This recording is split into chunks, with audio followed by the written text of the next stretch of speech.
Chapter 121, Undercover Star Luo Plan. When Bibi Dong imparted her cultivation experience, she didn't play any tricks, instead, she seriously helped Qian. What a strange spirit. Perhaps your twin spirits can surpass mine, using the power of both spirits simultaneously. Bibi Dong exclaimed in surprise. Also, the secondary spirit awakening you mentioned gave me quite a bit of inspiration. Secondary spirit awakening is about cultivating one's spirit to its extreme, and then combining one's own cultivation and comprehension to break through the spirit's limits. However, her spirit had innate full spirit power, and its upper limit was too high. After cultivating until now, she had only vaguely sensed this possibility. Bibi Dong felt that if her spirit could undergo a secondary awakening, she might be able to completely merge the power of her two spirits. Qian's blue-silver grass and body martial soul, however, were easier to reach their limits and undergo secondary awakening. His blue-silver grass awakened with the help of the blue-silver king in the system. The secondary awakening of his body martial soul could only rely on him to break through the limits himself, and he already had some ideas. When the Clear Sky sect cultivated the Clear Sky Hammer, there was a method of sealing spirit power to break through limits, which Qian felt he could learn from. And Tang Hao was still imprisoned, so he possessed all the secret methods of the Clear Sky sect. Then, Bibi Dong began to impart some fusion cultivation techniques to Qian, instructing him to cultivate according to the routes and methods she provided. After trying it once, Qian found that it really made his two spirits connect more closely, reducing the conflict between them. One day in the future, he might really be able to use two spirits simultaneously, which would also count as a self-martial soul fusion skill. After imparting the cultivation experience for twin spirits, Bibi Dong seemed to have thought of something. Qian, since you're unwilling to stay in Spirit City, how about cultivating in Star Luo City? Bibi Dong asked. What for in Star Luo City? Qian was startled. Bibi Dong naturally wouldn't say that Luo Long, Qian Runshui, and Ning Rongrong were all in Heaven Do City. Sending Qian to Star Luo City was naturally to separate them. She was not a magnanimous person and didn't want to share Qian with them. At most, she would let her good sister, Long, have a taste. I want you to go undercover in Star Luo City, help me control the Star Luo Empire, and when the time is right, we'll attack from both inside and outside to take down the Star Luo Empire. Your disguise spirit ability can achieve a lifelike effect. Isn't Dai Mubai, the prince of the Star Luo Empire, in the Heaven Do Empire? You can disguise yourself as him and go undercover in the Star Luo Empire. Ah, Qian was stunned. Had he become Qian Runshui? I'm afraid not. My spirit ability can be seen through by people with higher mental force than me. The Emperor and Empress of the Star Luo Empire might see through my disguise. Moreover, I can't use the martial soul fusion skill with the Zhu family's Hell Civet. I'll be exposed eventually, Qian said. Bibi Dong smiled and took out a palm-sized, blue gem-like item from her spirit tool.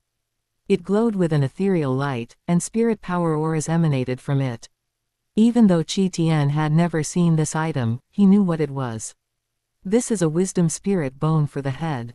Qian asked. Bibi Dong nodded and said, that's right, it's 100,000-year wisdom head bone. After you absorb it, your mental force can advance further. By then, even a titled Douluo might not be able to see through your disguise. Won't this be too valuable?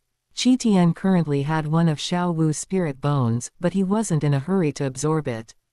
Firstly, he didn't have time, and secondly, he was always thinking of something better. For a wisdom head bone, for example, he most desired the Tianmeng Ice Silkworm's 990,000-year wisdom spirit bone for the head.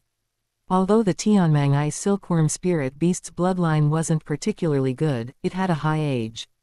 Moreover, the Tianmeng Ice Silkworm was a mental attribute spirit beast, so its boost to mental force would definitely not be small.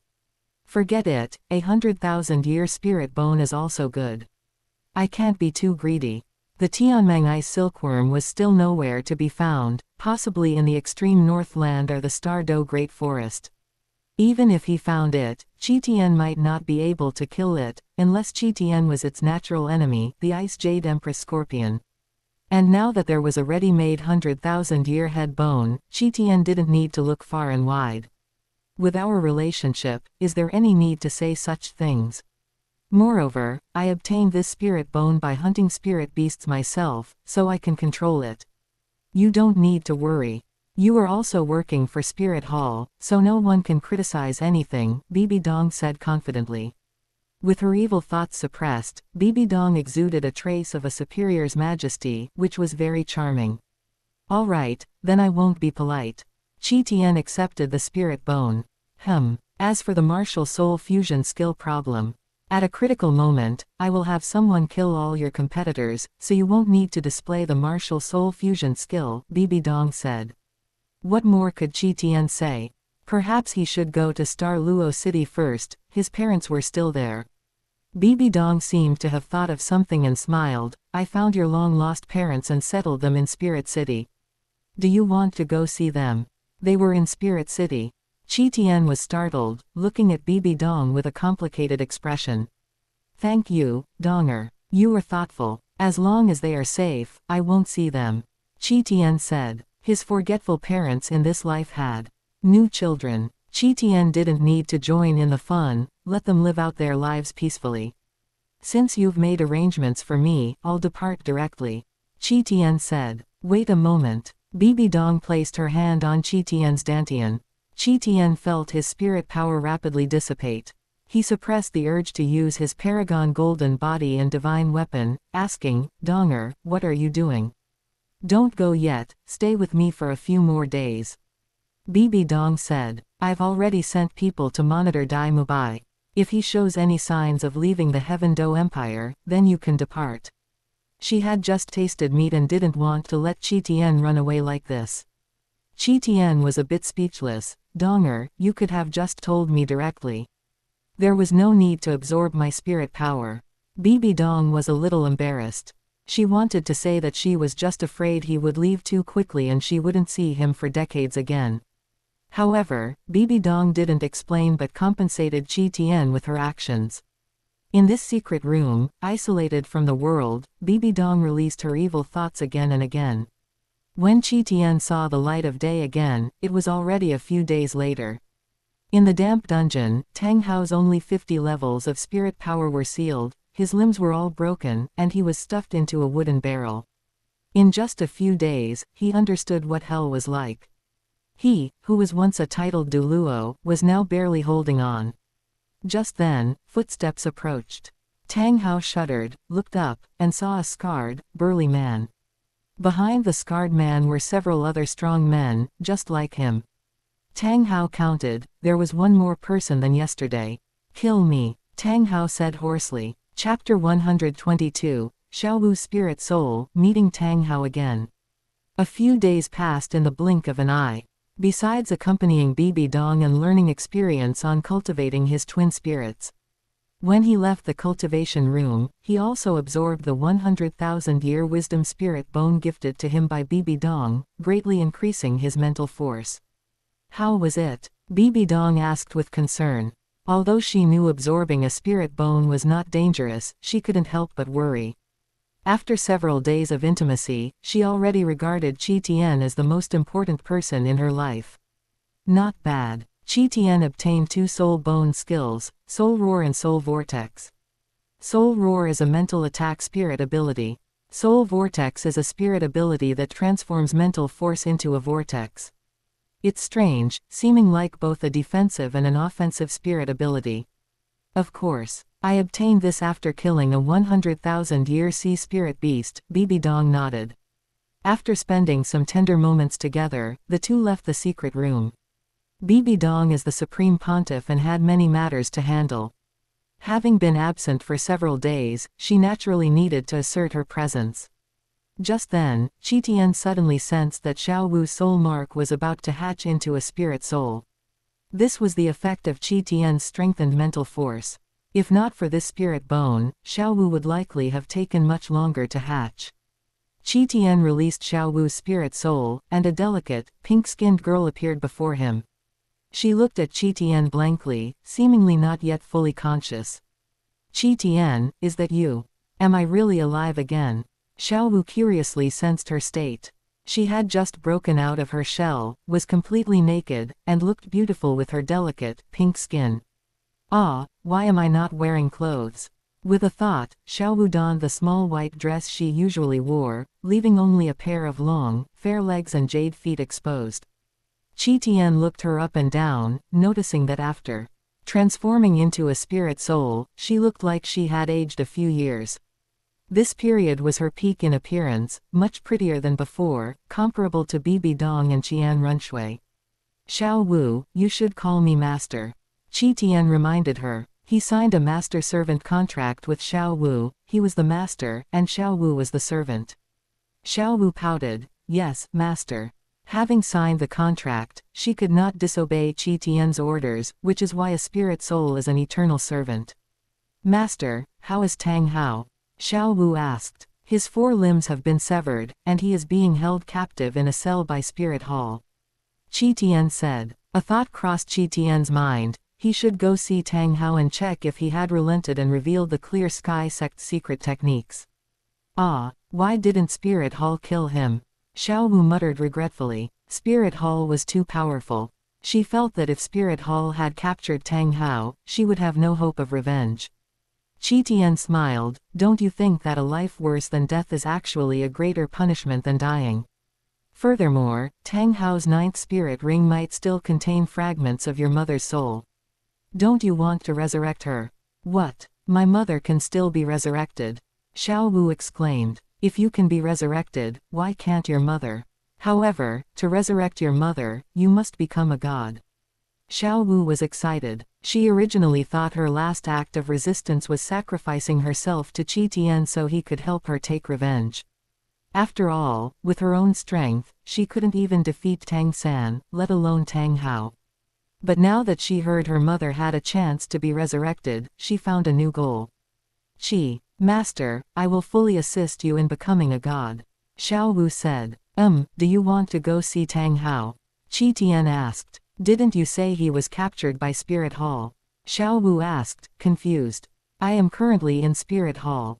Qian told Xiao Wu to return to his body, and then he headed to the Supreme Pontiff Palace to find Bibi Dong. When Qian arrived at the Supreme Pontiff Palace, Bibi Dong was receiving a young woman. The young woman was about 16 or 17 years old, with long black hair draped behind her. She was very beautiful and possessed a pair of enchanting large eyes. She stood there without making any movements, yet she exuded an alluring charm, like a fiery red rose. Qian glanced at the young woman and then withdrew his gaze. In the presence of the mature Bibi Dong, the young woman's beauty failed to attract him. Why did you come here? Bibi Dong asked, puzzled. I want to go and see how Tang Hao is doing, Qian replied. All right, I'll have someone take you to the dungeon. After Bibi Dong finished speaking, she said to the young woman, Juliana, take him down to the lowest level of the dungeon where serious criminals are held. So she was Juliana. Qian looked at her again. Juliana also looked at Qian curiously, and their eyes met. However, both were confident individuals and neither avoided nor dodged the gaze. Juliana nodded and said, yes, Your Holiness the Supreme Pontiff. She noticed that today's Supreme Pontiff had less solemnity and more femininity. What made her even more curious was that this young man simply walked into the Supreme Pontiff Palace, and the Supreme Pontiff wasn't angry. What exactly was his identity? Even she, as part of Spirit Hall's Golden Generation, the Supreme Pontiff's future disciple, and a potential successor to the Supreme Pontiff position, did not receive such treatment. Could this young man be the Supreme Pontiff's newly accepted disciple? Given Qian's age, she could only guess he was one of Bibi Dong's disciples. Juliana led Qian out of the Supreme Pontiff Palace and headed toward the Spirit City Dungeon. The Spirit City Dungeon didn't hold many prisoners, worthless fallen ones were thrown into Slaughter City. Along the way, Juliana boldly scrutinized Qian. Are you, His Holiness the Supreme Pontiff's disciple? Juliana asked curiously. Her voice was slightly hoarse, which, although somewhat inconsistent with her beautiful appearance, was not unpleasant. Instead, it held a unique charm. Qian smiled. Why would you think that? Is he not? Juliana wondered inwardly. Besides a disciple, she truly couldn't think of any other identity that would make Bibi Dong so amiable. Because His Holiness the Supreme Pontiff's attitude toward you is very special. Juliana said with a hint of envy. Oh, maybe the Supreme Pontiff just finds me pleasing to the eye. Qian replied. Indeed, Juliana also found Qian pleasing to the eye. She was a face con. Qian did not reveal his relationship with Bibi Dong, fearing it would harm Bibi Dong's reputation. If he told her, it would probably shock Juliana, and she would have to call him Grand Master. Fine, don't tell me. By the way, my name is Juliana. I still don't know your name, Juliana asked. Since this young man was close to her future teacher, she naturally wanted to build a relationship with Qian. Qian told her his name, and by this time, the two had arrived at the place where Tang Hao was imprisoned. Having just finished absorbing the wisdom spirit bone, his mental force was powerful, allowing him to sense what was happening inside the cell. This sight was too shocking, so he quickly reached out and pulled Juliana. Juliana reacted quickly, intending to dodge Qian's hand, but she found that she couldn't evade it and was grasped by him. His strength was great, and he instantly pulled Juliana behind him. What are you doing? Qian released her hand and said, Nothing. There's nothing for you here anymore. You should leave first. No way. His Holiness the Supreme Pontiff ordered me to bring you here. I cannot leave alone. Juliana's attitude suddenly worsened. Chapter 123, Tang Hao is deceived. Juliana dislikes being touched by men. Even her partner Yan, who had pursued her for several years, Juliana had no feelings for him and had never even let him hold her hand. But Qian, whom she had only met less than half an hour ago, grabbed her hand. If Qian hadn't been handsome and someone the Supreme Pontiff valued, she would have exploded long ago. As someone who values looks, Juliana liked handsome men, and Qian certainly fit her aesthetic. Thus, Juliana only became aloof, but she wasn't truly angry in her heart. She pulled her hand free from Qian's and stepped into the cell, but the next moment, she retreated, blushing. Although she didn't see the full scene, the backs of those men were truly unbearable to look at. If she had seen the full frontal view, she felt she would have needed to find some special spirit masters to help her erase her memory. She was already 16 or 17 years old, considered an adult in this world, and wasn't completely naive. I'm sorry, I misunderstood you. Juliana said to Qian, blushing. She now realized that Qian had sensed what was happening inside, which was why he pulled her back. It's fine, Qian said indifferently. He didn't go in either, planning to wait until the people inside finished tormenting Tang Hao before entering. He had no interest in letting such an eye-searing sight imprint itself on his mind. Juliana watched Qian's sudden shift in attitude and felt a little annoyed. Why was he so petty? She hadn't scolded or hit him, so why was he treating her so coldly? Juliana looked up at Qian's face, unsure if she was trying to cleanse her eyes or thinking about something else. After a long while, the damp cell quieted down, and several big men inside openly declared it satisfying. The jailer came over and escorted the men to another cell for confinement. Considering Juliana was outside the cell, the jailer made them put their clothes back on. Only then did Qian enter the cell, while Juliana waited outside, not going in. The cell was filled with a foul, fishy odor. Tang Hao was hanging in a wooden barrel, his face ashen, his eyes vacant. Hearing the movement, he didn't look up at Qian, assuming Qian was also there to torment him. Just kill me. Tang Hao's voice was hoarse. After several days, Tang Hao was barely recognizable as a person. Qian couldn't bear to look closely. His Excellency Haoshan, it's me. How did you end up like this? Qian asked. Tang Hao heard the familiar voice and raised his head, only to see that the person before him was the Grand Master. Grand Master, why are you here? Tang Hao felt no joy at seeing an old acquaintance in a strange place, only immense shame.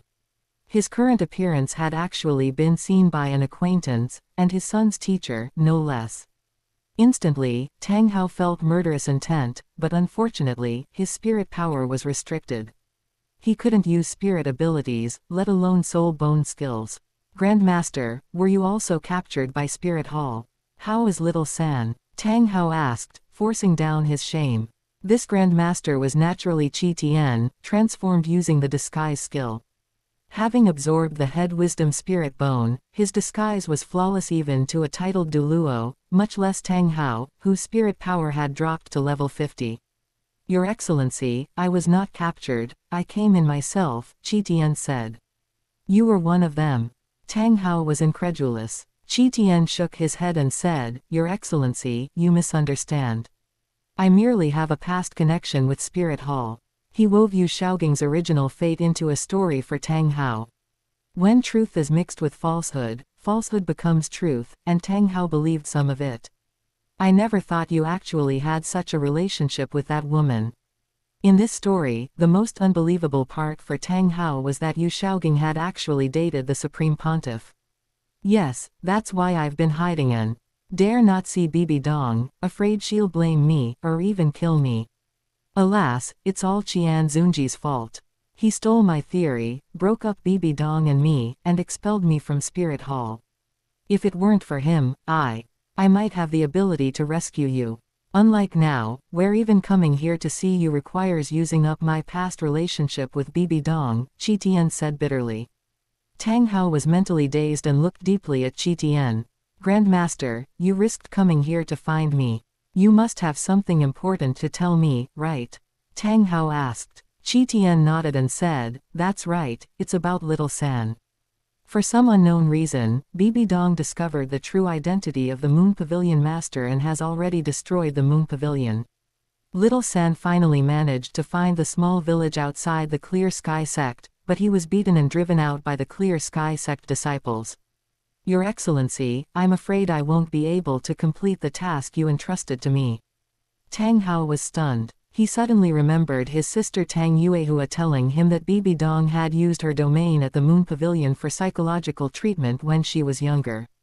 Did that exposure cause his sister's Moon Pavilion to be targeted by Spirit Hall? Yuehua, I am the one who harmed you. Tang Hao was heartbroken, believing he had caused his father and sister's deaths. Tang Yuehua had always supported him. If she had been there to mediate, Tang San's return to the sect would have been much smoother. Now that something had happened to his sister, he knew it would be difficult for the sect to accept his son returning to the clan. But if Tang San couldn't learn the Clear Sky Hammer's secret techniques, much of his potential would be wasted. No, I must let Little San learn the Clear Sky sect's secret techniques. Father, grandfather, I apologize. I didn't intend to leak the secret methods, I only wanted revenge for the sect.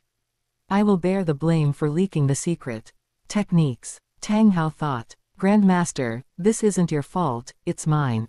I didn't know the sect still held such a strong grudge against me.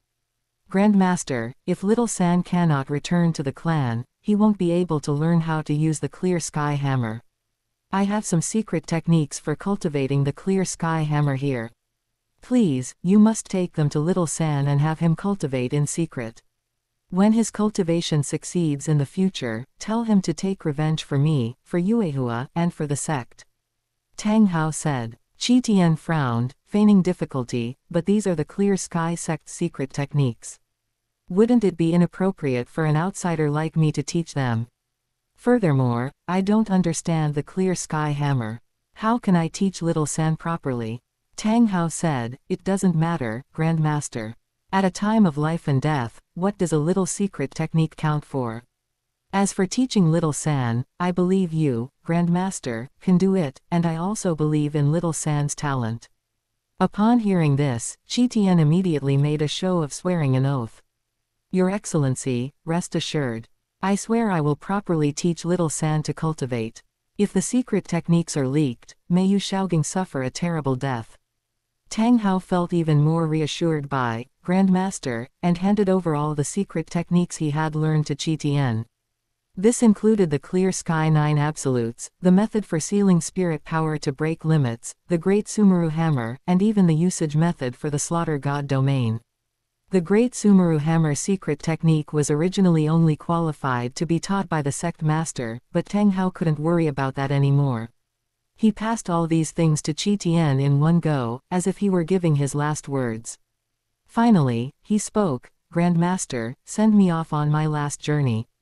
I still have 2 spirit bones, one in my head and one in my chest. Take them to little San as well, and tell him to cultivate properly. Qian just looked at him, smiled mysteriously, and then left the cell. Tang Hao's heart sank, and he was filled with an ominous premonition. Chapter 124, Ring Explosion, Skill Obtained. Tang Hao realized something was wrong, but his spirit power had regressed and was sealed, and his body was severely injured, so he was unable to detect exactly what was amiss. He could not commit suicide, and he had intended to ask Yu Shaogang to help him end his life so that he could pass the spirit bone to Tang San. But Yu Shaogang walked away without even looking back, completely ignoring his request. Grandmaster must be afraid of angering Bibi Dong by acting on his own, right? Forget it, for the sake of little San, I will endure a little longer. It is merely a bit of wind and frost. Tang Hao comforted himself. Qian left the cell, returned to his original appearance, and then went to find Juliana, who was waiting outside. Juliana looked at Qian with curiosity, seemingly eager to know what Qian had done in the dungeon. Qian, however, had no intention of satisfying her curiosity. Juliana, go attend to your own business. I still have something to discuss with the Supreme Pontiff. Having obtained Tang Hao's secret technique, he wanted to find Bibi Dong to study it together. As a level 99 limit Douluo, although Bibi Dong's spirit power was restricted, her knowledge was not. Chen Xin had once said that for a titled Douluo to break through beyond level 96, they must have their own insights. Therefore, no spirit master above level 96 was simple, and Qian never underestimated them. I also need to report back to the Supreme Pontiff, so let me go with you. Juliana said. The two headed toward the Supreme Pontiff Palace together. Along the way, Juliana several times wanted to speak but hesitated, yet Qian's cold demeanor gave her no opportunity. This only made Juliana even more curious about Qian, and her gaze remained fixed on him. Just as the two were about to step onto Spirit Mountain, Qian stopped, having sensed 2 strange gazes.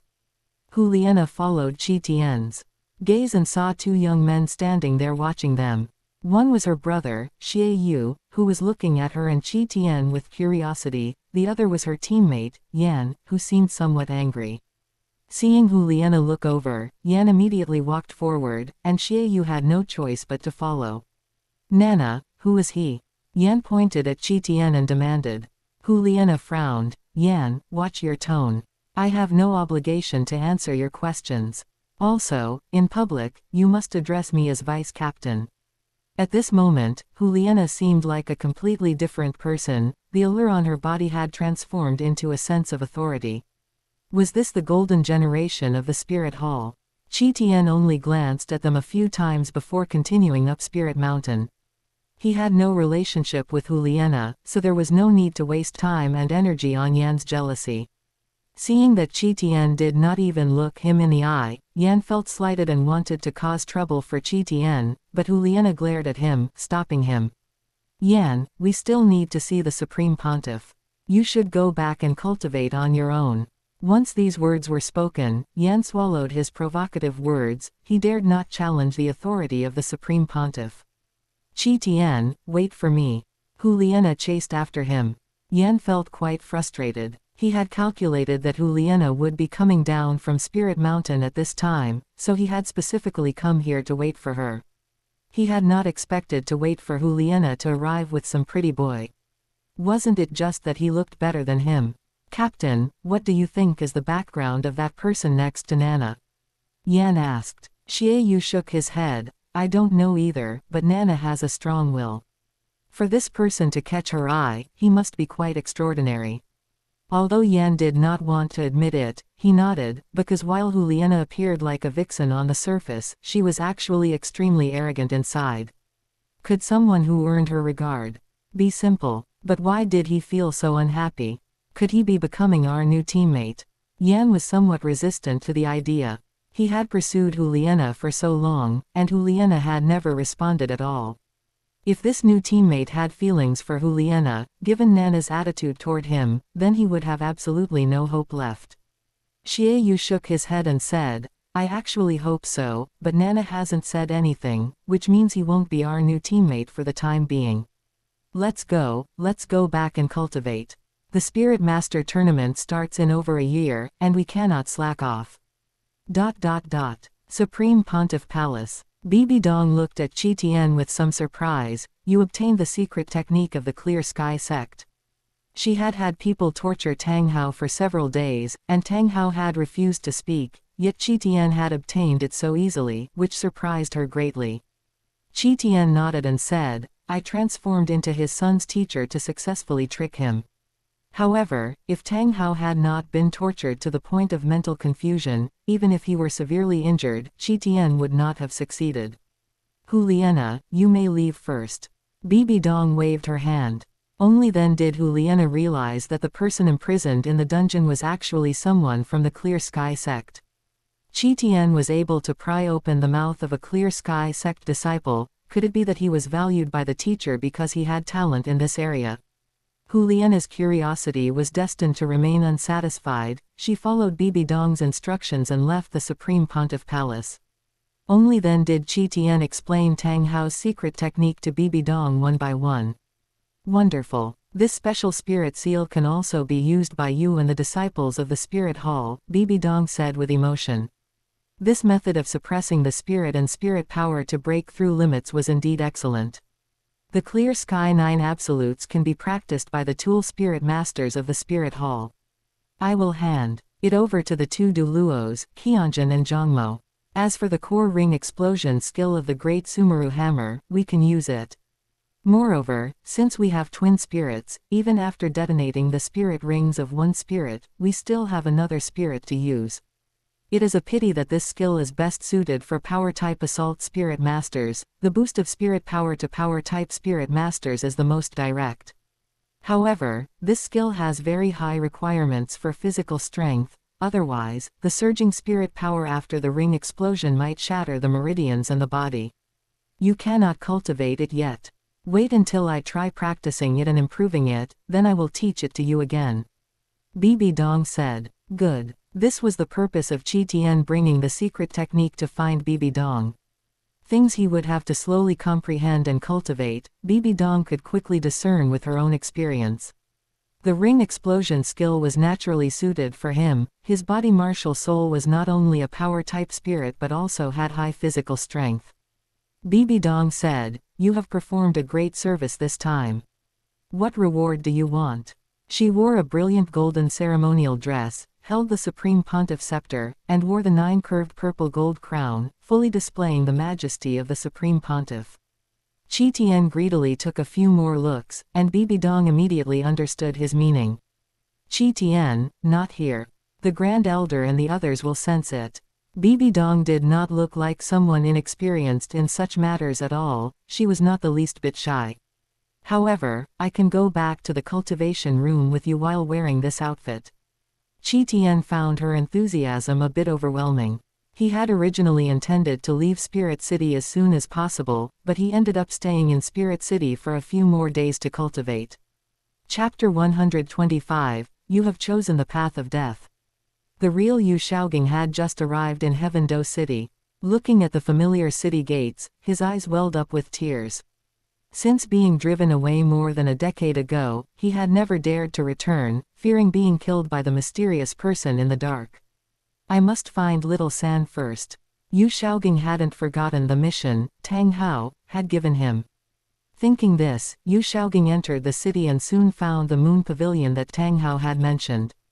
Although he had heard of a place like this, he had never visited it. Hey, what are you doing? Do you have an invitation? Is this a place you can just come to? Before Yu Shaogang could enter, he was stopped by an attendant.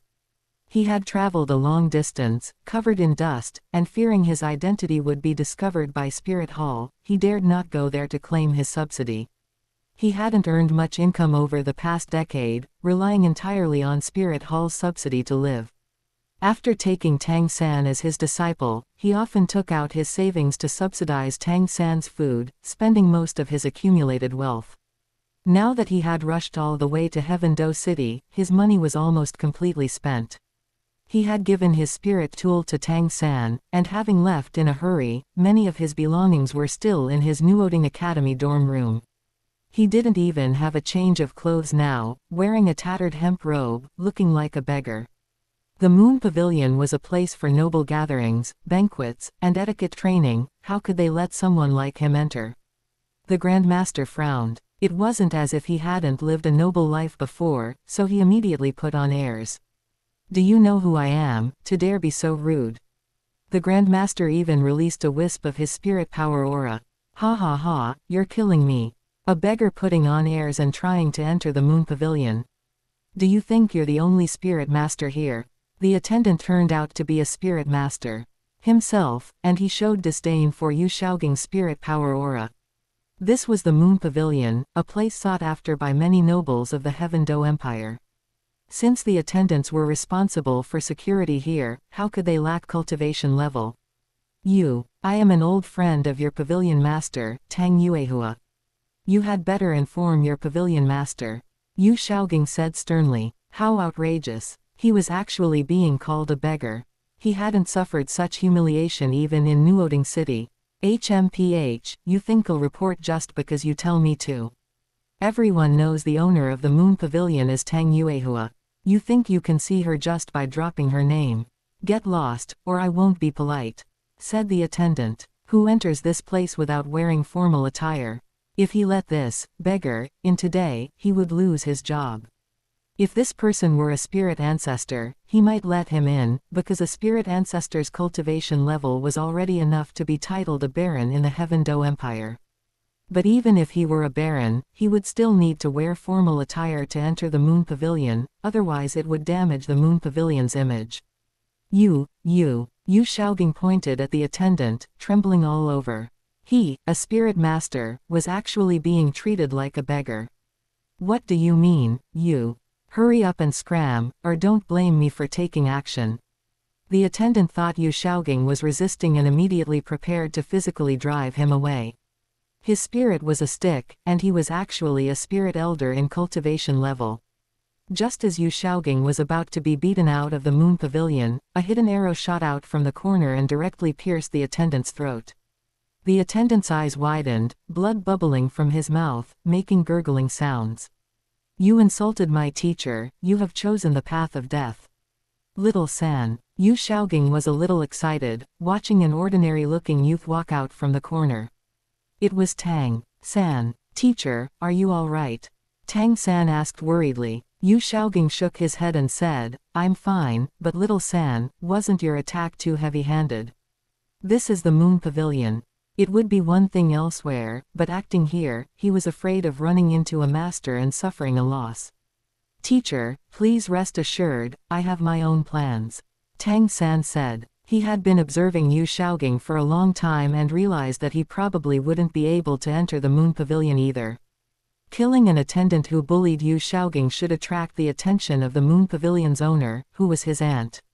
Only by meeting Tang Yuehua could he return to the Clear Sky sect to seek refuge. Little San, as long as you have a plan. Yu Shaoging said nothing more. He had long realized that his disciple was very mature and decisive, handling many matters better than himself. For example, the first time he helped him hunt for a spirit ring, if Tang San hadn't saved him, he would have died from the datura snake venom. Who committed violence here? How dare you kill someone from the Moon Pavilion? The spirit power fluctuation downstairs finally attracted the attention of those upstairs. A graceful and luxurious woman, accompanied by 2 guards, slowly walked down the stairs. She looked to be in her 20s, giving off an extremely noble aura, yet also feeling natural and capable of soothing all negative emotions. Her appearance caused everyone startled at the scene to calm down. Tang San's eyes narrowed. Was this his aunt, Tang Yuehua? He realized that the 2 guards beside Tang Yuehua were likely beyond his ability to handle, and he immediately changed his demeanor. Tang Yuehua gazed intently at Tang San, seemingly seeing the shadow of an old friend in him. Aunt, I am. Before Tang San could finish his sentence, Tang Yuehua interrupted him. Come upstairs with me to talk, Tang Yuehua said. Tang Yuehua didn't even glance at the attendant lying on the ground. Telling others to deal with the dying man. How could the life of an attendant compare to that of her nephew? Tang San breathed a sigh of relief. His actions today had been risky, but fortunately, he had escaped danger. Tang Yuehua kept watching him as she led him upstairs. How, is he all right? Tang Yuehua asked. Tang San was stunned for a moment before realizing Tang Yuehua was asking about his father, Tang Hao. Father, he was killed by people from Spirit Hall, Tang San said sadly. Although he didn't know Tang Hao's current situation, since Tang Hao had stripped off his spirit bone, how could he possibly survive? Yu Shaogang had taught him about the dangers of stripping off a spirit bone. What? Tang Yuehua was momentarily dazed and nearly lost her footing. As someone skilled at hiding her emotions and thoughts, she was unable to maintain her composure at this moment. Facing the powerful Spirit Hall, although she had long anticipated such a day, she still couldn't let go after receiving this news.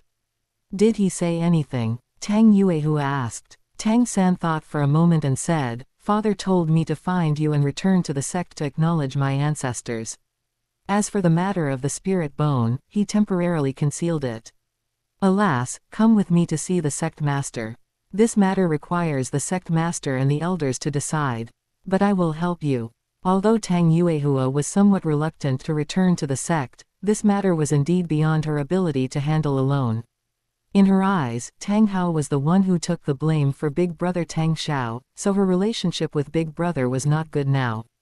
Moreover, the woman who left Tang Hao was now involved with Big Brother, which was also unacceptable to her.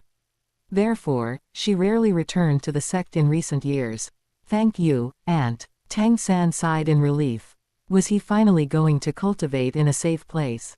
Tang Yuehua led Tang San out of the Moon Pavilion, but they were stopped by Yu Shaogang. Teacher, is something the matter?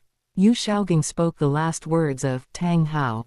Little San, His Excellency Haoshan asked me to tell you that he doesn't have much time left. If you need those 2 inherited spirit bones, just absorb them yourself. He said that the disciples of the Clear Sky sect despise you and your father deeply. Even if you hand over the spirit bones, they might not accept you. You can verify this with your aunt. She should be the only person in the Clear Sky sect who favors His Excellency Haoshan. Tang San believed him, because only Tang Hao and he knew about the inherited spirit bones. Teacher, I understand. I will seriously consider it. He planned to observe the situation further. Good. Teacher will wait for you here for a few days. If you don't return, teacher will go to Shrek Academy. You can find me there if you need anything. Chapter 127, Crippling the Grandmaster. Yu Shaogang still wanted to muddle through, but this was merely his wishful thinking. Yu Shaogang, I know it is you. Come with me, Qian said. Don't mess around. This is the territory of the Clear Sky sect. If you dare to cause trouble here, the Clear Sky sect won't let you go. Even your father, Yu Luomian, wouldn't dare to provoke the Clear Sky sect at will. Yu Shaogang struggled to say. He didn't shout loudly, because he knew that with the Clear Sky sect sealing its mountain, their external forces would all be targeted by Spirit Hall. If he were to reveal that this place was a Clear Sky sect stronghold, Spirit Hall's people would arrive the very next moment. Even if Bibi Dong hadn't ordered action against them, her subordinates would sweep through the Clear Sky sect's forces on their own initiative to earn merits. Just like the Niu family of the Defense Clan, aren't they constantly being harassed by the Elephant Armored Academy? The Clear Sky sect can't even protect themselves. Qian grabbed Yu Shaogang's shoulder and left the Moon Pavilion in an instant. A titled Douluo's movements were too fast. The guards inside the Moon Pavilion hadn't even reacted before the 2 disappeared. Outside the city, Yu Shaogang was thrown onto the ground, gritting his teeth in pain. Lu Erlong, no matter what, we share a bloodline. Are you trying to throw me to my death? Yu Shaogang questioned. He attempted to use their bloodline to constrain Lu Erlong, but Qian wasn't buying it, looking at him with a half-smile. Have you met with Tang San? Qian asked. Yu Shaogang frowned. Lu Erlong, how do you know my disciple's name? He was a bit bewildered. The only people who knew Tang San was his disciple were Xiao Wu and some teachers from Nuoding Academy. Qian didn't answer him, speaking to himself instead. You must have met. Otherwise, with your appearance, you wouldn't have been able to enter the Moon Pavilion. Since that's the case, you have no value, Qian said. Wait, don't kill me. Erlong, do you remember? I even helped you analyze your spirit. Yu Shaogang said. A martial soul fusion skill. Erlong, we have a chance to cultivate a martial soul fusion skill. You are a titled Douluo now. If we use a martial soul fusion skill together, we could possess 11 spirit rings, and our strength would far exceed that of an ordinary titled Douluo. I will cooperate with you fully in your cultivation. Yu Shaogang hadn't yet proven his talent, and he didn't want to die here, so he used all his tricks to try and save his life. Benefactor, kill him. He is just a fraud. Lu Erlong said. But you really can cultivate a martial soul fusion skill, and the spirit compatibility can reach nearly 100%. Qian said. He felt it was a bit of a pity, the martial soul fusion skill Sacred Dragon was not an ordinary spirit. Qian explained this to her. Even if they didn't cultivate the martial soul fusion skill, it could be used as a reference. Perhaps Lu Erlong could realize the direction for her spirit's secondary awakening. Lu Erlong was somewhat surprised, she hadn't expected Yu Shaogang to have actually guessed correctly. I will not cultivate a martial soul fusion skill with this kind of person. It wasn't that she didn't know that cultivating a martial soul fusion skill would make two people's hearts and minds increasingly connected. Just thinking about such a future disgusted her. However, my dragon pearl can devour and store spirit origin. Benefactor, you can use my dragon pearl to cripple his spirit. Dragon pearl. Qian was a bit puzzled. Lu Erlong explained. After I absorbed the inner elixir of the 10-headed fierce young serpent given to me by Bibi Dong, my spirit didn't become a 10-headed fire dragon, but instead condensed into a dragon pearl. After cultivating the mysterious heaven skill and absorbing the spirit ring of 100,000-year dark. Devouring starfish is my 8th spirit ring, my dragon pearl also gained a devouring effect. However, I generally don't use this effect of the dragon pearl. Lu Erlong was naturally hateful of evil and would certainly not engage in the behavior of a fallen one by devouring others. However, regarding Yu Shaogang, who might threaten her mother, she could bring herself to do it. I see. Qian realized. This kind of spirit beast reminded Qian of the 7 holy pillar Douluo of Sea God Island, the starfish Douluo, who was extremely adept at devouring skills. He hadn't expected Bibi Dong to give such a spirit ring to Lu Erlong, perhaps she had absorbed an even better spirit ring herself. As for the mysterious heaven skill, only after God King Tang's rebirth did he discover that the mysterious heaven skill had the effect of devouring demon bloodline. Could it be that Lu Erlong had already realized it now? Qian opened his mouth and spat, a golden red dragon pearl appeared. A wave of dragon pressure directly forced Yu Shaogang to release his spirit to resist the pressure coming from Qian. This dragon pressure was actually comparable to the pressure of a titled Douluo's spirit power, it was truly extraordinary. Just as the 10-headed fierce young serpent was the supreme among snakes, this dragon pearl also symbolized a certain superior aura. Luo Sanpao was an external spirit and could not perform martial soul possession, so it could not bear the pressure for Yu Shaogang. The purple fat pig Luo Sanpao saw the dragon pearl and actually conveyed a sense of longing to Yu Shaogang. Yu Shaogang looked at the dragon pearl and swallowed his saliva. Luo Sanpao told him that as long as he ate that dragon pearl, his spirit power bottleneck could be broken through. Why can a half-breed like Lu Erlong obtain such a treasure? Yu Shaogang was incredibly jealous. If this dragon pearl were his, he would have long ago become a titled Douluo like Tang Hao. But he didn't. Know that even if the inner elixir of the 10-headed fierce young serpent were given to him, he wouldn't be able to absorb it. The next moment, Qian used the dragon pearl to shatter the Luo Sanpao spirit directly. Its scattered origin did not return to Yu Shaogang's body but was absorbed by the dragon pearl. Sanpao. No. Although he disliked Luo Sanpao's malignant mutation, the instant he lost Luo Sanpao, he realized the value of his spirit. A wave of pain spread from Yu Shaogang's dantian along his meridians throughout his entire body. The next second, he fainted, on the verge of death. With his spirit crippled, a spirit master would also suffer backlash, it just depended on whether he could survive it. How does it feel? Qian asked. Lu Erlong perceived the origin stored within the dragon pearl. It is indeed very compatible with my spirit. That's good. You can study it more, it might be beneficial for your breakthrough to level 96. Qian said. Are we not going to kill him? Lu Erlong asked. Qian shook his head and said, no need. He is still of some use, and a fate worse than death is his best ending. Without his spirit, Yu Shaoging's days would definitely not be easy, and besides, Qian still needed him to mislead Tang San. Then castrate him, to see if he still dares to have designs on me and my mother. Lu Erlong said. Qian only felt a chill down below. How did his kind-hearted Erlong become like this? However, Qian still kicked a stone up with his foot, giving Yu Shaoging a crushing blow to his crotch. The unconscious Yu Shaoging convulsed, his face twisted, but he did not wake up. After finishing all this, Qian headed towards the direction of the Clear Sky sect. Before coming here, Qian had asked Bibi Dong for the location of the Clear Sky sect and their affiliated villages.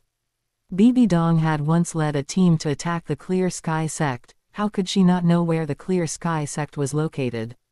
The reason she hadn't wiped out the Clear Sky sect was simply because she respected the promise made to Qian Douluo. Chapter 128, Tang San's younger brother. The ancestral land of the Clear Sky sect had now become a seemingly ordinary small village. Aunt, aren't we returning to the Clear Sky sect? Why are we coming to a place like this? Tang San asked, puzzled. Even if a sect as prestigious as the upper three sects had declined, it shouldn't have fallen to this state, right? If not for Tang Hao's instructions, he would have suspected Tang Yuehua was deceiving him. Tang Yuehua's eyes were filled with melancholy as she looked at the village before her, as if seeing through time to the once prosperous Clear Sky sect. Little San, the former Clear Sky sect, was indeed here. However, because second brother killed the Supreme Pontiff of Spirit Hall, incurring Spirit Hall's encirclement and suppression, it became like this, Tang Yuehua explained. Tang San suddenly understood, realizing the reason why Spirit Hall had ambushed them in Nuoding City. Living under someone else's roof, he dared not speak arrogantly and quickly explained, Aunt, I will atone for my father's mistakes. Tang Yuehua saw his sincere expression and nodded with relief. Little San, don't put too much pressure on yourself, it wasn't just his fault. Tang Yuehua knew that her elder brother had also participated in that battle, but Tang Hao had stepped forward to take the blame. Now that Tang Hao was dead, she felt that the sect shouldn't hold a grudge and attribute second brother's mistakes to Tang San. Let's go, we'll enter. As the two stepped through the village entrance, they were surrounded by several people dressed like farmers, who cautiously eyed them. Only when they clearly saw Tang Yuehua's appearance did they lower their guard. However, the few people did not retreat, because Tang Yuehua was also accompanied by a stranger. If that person was from Spirit Hall and Tang Yuehua was coerced, they would be ready to respond. Young mistress, you're back. Who is this young man? Tang Yuehua introduced, he is second brother's child, Tang San. What? Tang Hao's son. He caused the sect to become like this, and he still has the nerve to let his son return. Several people glared furiously at Tang San. If Tang Yuehua hadn't been there, they would have devoured Tang San alive. Tang San frowned. Even though Tang Yuehua had told him that recognizing his ancestors would be a bit difficult, he hadn't expected it to be this hard. But if he didn't join the Clear Sky sect, he wouldn't be able to learn the cultivation method for the Clear Sky hammer.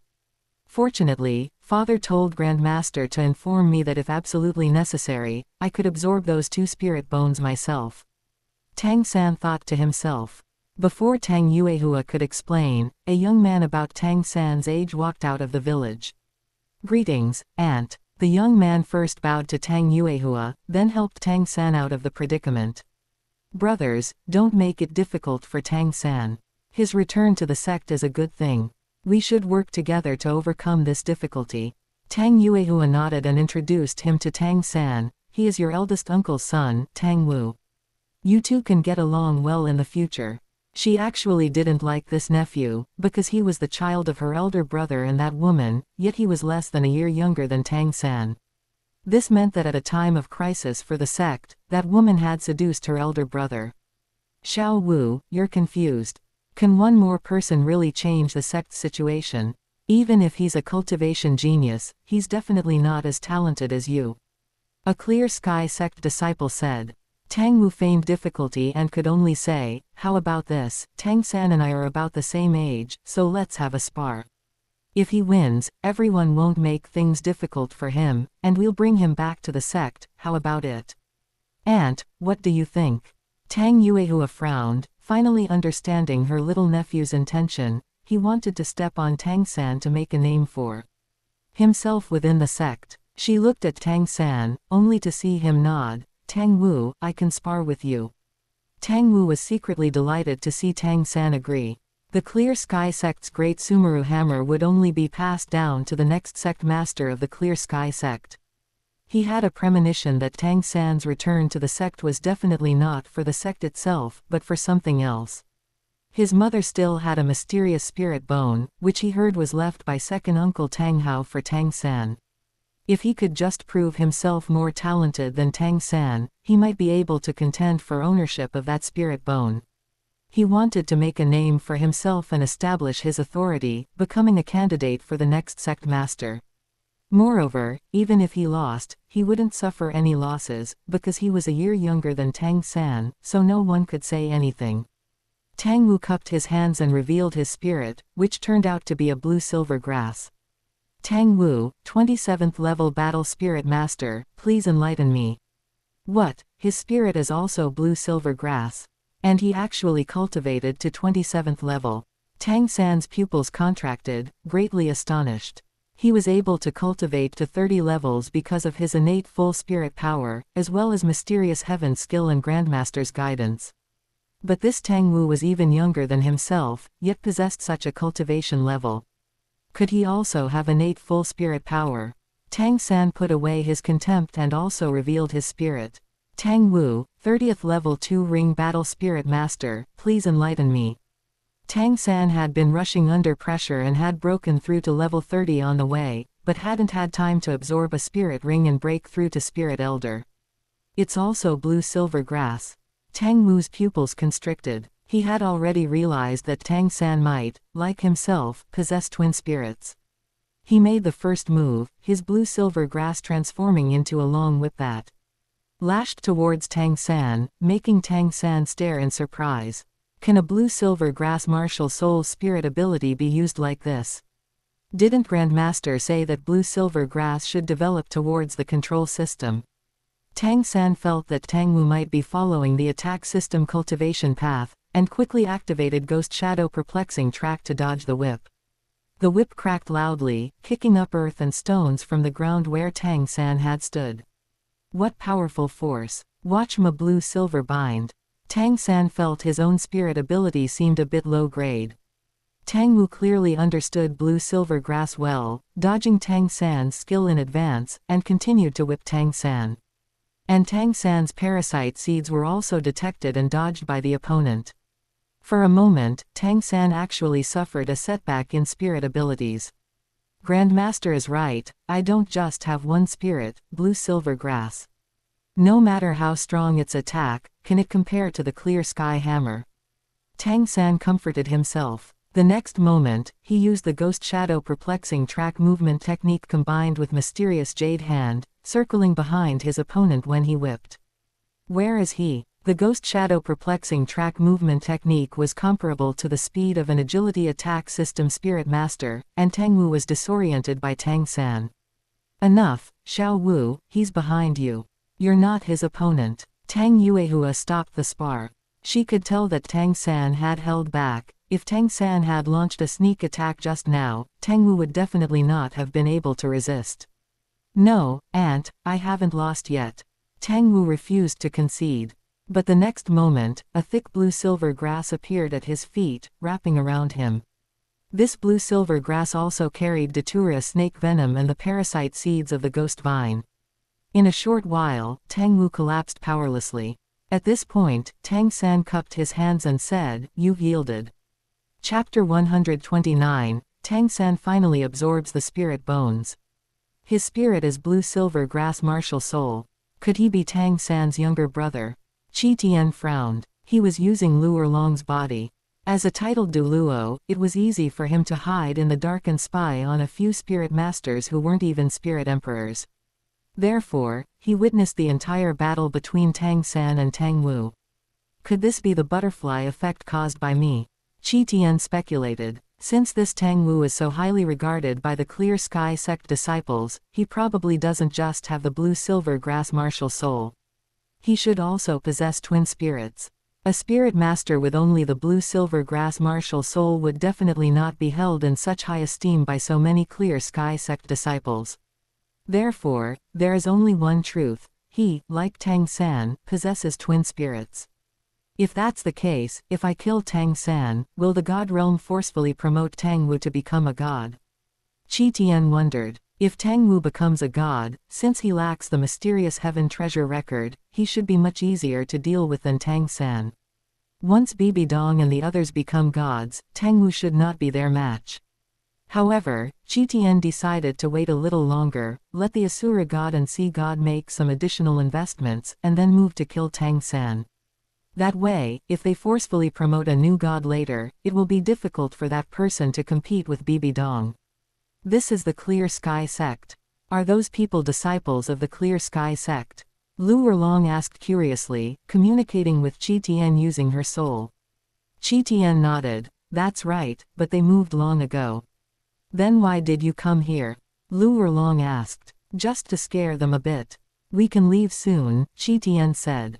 His purpose in coming here was naturally to put some pressure on Tang San, prompting him to absorb the Clear Sky sect's inherited spirit bones as soon as possible. Although the Clear Sky sect's inherited spirit bones are compatible with the Clear Sky hammer, they are ultimately only 10,000-year spirit bones. Since those two spirit bones cannot be fused with the sea god's heart, the resulting divine armor will definitely not be as powerful as one formed from 100,000-year spirit rings. Scare them. Lu Erlong couldn't quite follow Qian's reasoning and didn't know why he wanted to do this. The next moment, she saw Qian cover his face and use martial soul possession with her body. The fourth spirit ring flashed, and a huge fire pillar erupted, shooting toward Tang San and the others. This spirit ability was only a 1,000-year spirit ability, but powered by Lu Erlong's extreme ice fire and immense spirit power, its destructive power should absolutely not be underestimated. After releasing the attack, Qian hid again, ensuring that no one discovered him. At the village entrance, several people gathered around Tang San and Tang Wu, showing concern. Xiao Wu, are you all right? Tang San, you even used poison. Quickly detoxify Xiao Wu, said a tall disciple. Tang San was displeased. He had clearly won, yet the others were treating him this way. However, he didn't realize that their attitude towards him had already improved significantly. At least they weren't shouting about killing him anymore. Little San, hurry and detoxify Xiao Wu. Tang Yuehua said. Yes, Aunt. Tang San had no choice but to step forward and detoxify Tang Wu. Just then, the group suddenly sensed a powerful and terrifying spirit power fluctuation. They looked up and saw a fire pillar crashing towards them from dozens of meters away. The terrifying temperature was extremely frightening. Be careful, enemy attack. Protect the eldest miss. Several disciples quickly summoned their Clear Sky Hammer spirits and used their spirit abilities to try and disperse the fire pillar. Unfortunately, the one with the highest spirit power among them was only a spirit king. Even if they possessed a 10,000-year spirit ability, how could it compare to the spirit ability of a titled Douluo? Tang San's pupils contracted. He ignored detoxifying Tang Wu and quickly activated the Ghost Shadow Perplexing Track, running outside the range of the spirit ability. Boom! The spirit abilities collided, and sparks flew everywhere. Only by responding with all their might were they barely able to block the fire pillar, and the residual power still left them struggling. Ah, such terrifying flames, my spirit. The Clear Sky Hammer spirits of several spirit kings were actually scorched. Fortunately, they were tool spirits. The backlash wasn't as severe as it would be for a beast spirit, otherwise they might have been burned to death by the spirit backlash. Tang San breathed a sigh of relief and quickly stepped forward, ready to check their injuries. But the next moment, a disciple whispered, "Was it Tang San?" Maybe the attacker was brought by Tang San. It's possible. Otherwise, how did he manage to dodge just now? Two disciples muttered to each other. But how could their minor actions escape Tang San, who had cultivated the purple demon eye and practiced sound positioning? Tang San froze, unable to defend himself, and his desire to check their injuries faded. He only stepped forward to detoxify Tang Wu and check Tang Yuehua's injuries. Tang San knew in his heart that even if he returned to the sect, life wouldn't be easy.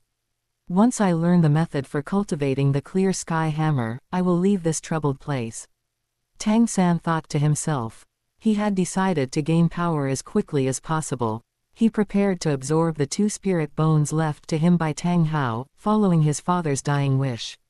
The group looked toward the source of the fire pillar but saw nothing, as if everything that had just happened was merely an illusion. However, none of them dared to return to the sect, fearing they might lead the terrifying enemy back there.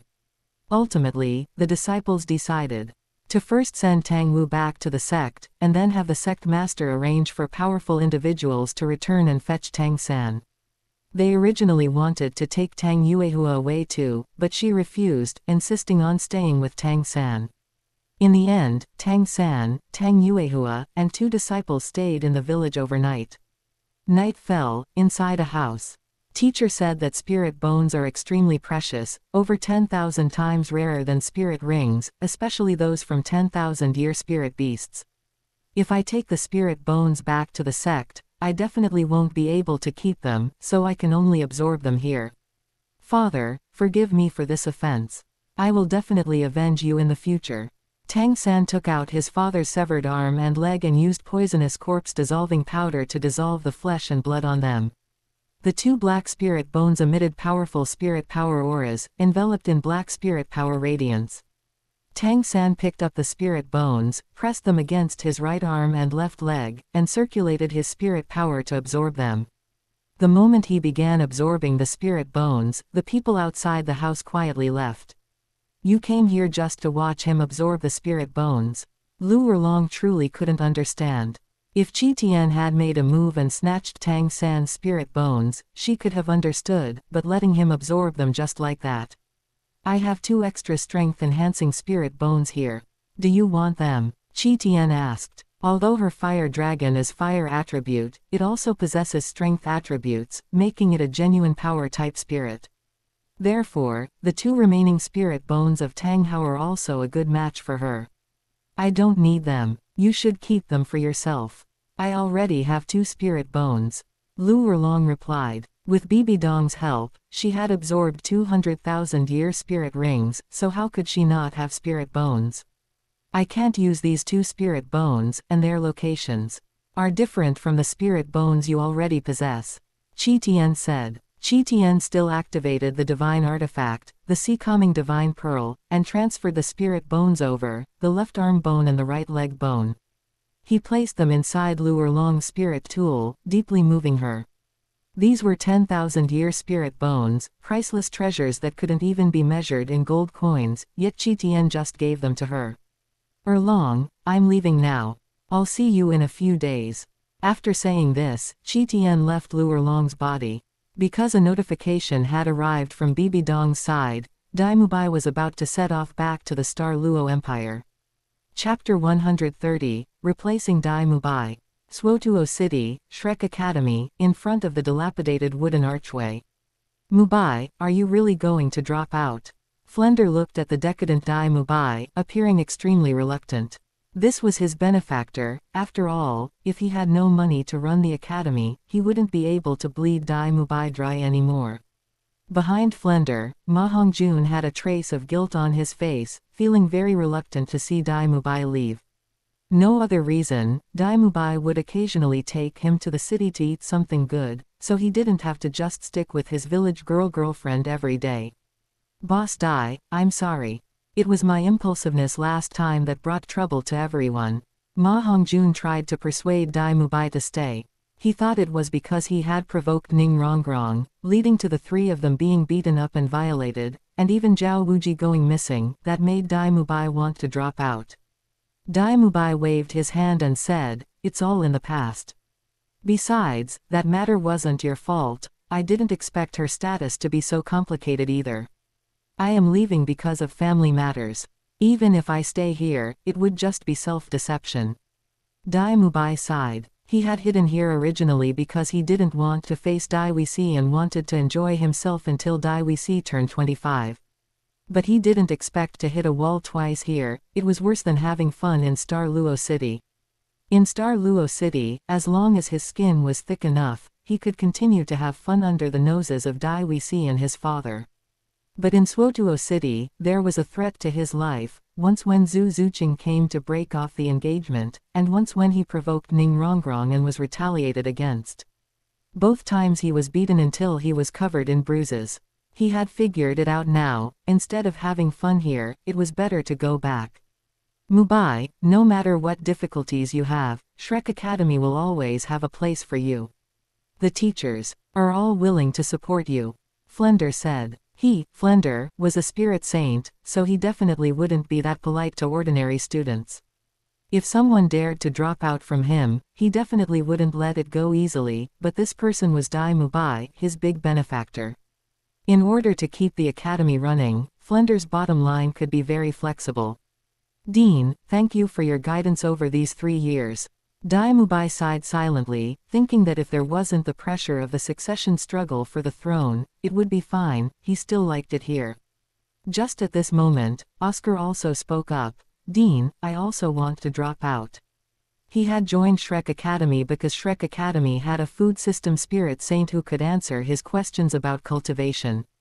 But after the last incident, he felt that Shrek Academy was just so-so, and Xiaoxin's help to him was ultimately limited. So he wanted to go to Heaven Do City or Star Luo City to see the academies there.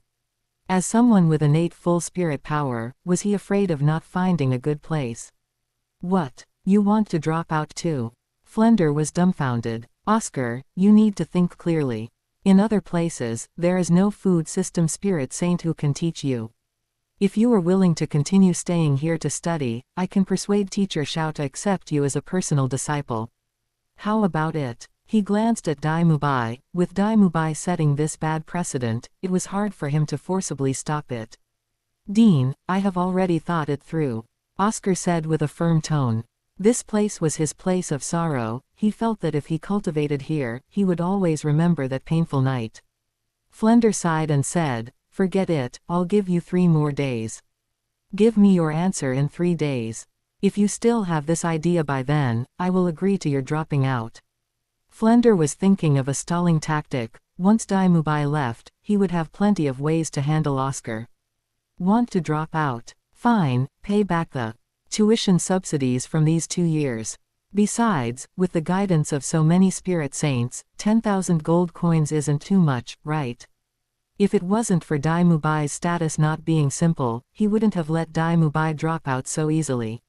If Shrek Academy really let them drop out that easily, those students who failed in hunting spirit beasts in the past wouldn't have died. He didn't even have a systematic teaching method. Being able to run this academy relied on swindling, coercion, and inducement. Ma Hongjun opened his mouth, wanting to persuade him a few words, but in the end, he didn't say anything. He had no way to drop out because ever since he awakened his spirit, he had been adopted by Flender. Flender was equivalent to his foster father and teacher, and he had never thought about dropping out. "Dean, then I'll be off. I hope we meet again." Dai Mubai said his goodbyes and left with his guards. A small city at the border between the Heaven Do Empire and the Star Luo Empire. Qian and Zhu Zuqing stood in the shadows, watching Dai Mubai enter a brothel, and even had his guard team stand watch outside. "Bah, a dog really can't stop eating dung," Zhu Zuqing cursed in a low voice. The two had followed Dai Mubai's team all the way from Suotuo City to here, discovering that every time he passed a small city, he had to taste the women there. And he was extremely cautious, always having the guards stand watch outside, as if he was afraid of kicking an iron plate again. "Zuqing, don't be angry. You have nothing to do with him anymore. There's no need to make yourself angry," Qi Tian said. Hearing this, Zhu Qing, fearing that Qi Tian would misunderstand that she still had expectations for Dai Mubai, quickly explained. Qi Tian, I'm not angry, I just can't stand his behavior.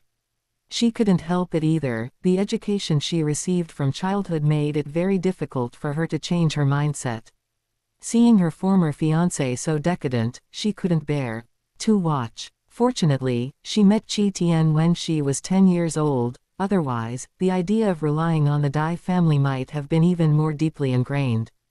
By then, once they practiced the martial soul fusion skill, dominated by the White Tiger martial soul, as a member of the Zhu family, it would be even more impossible to break free. All right, I'm getting ready to act. You wait for me here, Qi Tian said. He used his spirit ability to turn himself into the appearance of Dai Mubai, just like Qian Runshui disguised as Shui Qing. With the support of powerful mental force, even a titled Douluo would find it hard to see through his abnormality. Zhu Qing, do I look like him?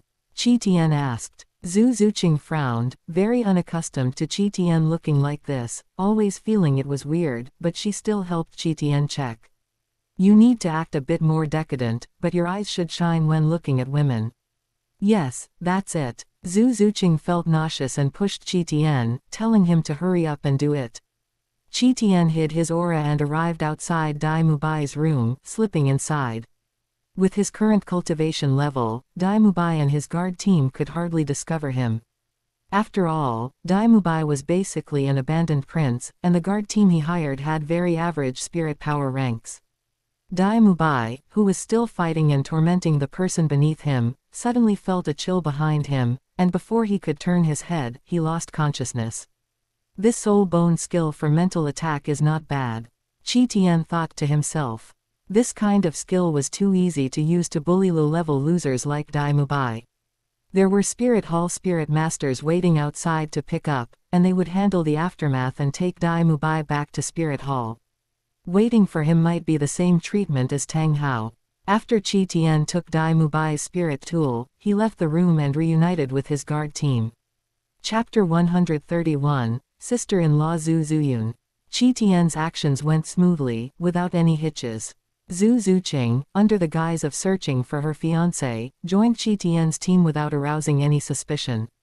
With Zhu Zuqing by his side, Qi Tian, in his disguise as Dai Mubai, abandoned his usual lecherous ways and headed straight for Douluo City without causing any trouble on the way. He had the sea-calming divine pearl, allowing him to travel between two places, so he could just leave Zhu Zuqing here to cultivate, and he could come back at any time. Thus, he didn't go to Dai Mubai's mansion. After returning to the familiar Douluo City, Qi Tian moved directly into Zhu Zuqing's home. Before his butt could even warm the seat, Zhu Zuqing's older sister came knocking. She looked at Zhu Zuqing with a wronged expression, as if she had been deceived. My dear sister, is this what you said before? Why are you back again? Zhu Zuyun clearly remembered that more than 2 years ago, her sister said she wanted to go out and explore, and no longer participate in the succession struggle for the throne. But now she was back again. And she brought Dai Mubai with her. Did this mean that she and Dai Mubai were going to participate in the succession struggle for the throne again? Then hadn't she trusted Zhu Zuqing for nothing back then? Zhu Zuqing was about to explain, but Qi Tian stopped her. Qi Tian laughed. Sister, the struggle between us is a rule that has existed in Douluo for countless years. Zuqing and I are forced to do this. Could it be that you're afraid that you and Dai Wisi can't compete with Zuqing and me? Zhu Zuyun frowned, feeling that Dai Mubai was a bit too arrogant. So Zuqing really deceived me. All that talk about changing the Zhu family's fate was just a pretext for her to escape Douluo City. Zhu Zuyun felt deceived, and Dai Mubai was so arrogant, she decided to teach him a lesson. Just you two. Dai Wisi doesn't even need to make a move, I can beat you by myself.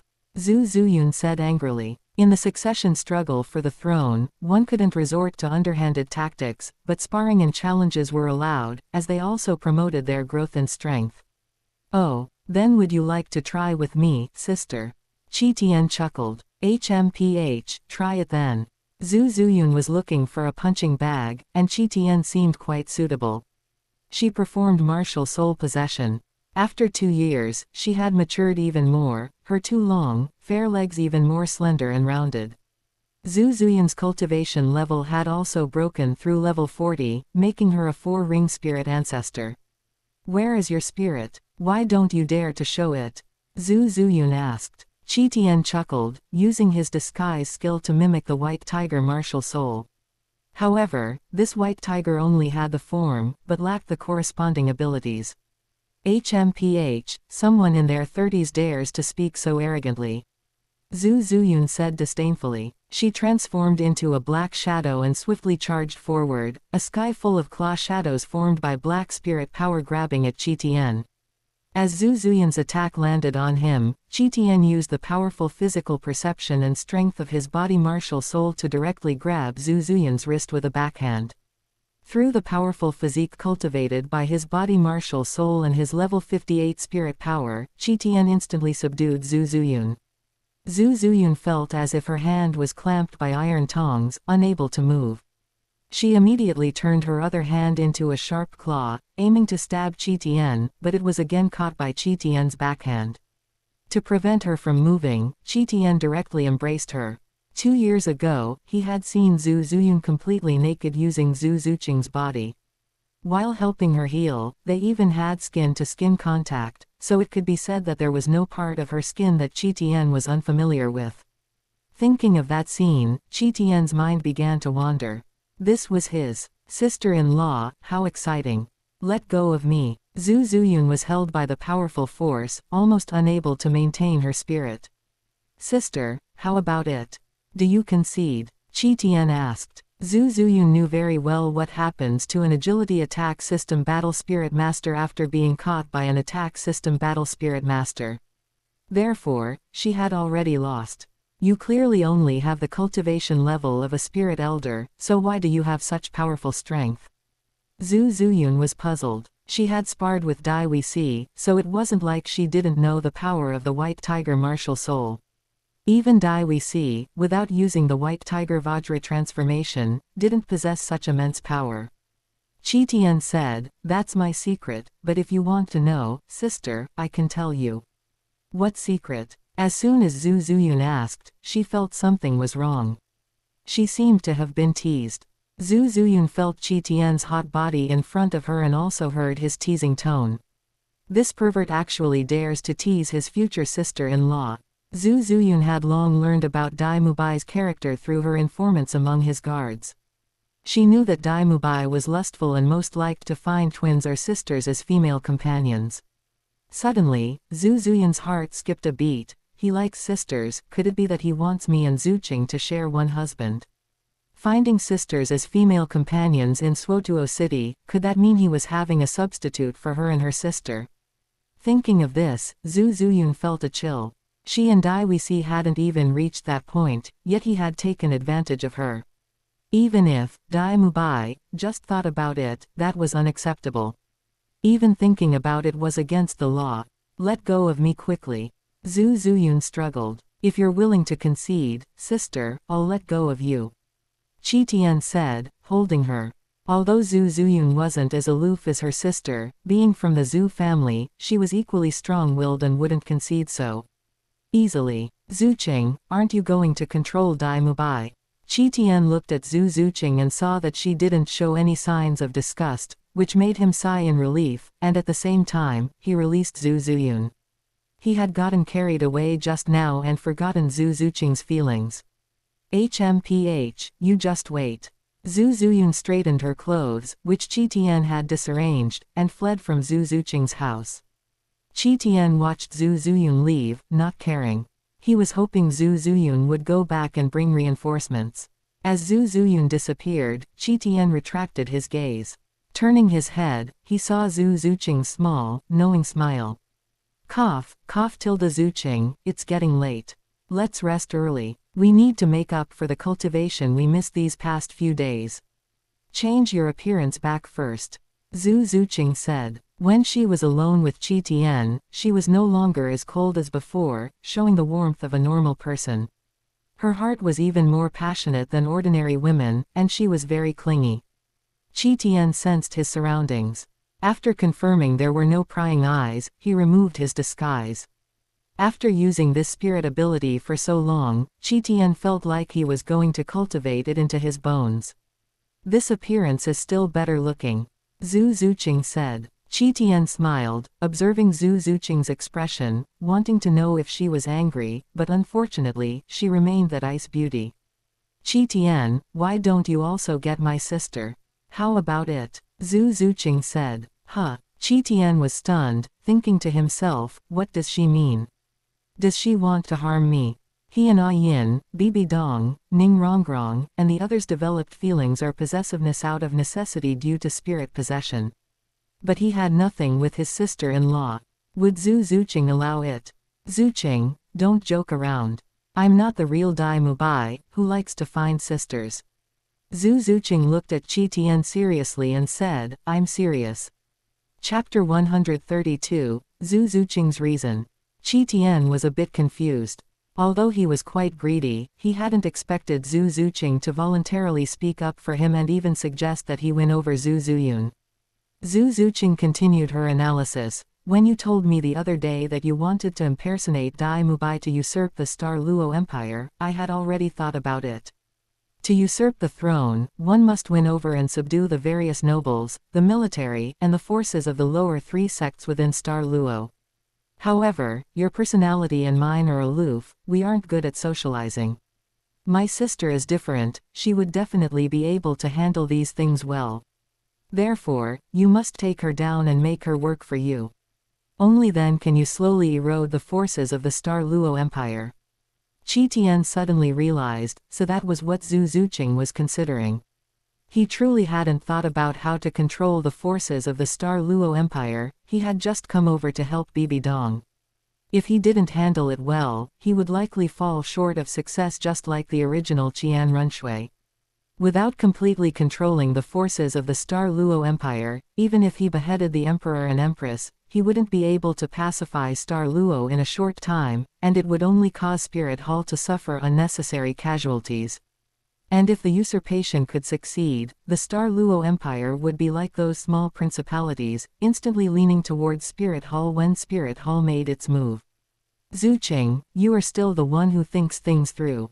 Qian praised. Zhu Zuqing shook her head and said, actually, I also have selfish motives. I just want to save my sister's life. She knew very well that Zhu Zuyun had been subjected to the Zhu family's brainwashing education for legitimate daughters since childhood, and her loyalty to the Dai family was not low.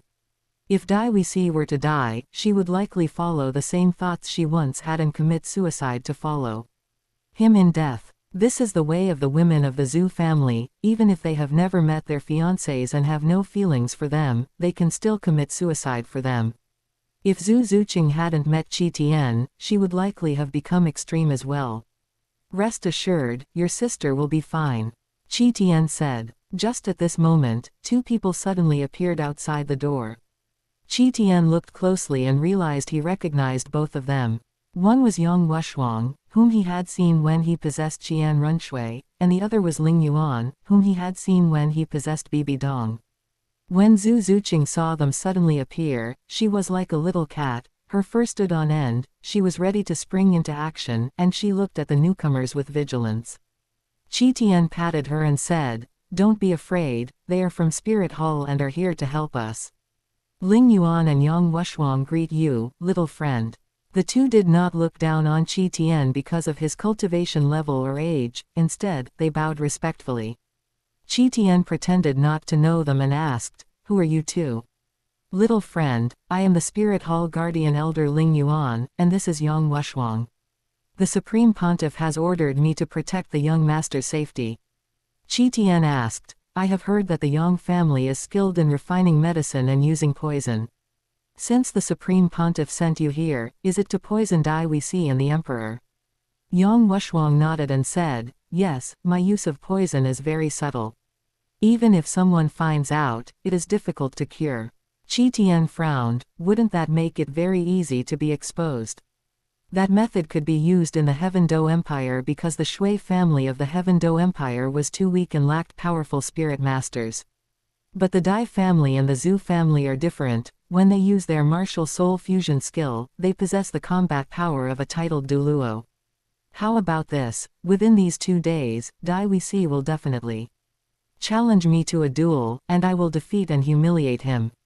If he cannot accept defeat at that time, Senior Yang, you go and defect to him, instigate him, and make him poison the Emperor and me.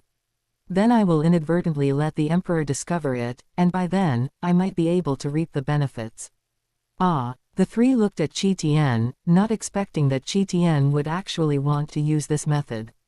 What if Dai Wuxi refuses to poison the Emperor?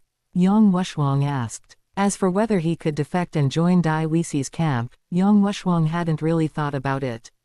As a spirit saint skilled in using poison, his cultivation level in the Yang family was second only to the clan chief, Yang Wudi, so no faction would underestimate him. Qian said, "Then I will beat him up a few more times so he loses hope of becoming the crown prince. Zuqing, you can go and work on your sister's mindset, get her to lean towards us, by then, Dai Wuxi will have no choice but to use poison." Zuqing nodded and said, "Okay, I will." Qian transmitted his voice to her, telling her that he still had an immortal herb suitable for Zuyun, which could be used as a bargaining chip to win her over. Zuqing's eyes lit up. If there was an immortal herb, she would have more confidence in persuading Zuyun. Yang Wuxuang and Ling Yuan exchanged glances, seemingly considering the feasibility of this method. If Yang Wuxuang directly poisoned them, once the truth was exposed, it would easily bring the fire upon Qian. By then, the other spirit masters of the Dai family and the Zhu family would not just watch Qian ascend the throne. If it were Dai Wuxi's poisoning that was exposed, their spears would all point at Dai Wuxi, which would instead allow Qian to pick up this advantage. Then let's go with Qian's method. I will defect to Dai Wuxi, and Elder Ling Yuan, you protect Qian's safety, Yang Wuxuang said. Ling Yuan nodded and said, "That works, but there is one loophole that needs to be plugged." "What loophole?" Yang Wuxuang asked. "Your Yang family needs a new clan chief," Ling Yuan said. Yang Wuxuang's gaze burned with fervor. He understood what Ling Yuan meant.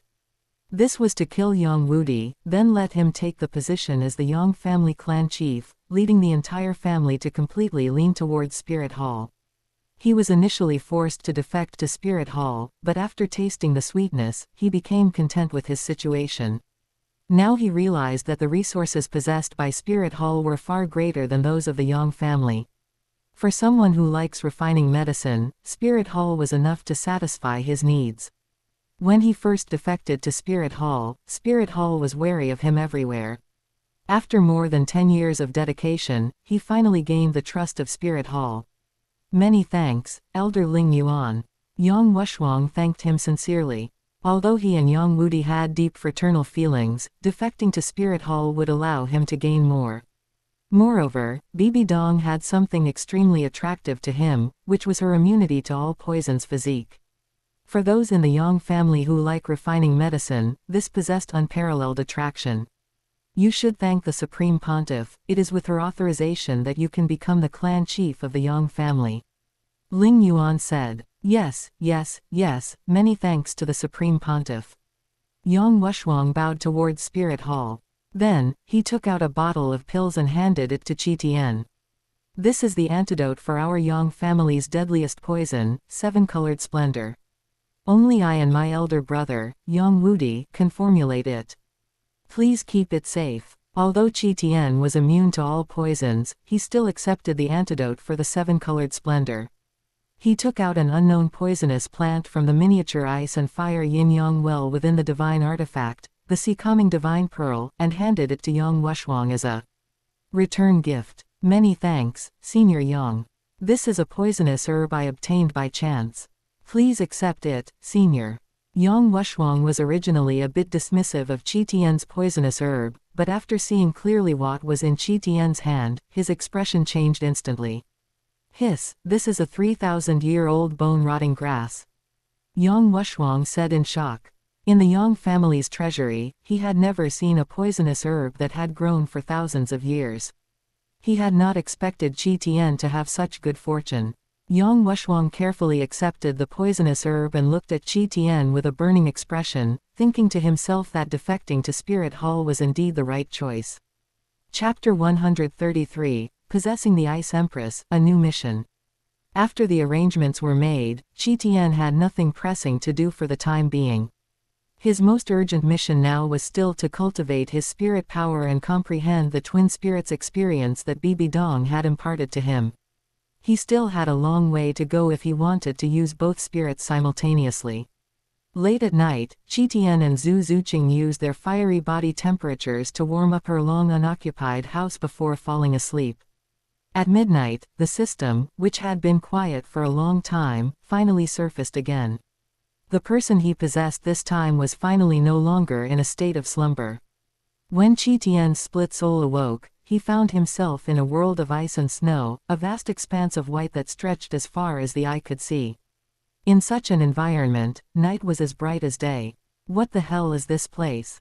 Qi Tian was startled. The Star Luo Empire was in the south, where snowy weather was rare, and the Heaven Do Empire didn't seem to have such a polar environment either. Could it be the extreme north land? Qi Tian wondered. He immediately looked inward, sensing the location of his spirit, wanting to know what spirit the person he possessed had. Once he knew the spirit, he could roughly guess the identity of this person. But after Qi Tian sensed around, he found that this body actually had no spirit. Could I have possessed an ordinary person? No, ordinary people also have spirits. This is the Spirit Hall era, even commoners can awaken a spirit. In that case, what I possessed isn't human. Qi Tian mused. Qi Tian stretched out his hand, wanting to look at it, only to find that what he extended were two large pincers over a meter long. Both large pincers were covered with hexagonal, diamond-like protrusions, except for the foremost clamps and the mouthparts, which were mirror-smooth, glossy silver white. Through the mirror-like surface of the front pincer, Qi Tian saw his current appearance. Silver-white mouthparts, hexagonal eyes, a jade-green 5-segmented scorpion tail, and the stinger was also silver-white. Damn, I'm really not human now. I'm the spirit beast of the extreme north land, the Ice Jade Empress Scorpion. Qi Tian was extremely shocked inwardly. No wonder my split soul spent all those previous days in slumber. It turns out I possessed a spirit beast. It was a normal occurrence for a spirit beast to fall into slumber, and Qi Tian understood this. Just then, the soul of this body finally reacted. Who are you? Why are you occupying my body? A voice rang out in Qi Tian's mind. To have such clear consciousness, is this Ice Jade Empress Scorpion perhaps the Ice Empress? Qi Tian analyzed silently. Ordinary 10,000-year spirit beasts only possessed the intelligence of a human child, and only a small number of 50,000-year-old spirit beasts or higher were indistinguishable from normal people. Some 100,000-year-old spirit beasts had intelligence that even surpassed many humans. And this body's four-layered form, representing her nearly 400,000 years of cultivation level, confirmed she was undoubtedly the Ice Empress. Why aren't you speaking? Get out of my body. The Ice Empress's soul roared. When she first discovered she couldn't control her body, she thought she had been immobilized by some sort of control skill. But when she actually raised her two large pincers, she realized that she had been controlled by something that had seized control of her body.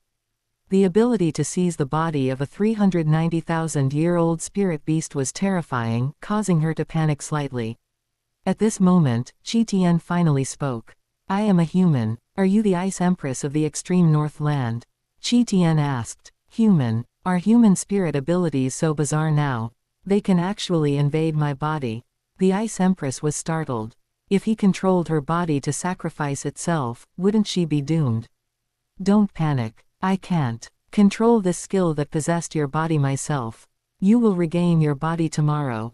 Qi Tian sensed a trace of the Ice Empress's panic and quickly reassured her. Hearing this, the Ice Empress was skeptical, but realizing that her powerful soul couldn't drive Qi Tian away, she had no choice but to accept her fate. Damn it, why didn't you use this skill earlier or later? My prey is going to escape, said the Ice Empress. Prey? What prey? Qi Tian asked. That's a fat ice silkworm with nearly 1,000,000 years of cultivation level. Eating it would be greatly beneficial to me. The Ice Empress explained to Qian that she had been cultivating in her sleep when she suddenly sensed a powerful energy fluctuation, which woke her up. She came out to look and found it was an ice silkworm that had consumed countless ice marrow and broken through to a cultivation level of over 900,000 years. As soon as it emerged, it caused energy fluctuations and woke the sleeping Ice Empress. Tianmeng Ice Silkworm. Upon hearing the mention of nearly 1,000,000 years of cultivation level, Qian thought of Tianmeng. The ice silkworm race seemed to inherently be the food of the Ice Jade Empress Scorpion race, so Qian wondered how Tianmeng could have fallen for the Ice Empress. Tianmeng falling for the Ice Empress was like a mouse falling for a cat.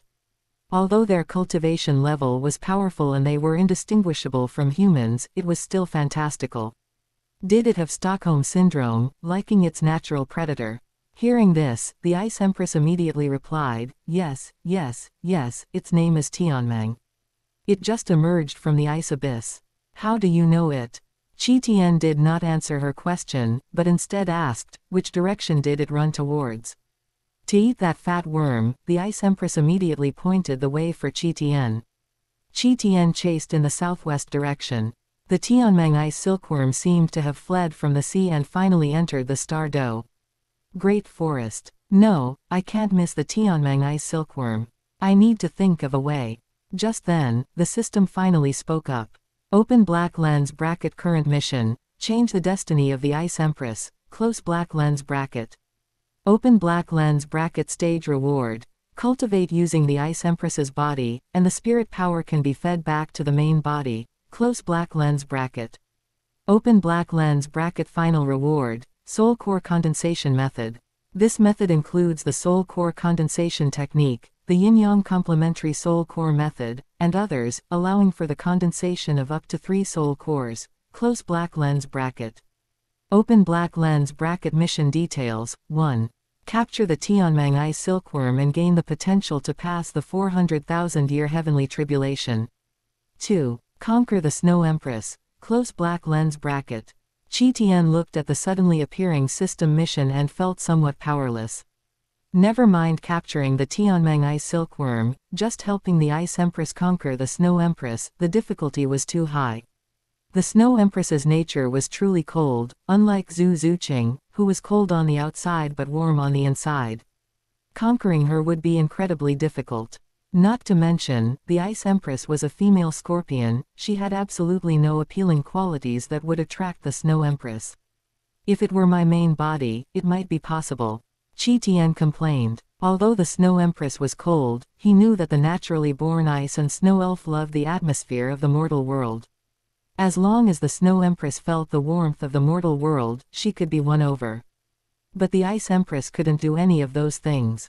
Forget it, I'll take it one step at a time. For now, let's capture the Tianmeng ice silkworm first. Qian thought to himself. He desperately wanted that soul core condensation method. This secret technique was very important to him and to the people around him. Qian even suspected that the reason spirit masters found it easier to break through to titled Douluo 10,000 years later was largely due to this soul core method. Chapter 134, The Ice Empress in Human Form, Towards Bibi Dong. Although the Tianmeng ice silkworm had never experienced a single heavenly tribulation and its combat power was extremely low. As a spirit beast with 990,000 years of cultivation level, its ability to preserve its life was quite strong. It had actually escaped from the hands of its natural predator. Even if the Tianmeng ice silkworm were killed, it would likely quietly preserve its residual soul, just like the deep-sea demon whale king. Judging by the direction the Ice Empress gave for the Tianmeng ice silkworm's escape, it must have fled by sea. Qian did not count on the Ice Empress alone to successfully hunt down the Tianmeng ice silkworm, so he prepared to call in external help. In Spirit City, inside Bibi Dong's room. It was midnight, she was still resting in her room when she was awakened by Qian. Qian used his split soul to communicate with Bibi Dong, preparing to ask for her help in intercepting the Tianmeng ice silkworm. As a dual-attribute spirit beast of spirit and ice, the best choice to deal with the Tianmeng ice silkworm was undoubtedly Bibi Dong. Bibi Dong's soul-eating spider emperor could also be considered the nemesis of the Tianmeng ice silkworm. Moreover, if Bibi Dong's soul-eating spider emperor were present, Qian would not have to fear any backup plans the Tianmeng ice silkworm might have. Otherwise, if the Tianmeng ice silkworm were to strip away its soul origin and leave it in the Ice Empress's sea of consciousness, it would be troublesome. Besides the deep-sea demon whale king, there is actually another 990,000-year-old spirit beast. Are you sure? Bibi Dong asked with some surprise. Years ago, when she went out to sea to hunt sea spirit beasts, she had naturally heard the stories of the demon whale sea region.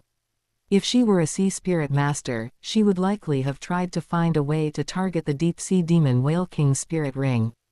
After all, the higher the age of the spirit ring, the greater the power of the spirit ability. No spirit master could resist such a temptation.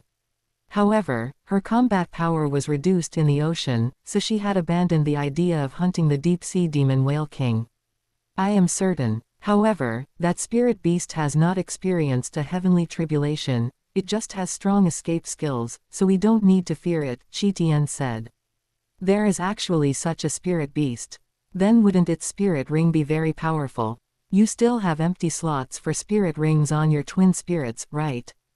Bibi Dong became interested. I cannot absorb its spirit ring. Only a spirit-type spirit can absorb its spirit ring. Other spirit masters would just be exploded by its energy. He also really wanted the Tianmeng ice silkworm's nearly million-year-old spirit ring. That was a 990,000-year-old wisdom spirit ring. At this time, Tianmeng had not yet been treated as a power bank by the spirit beasts of the Star Do Great Forest. The energy accumulated within its body was immense. Even a titled Douluo would not dare to easily absorb its spirit ring, let alone Qian. Then we are hunting it for its spirit bone. Bibi Dong asked. Qian said, I have made a deal with a vicious beast from the extreme Northland. We will help her hunt that spirit beast, and she will give us the soul core condensing method. A vicious beast from the extreme Northland. Bibi Dong narrowed her eyes. Is it a shape-shifting spirit beast? Is it attached to your soul like me? Qian was silent. Bibi Dong sighed, but she could not change anything. The only way to stop Qian from continuing to flirt with others was to become a divinity as soon as possible and take him to the god realm. He couldn't possibly harass those female divinities, could he? What is a soul core? Bibi Dong asked. At present, spirit masters had not yet figured out the method to condense a soul core, so Qian had to explain it clearly to Bibi Dong. A soul core is formed by the transformation of spirit power. After condensing a soul core, although the total amount of spirit power does not change much, the quality of the spirit power and the recovery speed will both greatly increase. Within the mysterious heaven skill, there is a similar effect, which is the 3 flowers gather at the top and 5 qi converging to the origin. Bibi Dong should have reached this realm. All right, then I will set off immediately. Bibi Dong said. To ensure the interception was successful, Bibi Dong went to call the 4th and 5th elders, and they rushed toward the northwest. Their cultivation levels were extremely high, and their travel speed was fast, so Qian did not need to worry. At this moment, he was focused on using the Ice Empress's body, continuing to hunt down the Tianmeng ice silkworm. Over there, the traces of that bug cannot escape these eyes of mine, the Ice Empress said. Her Ice Jade Empress Scorpion clan was naturally the nemesis of the Ice Silkworm clan, feeding on creatures like ice silkworms. Hunting ice silkworms was her innate ability, which was why she could find the tracks of the Tianmeng ice silkworm. While chasing in the direction where the Tianmeng ice silkworm had fled, Qian contacted Bibi Dong, asking her to adjust the interception direction. The group's speed was extremely fast. When the sky was slightly bright, Qian had already crossed the frozen ocean and reached the Haagen-Dazs kingdom. Damn it, it actually ran into the human world. How can we chase it now? The Ice Empress said, somewhat distressed. Can you transform into human form? That way, it won't be so conspicuous. Qian asked. The Tianmeng ice silkworm had a mental interference skill, so it didn't need to fear being discovered upon entering human society. Unless it encountered a spirit master with high achievements in mental cultivation, it would not be discovered. I will teach you how to change. The Ice Empress said. Just as The sea spirit beast devil spirit great white shark could transform into human form when coming ashore. The Ice Empress also had a corresponding method of transformation. However, in human form, she could not unleash her maximum strength. Good, teach me quickly. Qian said. The Ice Empress passed her transformation technique to Qian, and Qian drove the energy within her body, successfully transforming into human form. Qian reached out and discovered that his two large front claws had disappeared, replaced by a pair of slender, jade-white hands. He habitually touched his chest. It was as soft as a human's, just that the temperature was a bit low, and it felt icy to the touch. "What are you doing?" the Ice Empress asked. Having lived for hundreds of thousands of years, she was not ignorant and naturally understood what such an action from Qian represented. Qian smiled awkwardly and let go. "Nothing, I just wanted to feel if there were any problems with your transformed human body." HMPH. Filthy human, the Ice Empress cursed. Qian reached out and tapped, and a smooth, opaque block of ice appeared in front of him. Through the ice mirror, Qian finally saw the Ice Empress's human form. Her stunning face was delicate yet cold and glamorous. On her fair cheeks were 4 emerald magic patterns, and a head of emerald green hair draped behind her.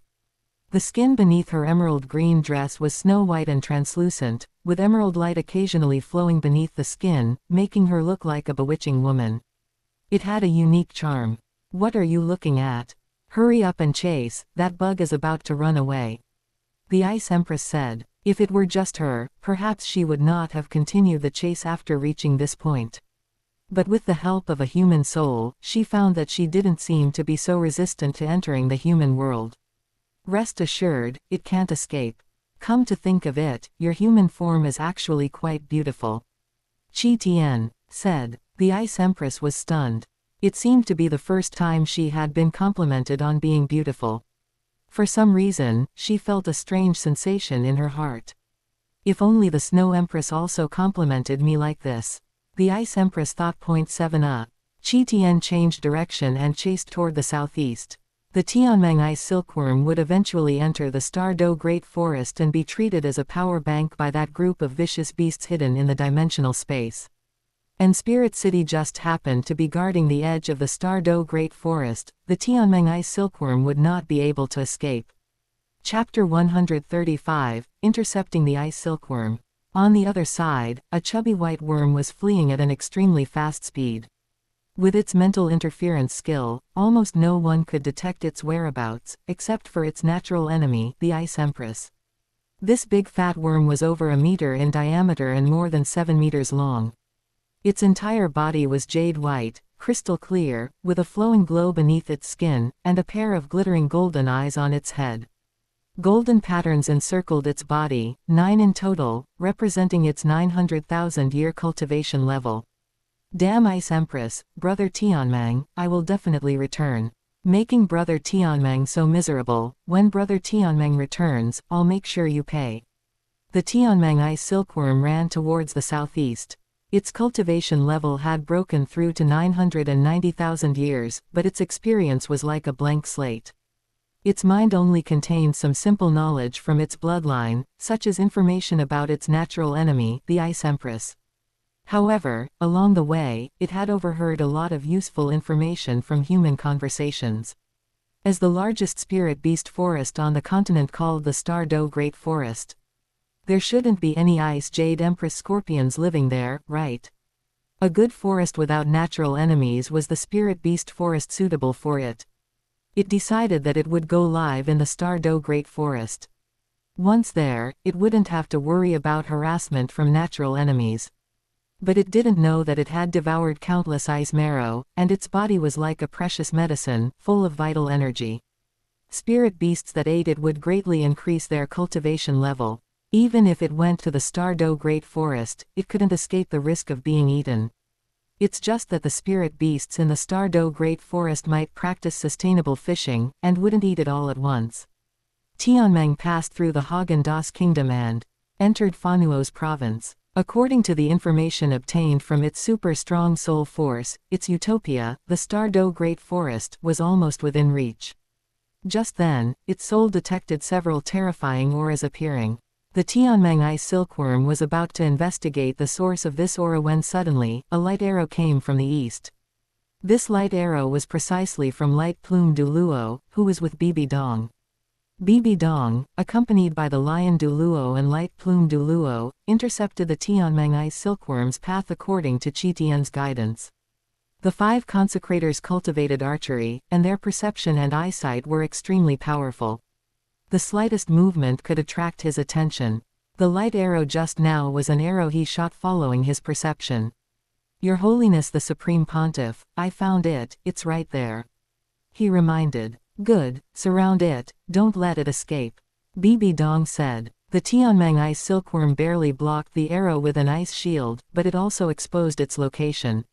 Oh no, it's a human titled Douluo. The Tianmeng Ice Silkworm was a little flustered. How could it not sense the terrifying cultivation level of the newcomers with its perception? The highest was even a level 98 human spirit master. Moreover, it felt a sharp pain from that person, and its mental force used for probing was injured. It's over, where should I run? Facing the top human powerhouses, it felt a bit desperate. If it had passed 9 heavenly tribulations, it naturally wouldn't be afraid of these mere 3 human spirit masters, but it was just a waste now. Human, stop quickly, look what that is. It seems to be a human spirit master's skill. The Ice Empress sensed intense spirit power fluctuations. Although she was a powerful ferocious beast, she dared not be careless on human territory. If she didn't catch the ice silkworm but was killed by human spirit masters, that would be a huge joke. Qitian naturally also saw that light arrow, and his split soul had another perspective, also knowing who that light arrow came from.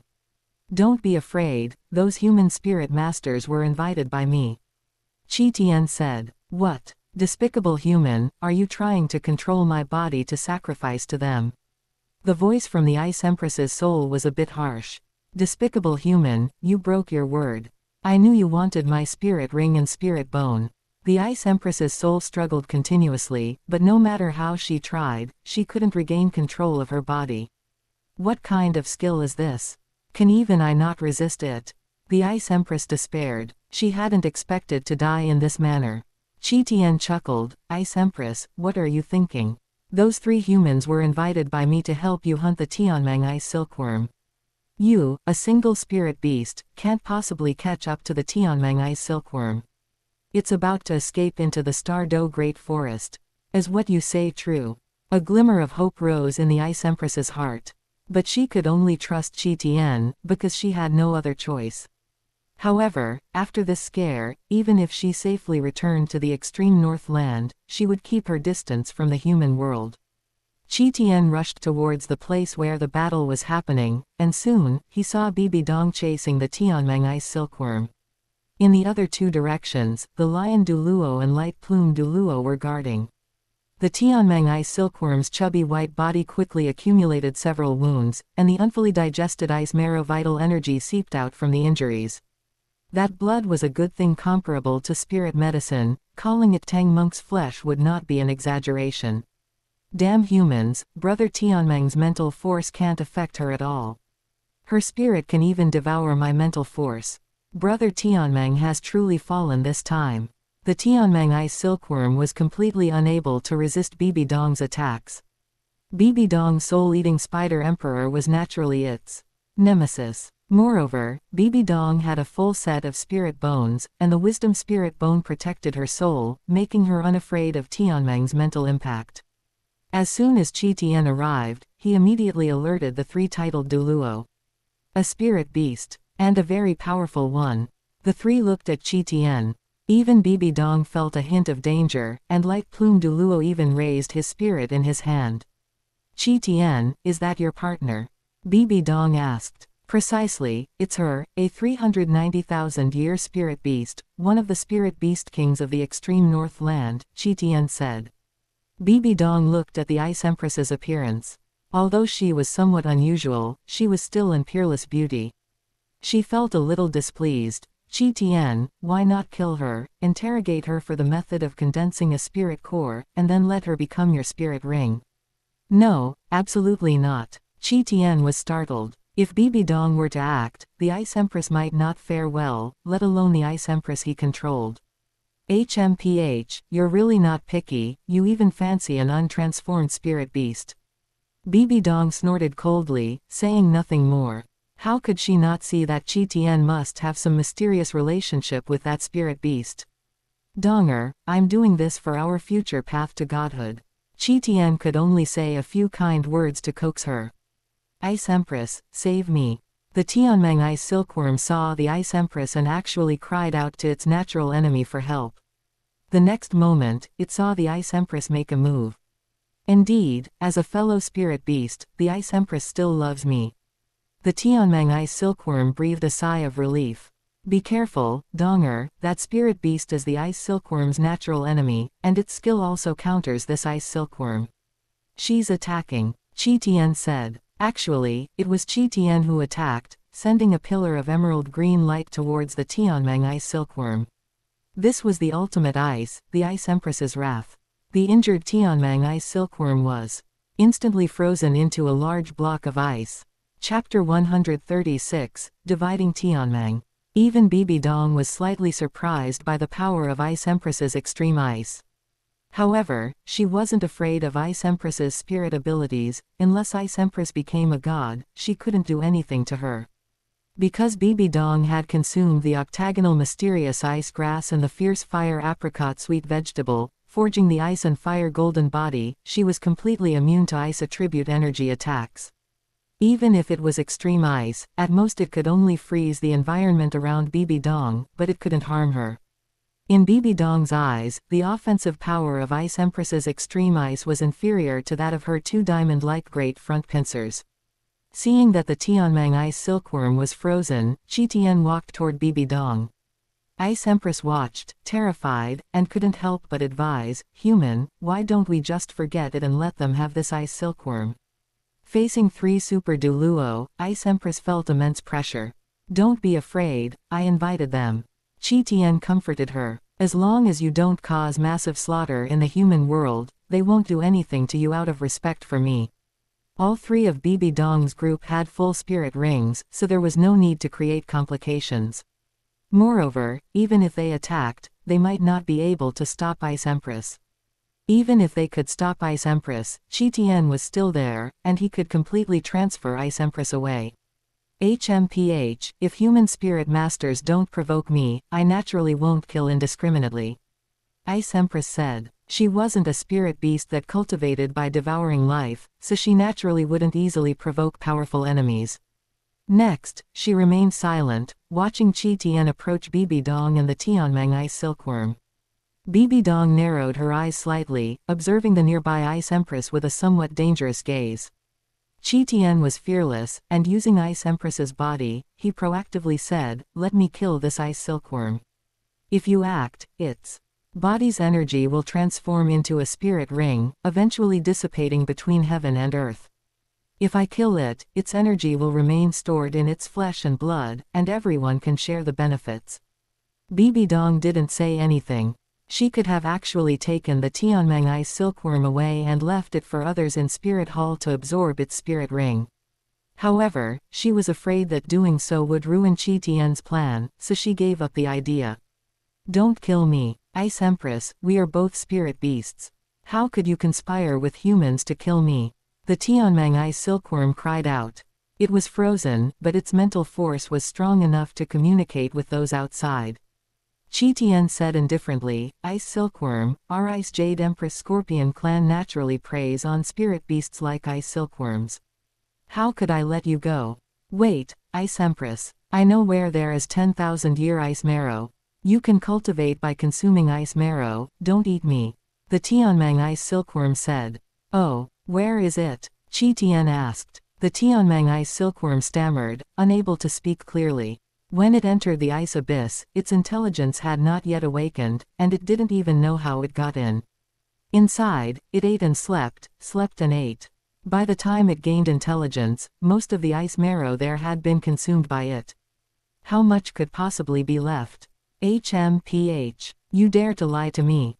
Qian said coldly. Qian raised his head, looked at Bibi Dong who was silently observing nearby, and asked, human expert, what is your name? HMPH. This is His Holiness the Supreme Pontiff of our Spirit Hall, Bibi Dong. A rough voice sounded. It turned out that the two enforcers, seeing Qi approaching Bibi Dong, quietly moved closer and surrounded Qi. Qi, completely unafraid, said, "Humans, this spirit beast soul is very resilient. Do you have any way to weaken its soul?" Bibi Dong remained silent for a while before finally speaking, "Let me do it." Her death spider emperor can corrode vitality, and the soul-eating spider emperor can devour souls. Tianmeng's soul is a delicacy for the soul-eating spider emperor. Bibi Dong used the soul-eating spider emperor true body, first using a skill to shock Tianmeng's soul and then slowly devouring its soul. Qi split soul inside Bibi Dong felt the same experience as Bibi Dong. Hiss, such massive mental force. It's a pity the Tianmeng ice silkworm doesn't really know how to use this mental force, Qi thought secretly. Before long, a rosy color appeared on Bibi Dong's face, which even the spirit power glow of the soul-eating spider emperor couldn't conceal. She must have gained considerable benefits during this process. At this moment, Ice Empress said, "Enough. If this continues, the ice silkworm will die, and then it will turn into a spirit ring." Hearing this, Qi instructed Bibi Dong to stop. Bibi Dong retracted her martial soul true body, her face showing a hint of satisfaction, a great tonic. The Tianmeng ice silkworm inside the ice block looked somewhat weak at this moment. Following Ice Empress's instructions, Qi reverted to his spirit beast form, raised his two great front pincers, applied a skill enhancement to them, and hammered down forcefully. This single strike destroyed the Tianmeng ice silkworm's vitality. The 8-meter-long ice block instantly broke into two halves along the circle of golden patterns in the middle of the Tianmeng ice silkworm's body. Under Ice Empress's direction, Qi gave one half to Bibi Dong's group, while the other half she intended to take away herself. Bibi Dong, this ice silkworm grew up consuming 10,000-year ice marrow. Its flesh and blood are comparable to heaven and earth treasure. This segment is for you. The Tianmeng ice silkworm's vital energy could enrich the spirit beasts of the Star Do Great Forest, giving it to Spirit Hall could also nurture a large number of spirit master geniuses. After Qi finished all this, Ice Empress urged him to leave. He had no choice but to carry the Tianmeng ice silkworm's corpse and speed away toward the north. The two enforcers watched Ice Empress depart, both letting out a sigh of relief. Although they were super Douluo, it was their first time encountering a spirit beast with such a powerful aura. Even a slightly stronger 100,000-year spirit beast felt troublesome to them, let alone this 390,000-year-old vicious beast. "Your Holiness the Supreme Pontiff, what should we do with this spirit beast's corpse?" Bibi Dong watched the large scorpion leave and sighed, "Take it back. This can be considered part of our foundation." A clean fragrance drifted out from the half-frozen ice silkworm. The two enforcers swallowed, as they had truly never eaten anything like this. Every piece of flesh and blood was comparable to a spirit medicine. It was their first time seeing this type of spirit beast. Although they didn't obtain its spirit ring or spirit bone, it didn't seem like much of a loss this way. And Bibi Dong, having devoured the Tianmeng ice silkworm's soul, also gained considerable benefits. In a deserted area, Qi set the ice silkworm down. Ice Empress, carrying the ice silkworm is too conspicuous. Do you have a storage spirit tool? Qi asked. A storage spirit tool? How could I have one of your human spirit tools? Ice Empress asked, puzzled. Few human spirit masters ever visited the depths of the extreme Northland, and since she wasn't a bloodthirsty beast, she hadn't collected any spirit tools. Qi sighed and used the sea-calming divine pearl to teleport a ring over. He needed to transform into human form to wear this ring spirit tool. Qi transformed into a human, and with a mischievous spirit, placed the ring on his ring finger before storing the ice silkworm's corpse inside. Tisk tisk, you humans really are clever, inventing something like this. It seems quite useful. Is it useful? Then I'll give it to you. You must listen to me well from now on. Qi said. After finishing all this, Qi continued his journey, heading toward the extreme Northland. He hadn't forgotten that there was still a mission waiting for him there. Chapter 137, The Mental Core. As night fell, Qian used the Snow Empress's body to return to the frozen forest. Although she had not yet returned to the extreme north land, the Snow Empress's mental state relaxed considerably. She didn't like the outside world. Firstly, the south wasn't cold enough, which made her very uncomfortable.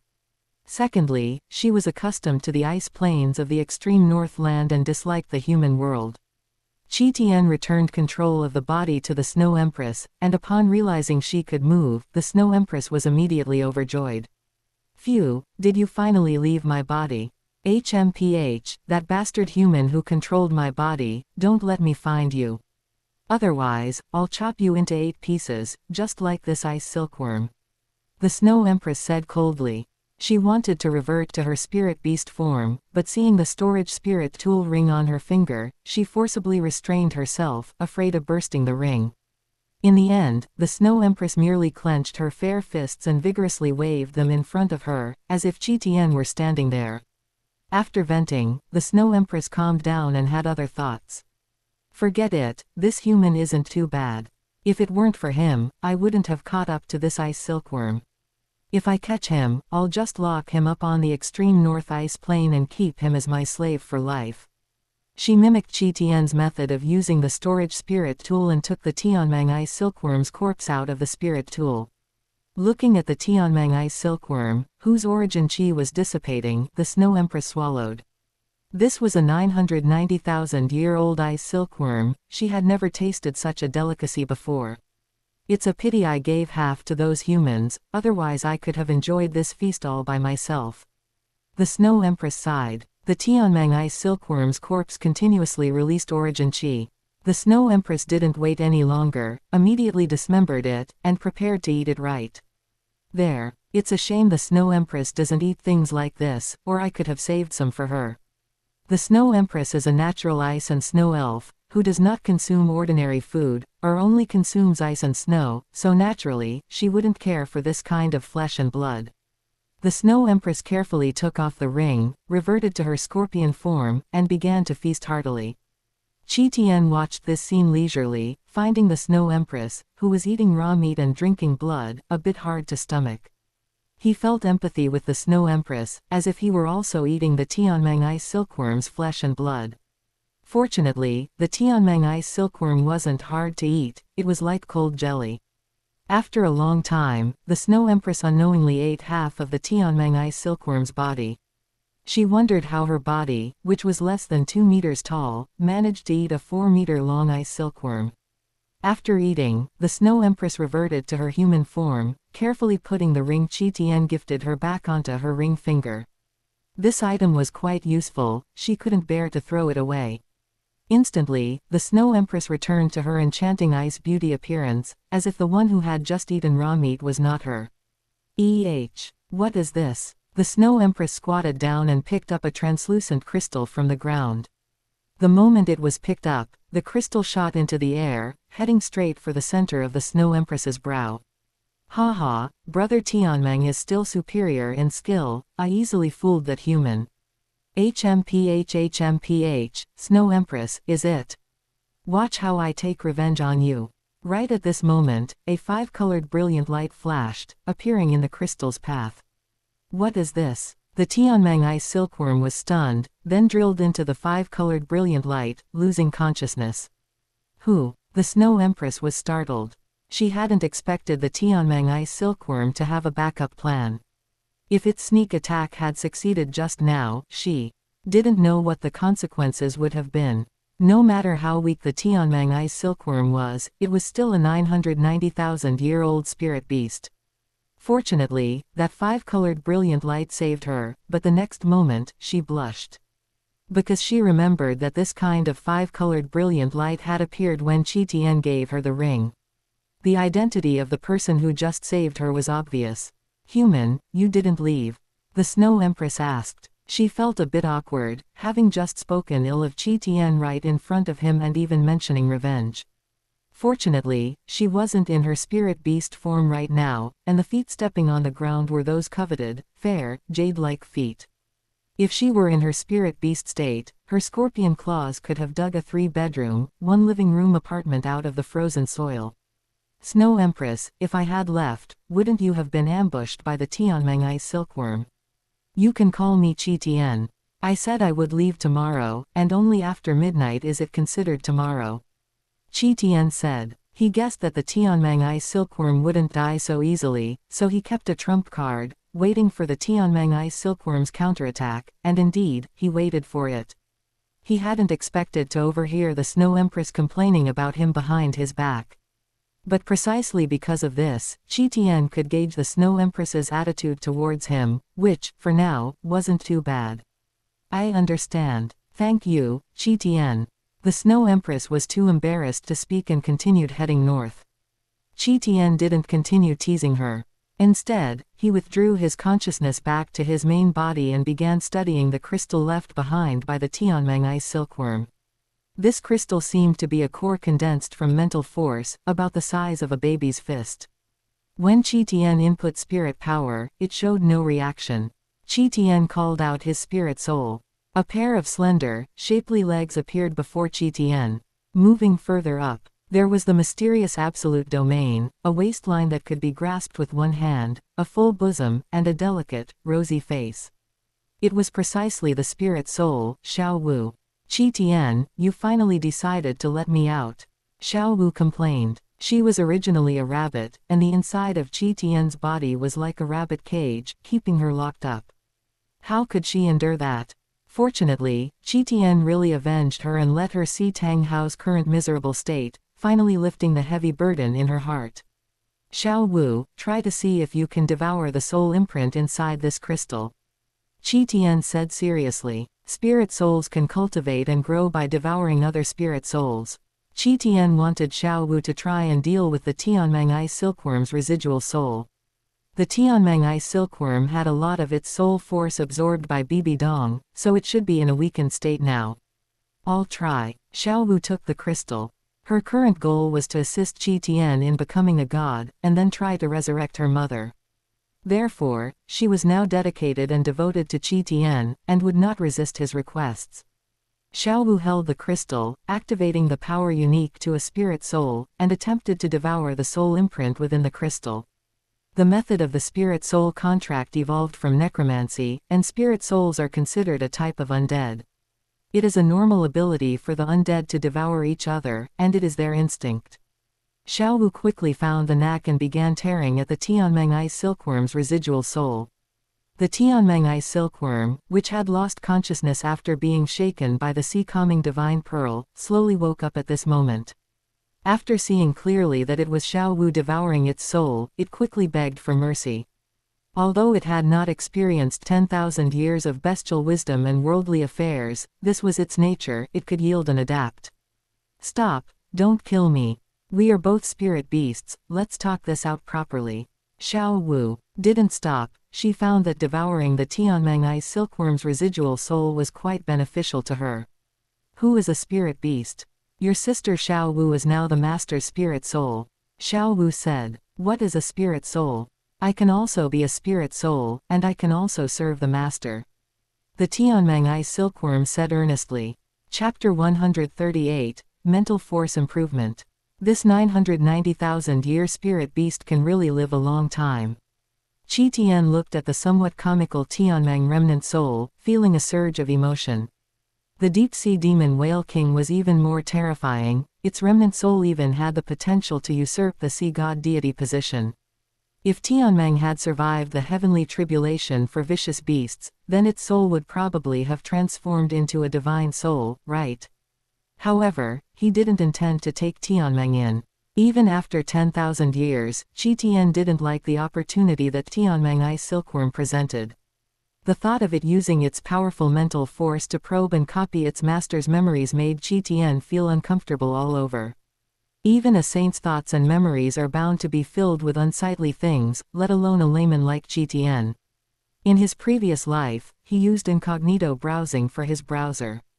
How could he let others pry into his dirty memories in this life? Not even if the peeper is a spirit beast. However, the Tianmeng ice silkworm had only recently climbed out of the ice abyss and didn't understand the various schemes of the human world. So Qian wasn't in a hurry and prepared to chat with it for a while. You also want to be my spirit soul? Qian asked. Yes, yes, yes, master. Tianmeng is willing to acknowledge you as its master and serve you. The Tianmeng ice silkworm seemed to see a way out. Even if it survived, after 10,000 years, it would have to undergo the heavenly tribulation for vicious beasts, and it would be a superposition of 10 layers of heavenly tribulation. With its meager abilities, it simply couldn't pass the heavenly tribulation, only death awaited it. But by becoming the spirit soul of this human genius, there might be a chance to ascend to the god realm and become a god with him. As a good-for-nothing who ate and slept and ate, would it not know how to choose? Then tell me, what is this crystal? I don't take in good-for-nothings here, Qian said. Tianmeng naively thought Qian was truly testing it and quickly revealed everything it knew. Master, the ice element energy origin in my body is all within my physical form. And my spiritual origin has condensed into this crystal. If Master absorbs it, your mental force can grow. Qian's eyes lit up. He didn't have a cultivation technique specifically for mental force, unlike Tang San, who could cultivate with the purple demon eye. And Tianmeng's spiritual origin crystal could just enhance his mental force and make up for his shortcomings. How'd I absorb this crystal? Qian asked. The Tianmeng remnant soul, ignorant and unaware of human malice, told Qian the absorption method. Master, absorbing this crystal is like absorbing a spirit bone.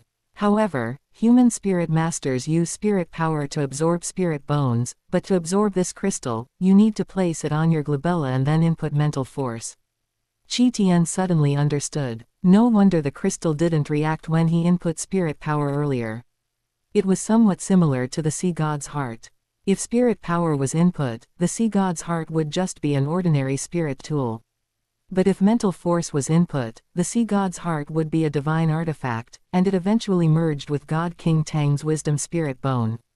Qian held the crystal in his hand, then said to Xiao Wu, I'll leave it to you. Xiao Wu's eyes lit up. She had just sensed that she could absorb the power of the Tianmeng remnant soul to improve herself. The Tianmeng remnant soul, in her eyes, was like a delicacy, making her drool. Master, I am a 990,000-year spirit beast, and she is only a 100,000-year spirit beast. She should be handed over to me for discipline. Tianmeng misunderstood Qian's meaning, but Xiao Wu didn't. HMPH. You big fat worm, you still want to be Sister Xiao Wu's superior.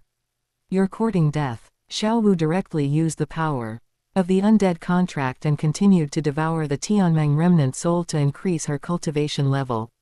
What are you doing? Master, save me quickly. She's going to use torture, she's going to eat me. Tianmeng shrieked. But finding that Qian didn't respond, it pleaded with Xiao Wu again. Sister Xiao Wu, I won't be your superior anymore. Please stop quickly. If this continues, my soul will dissipate. We should help Master together, so Master can become stronger, and even have the possibility of becoming a god. Spare. Before long, the Tianmeng remnant soul fell silent, and Xiao Wu's spirit soul became even more solidified. Her body seemed real, with fair skin, a tender pink face, and a scorpion braid that fell to her fair, jade-like heels. As expected of one of Douluo's top beauties, Qian secretly marveled. He also felt that his spirit rings seemed to have changed. His 2 red spirit rings actually carried a trace of orange gold, evolving towards vicious beast spirit rings. However, Tianmeng was, after all, a remnant soul, and a large part of its power had been absorbed by Bibi Dong, so Xiao Wu only obtained a portion of it. Moreover, there would be considerable loss when a spirit soul devoured another soul to increase cultivation level. Therefore, Qian's spirit rings did not fully evolve into 200,000-year spirit rings. Xiao Wu contentedly came before Qian. Qian, thank you. I seem to have become stronger. As a spirit soul, she could use the skills of Qian's 2 spirit rings, and she also had a certain chance of carrying skills herself. After devouring Tianmeng, she naturally became stronger. Congratulations, Xiao Wu. Qian praised without reservation. As a spirit soul, Xiao Wu would accompany him for life, and getting along well with Xiao Wu had no downsides for him. Qian, don't worry, I will fully assist you in becoming a god. Xiao Wu said confidently. Qi Tian smiled and handed her the spiritual origin crystal. Xiao Wu, you're stronger now. Help me check if this crystal has any hidden tricks from that bug. Okay. Xiao Wu took the crystal and began to investigate seriously. She had just devoured Tianmeng's remnant soul, so she was incredibly familiar with Tianmeng's soul imprint. Tianmeng's hidden tricks couldn't escape her eyes. Qi Tian, this crystal is fine now. Do you want to absorb it? Xiao Wu asked. Qi Tian nodded and said, yes, Xiao Wu, help me guard. Since the crystal was fine, Qi Tian could safely absorb it to enhance his mental force. Qi Tian placed the crystal on his glabella and injected mental force. In this era, most spirit kings were likely unable to project mental force outside their bodies. At most, when they broke through, their mental force would uncontrollably project outwards, causing some fluctuations. But Qi Tian's mental force already far surpassed that of ordinary spirit masters, and he had absorbed 100,000-year wisdom spirit bone. So he could easily project mental force and input it into this crystal. When this crystal came into contact with the mental force Qi Tian input, it was like a spirit bone, slowly integrating into his skin and entering his sea of consciousness. Before long, Qi Tian saw a scorching crystal appear in his sea of consciousness. It continuously nourished Qi Tian's mental force ocean, strengthening Qi Tian's mental force. A portion of the power slowly integrated into Qi Tian's head spirit bone, enhancing the quality of this spirit bone. At this moment, Qi Tian's mental force surged out, stirring up an energy vortex in Zhu Zuqing's house. At the same time, his mental force spread out. Combined with the blue-silver domain, He saw the conversation between the two sisters in nearby Zhu Zuyan's home. He also saw spirit kite Douluo, who was hidden in the dark protecting Zhu Zuqing. Chapter 139, Persuading Zhu Zuyun. At Zhu Zuyan's home, spirit kite Douluo frowned. She seemed to sense someone spying on her. Whose powerful gaze is this? Is there another titled Douluo in Star Luo City? Spirit kite felt a little uneasy, thinking she had been noticed by a mysterious expert. She felt uncomfortable because she sensed that this gaze seemed to be focused on some particular areas, such as her chest and buttocks.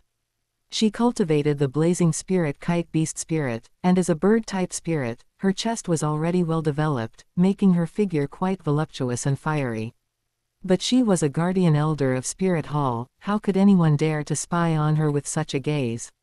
This shameless old pervert. Spirit kite cursed inwardly, but dared not make any sudden moves, only secretly remaining vigilant.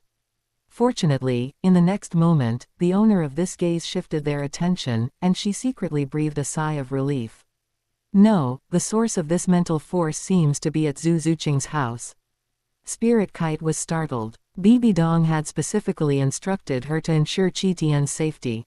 If something happened to Qi Tian, she couldn't imagine what Bibi Dong would do to her. Thinking of this, Spirit Kite disregarded her own safety and rushed towards Qi Tian's residence. Her spirit possessed two attributes, and her speed was also very fast. In an instant, she arrived at another part of the Zhu clan territory, Zhu Zuqing's house. Who is it exactly? Spirit Kite looked towards Qi Tian's residence, but only saw Qi Tian alone. It's actually him. How is that possible? His cultivation level is only Spirit King, why would he have such strong mental force? Spirit Kite exclaimed in shock. A moment later, Qi Tian's mental force slowly became calm. His mental force just now had only burst out uncontrollably due to absorbing the crystal, creating this illusion. Qi Tian's actual mental force realm had not yet reached the titled Douluo level for the time being. Seeing this, Spirit Kite finally breathed a sigh of relief. So it was a breakthrough in mental force, but this level of mental force is also very rare. Since the source of the mental force is him, then the person who spied on my body just now was also him. Spirit Kite thought of this, her cheeks flushed. Bah, you scoundrel, no wonder His Holiness the Supreme Pontiff told me to stay away from him. On the other side, Zhu Zuqing paid a visit according to her plan. The two stood in the courtyard, looking 6 or 7 parts alike. Proud figures and stunning faces. One mature and charming, the other cool and subtly alluring, a beautiful sight indeed. Zhu Zuyun saw her younger sister, and her attitude was not very good. HMPH. My dear sister, are you here to mock me now? Zhu Zuyun spoke coldly to Zhu Zuqing. It's hard for anyone who has been deceived to speak kindly to the person who deceived them. Sister, you've misunderstood. I'm here today to clear up the misunderstanding. Zhu Zuqing said. Misunderstanding? What misunderstanding is there between us? Zhu Zuyun was about to mock Zhu Zuqing, but seeing her sister's serious expression, she decided to give her a chance. What do you have to say? I'd like to see how you explain it. Zhu Zuyun asked. Zhu Zuqing took the initiative, pulling Zhu Zuyun into the house. Sister, why aren't you cultivating with Dai Wuxi? Zhu Zuqing asked curiously. Zhu Zuyun was startled, not expecting Zhu Zuqing to ask this question, thinking Zhu Zuqing wanted to extract information about Dai Wuxi. What else? In the eyes of various noble factions, after Dai Mubai fled, Dai Wuxi's position as crown prince is set in stone. So many factions are befriending Dai Wuxi. He has to socialize and handle official duties on one hand, and cultivate on the other. We don't meet very often. Zhu Zuyun said with a hint of pride. Compared to Dai Mubai, Dai Wuxi was far more outstanding.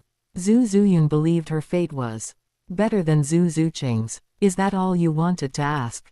Zhu Zuyun asked. Zhu Zuqing shook her head and said, Sister, look at my cultivation level. She used martial soul possession, and yellow, and purple spirit rings pulsed beneath her feet. Only then did Zhu Zuyun realize that her sister's spirit power had actually reached 36th rank. How is that possible? Zhu Zuyun was shocked. She clearly remembered that more than 2 years ago, Zhu Zuqing had barely absorbed her second spirit ring and only just broken through to Spirit Grandmaster. According to her cultivation speed, reaching 27th rank by now would already be considered diligent. But Zhu Zuqing's spirit power was 36th rank, exceeding Zhu Zuyun's comprehension. She had originally thought her sister's return this time was only because of Dai Mubai, giving her confidence, but she hadn't expected her confidence to come from herself. Zhu Zuyun remembered that when she was the same age as her sister, she had only barely cultivated to 26th or 27th rank spirit power. Zuqing, how did you do it? Zhu Zuyun's attitude softened considerably. Although this would make her and Dai Wuxi's chances of winning slim, she felt that her sister coming to her was definitely not to show off her power. Sister, I consumed an immortal herb, which is why I have this spirit power today. Immortal herb. Zhu Zuyun had never heard of it. Zhu Zuqing slowly explained the origin of the immortal herb. Zhu Zuyun could only feel envious, as there was only one such immortal herb. Sister, I told you I would become a titled Douluo in the future and change the fate of the Zhu family. At least the Zhu family cannot become a vassal of the Dai family. We, the women of the Zhu family, should not lose our lives due to the Dai family's struggles. Zhu Zuyun's lips moved, and she asked, Then what about you and Dai Mubai? Zhu Zuqing said calmly, Sister, Dai Mubai and I don't have that kind of relationship. He's just a tool. Zhu Zuyun was a little surprised, not expecting Zhu Zuqing to have taken the dominant position. It was well known that in the Hell White Tiger martial soul fusion skill, the dominant position was usually held by the White Tiger martial soul. Then what do you want to do? Zhu Zuyun asked. Sister, why can't we, the Zhu family, become the emperor of the Star Luo Empire? Zhu Zuqing said. Hiss. The education Zhu Zuyun received since childhood forbade her from even thinking of such treasonous things. Sister, I also need to control all the military forces, so I need someone to help me. We are sisters, I feel more at ease in trusting such a matter to you. Zhu Zuqing said. Impossible. Zuqing, have you gone mad? Zhu Zuyun was greatly startled by her sister's bold idea. The education she received since childhood was to assist her future fiancé in seizing the throne, and then become like the current emperor and empress. So, for a moment, she couldn't accept Zhu Zuqing's rebellious idea. Sister, I can do it. I plan to help Dai Mubai seize the position of crown prince, and then assist him in ascending to the throne. Then, after I break through to titled Douluo, I will have him abdicate the throne to me.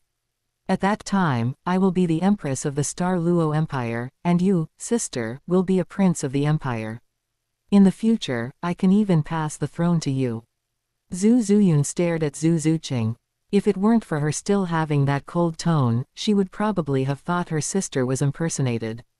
Zhu Zuqing continued, "Sister, if you don't believe me, you can have Dai Wuxi challenge Dai Mubai. If Dai Mubai wins, it will prove that I have the ability to complete my plan and promise. Then you will come and help me." Zhu Zuyun was stunned because she had indeed sent a message to Dai Wuxi, asking him to teach Dai Mubai a lesson and curb his arrogance. She hadn't expected Zhu Zuqing to actively bring up this matter, and she suddenly had an ominous premonition. "Sister, I have another immortal herb. As long as you are willing, you also have hope of breaking through to titled Douluo." Zhu Zuqing said. "What?" Zhu Zuyun was moved. Chapter 140, Zhu Zuyun is moved, first meeting with the Snow Empress. Having witnessed the effects of the immortal herb, how could Zhu Zuyun not be moved? Compared to enduring the cruel competition within the family and the imperial household just to sit on that elusive empress's throne, the immortal herb and the possibility of breaking through to titled Douluo were far more tempting. Even if she became empress, as long as she wasn't the dominant force in their martial soul fusion skill, at most she would only be a subordinate to Dai Wuxi. Moreover, Dai Wuxi, who would eventually become emperor, would certainly take concubines. If she were strong, it would be fine, she could control the harem. But if Dai Wuxi were strong, the imperial family is merciless, and she would then become a complete tool. Zhu Zuyun had lived in the Zhu family longer and had received more indoctrination than Zhu Zuqing.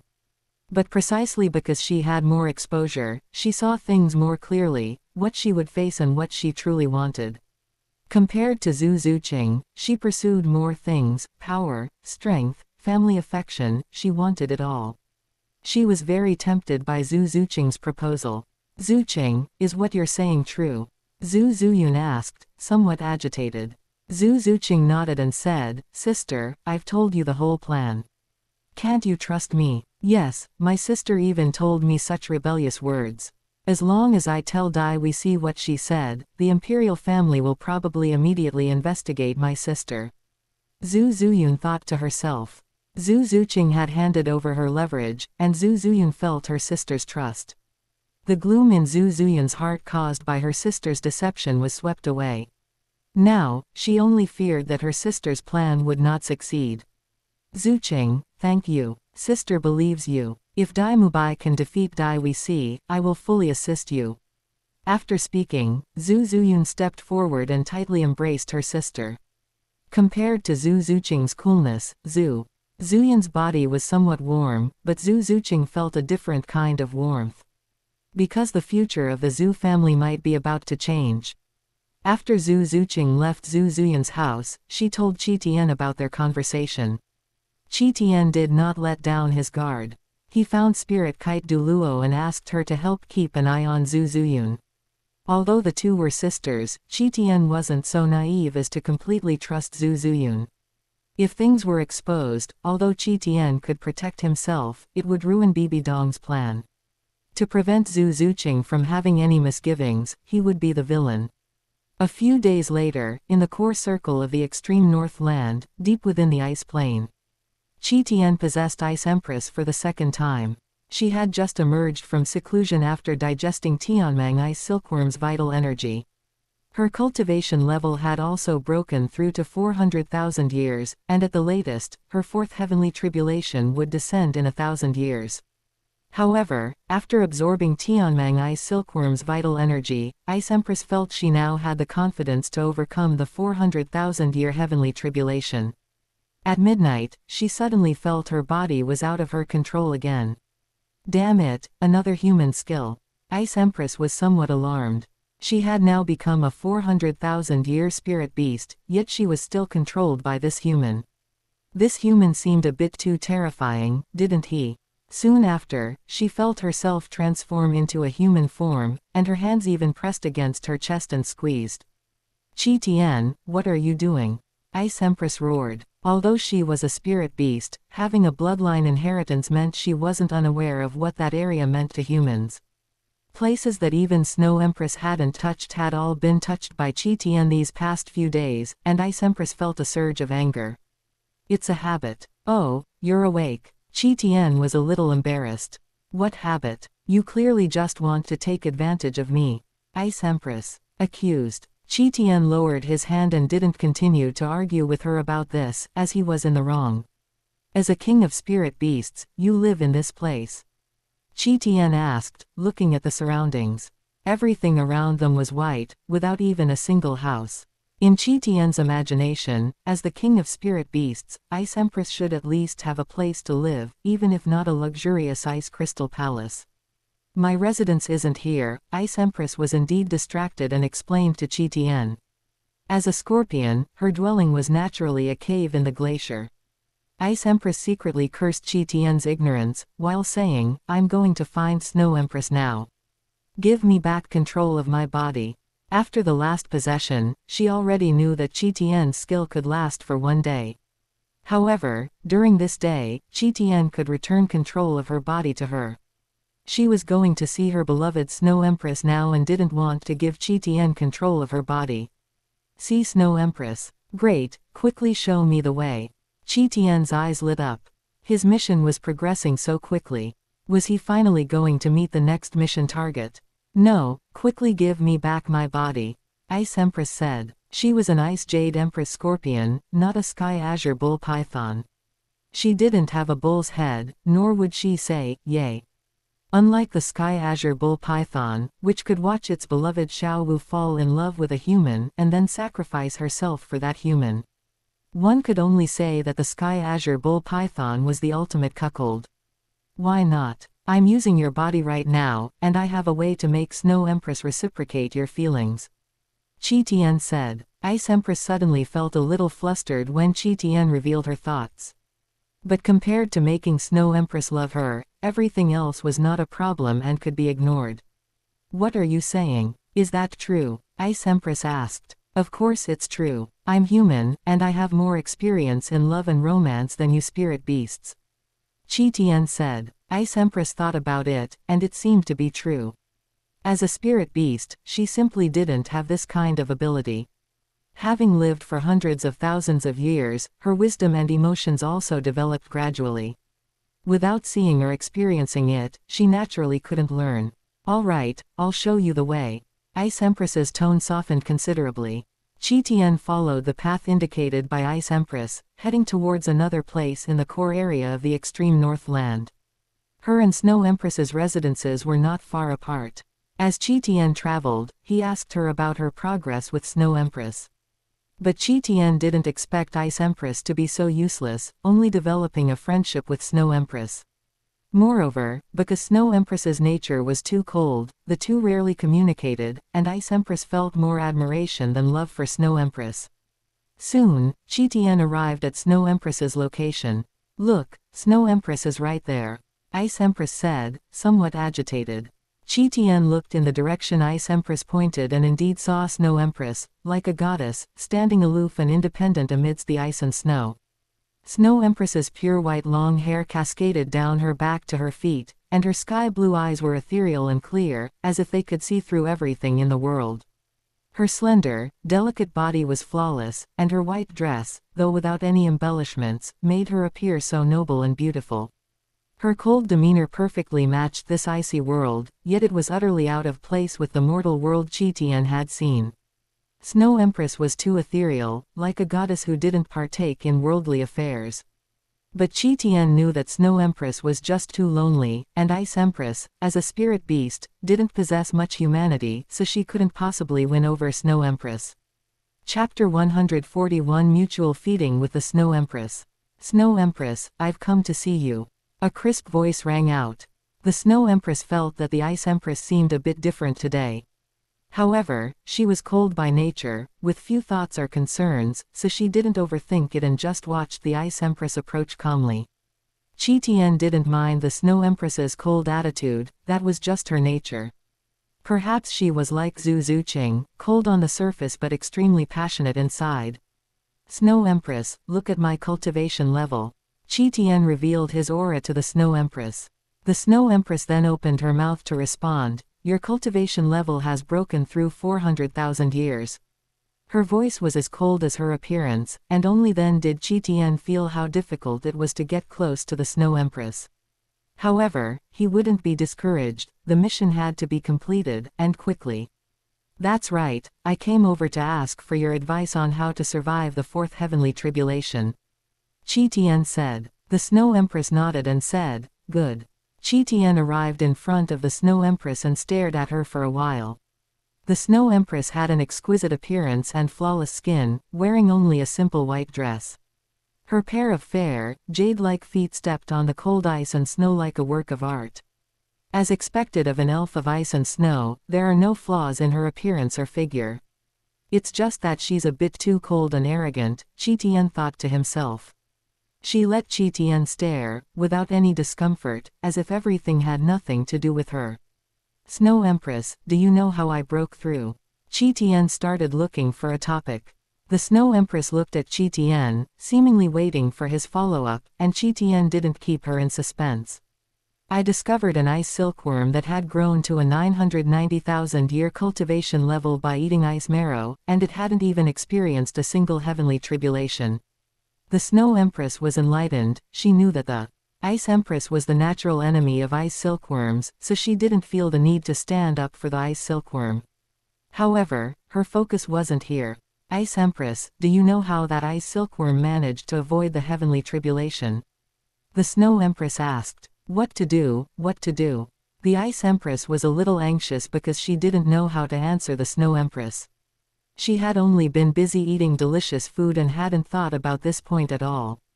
She hadn't expected the Snow Empress to focus on this. If she had known, she would have spared the Tianmeng ice silkworm.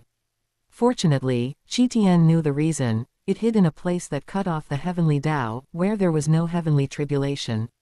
The Snow Empress nodded slightly. I see. Then its heavenly tribulation didn't disappear, it must have accumulated.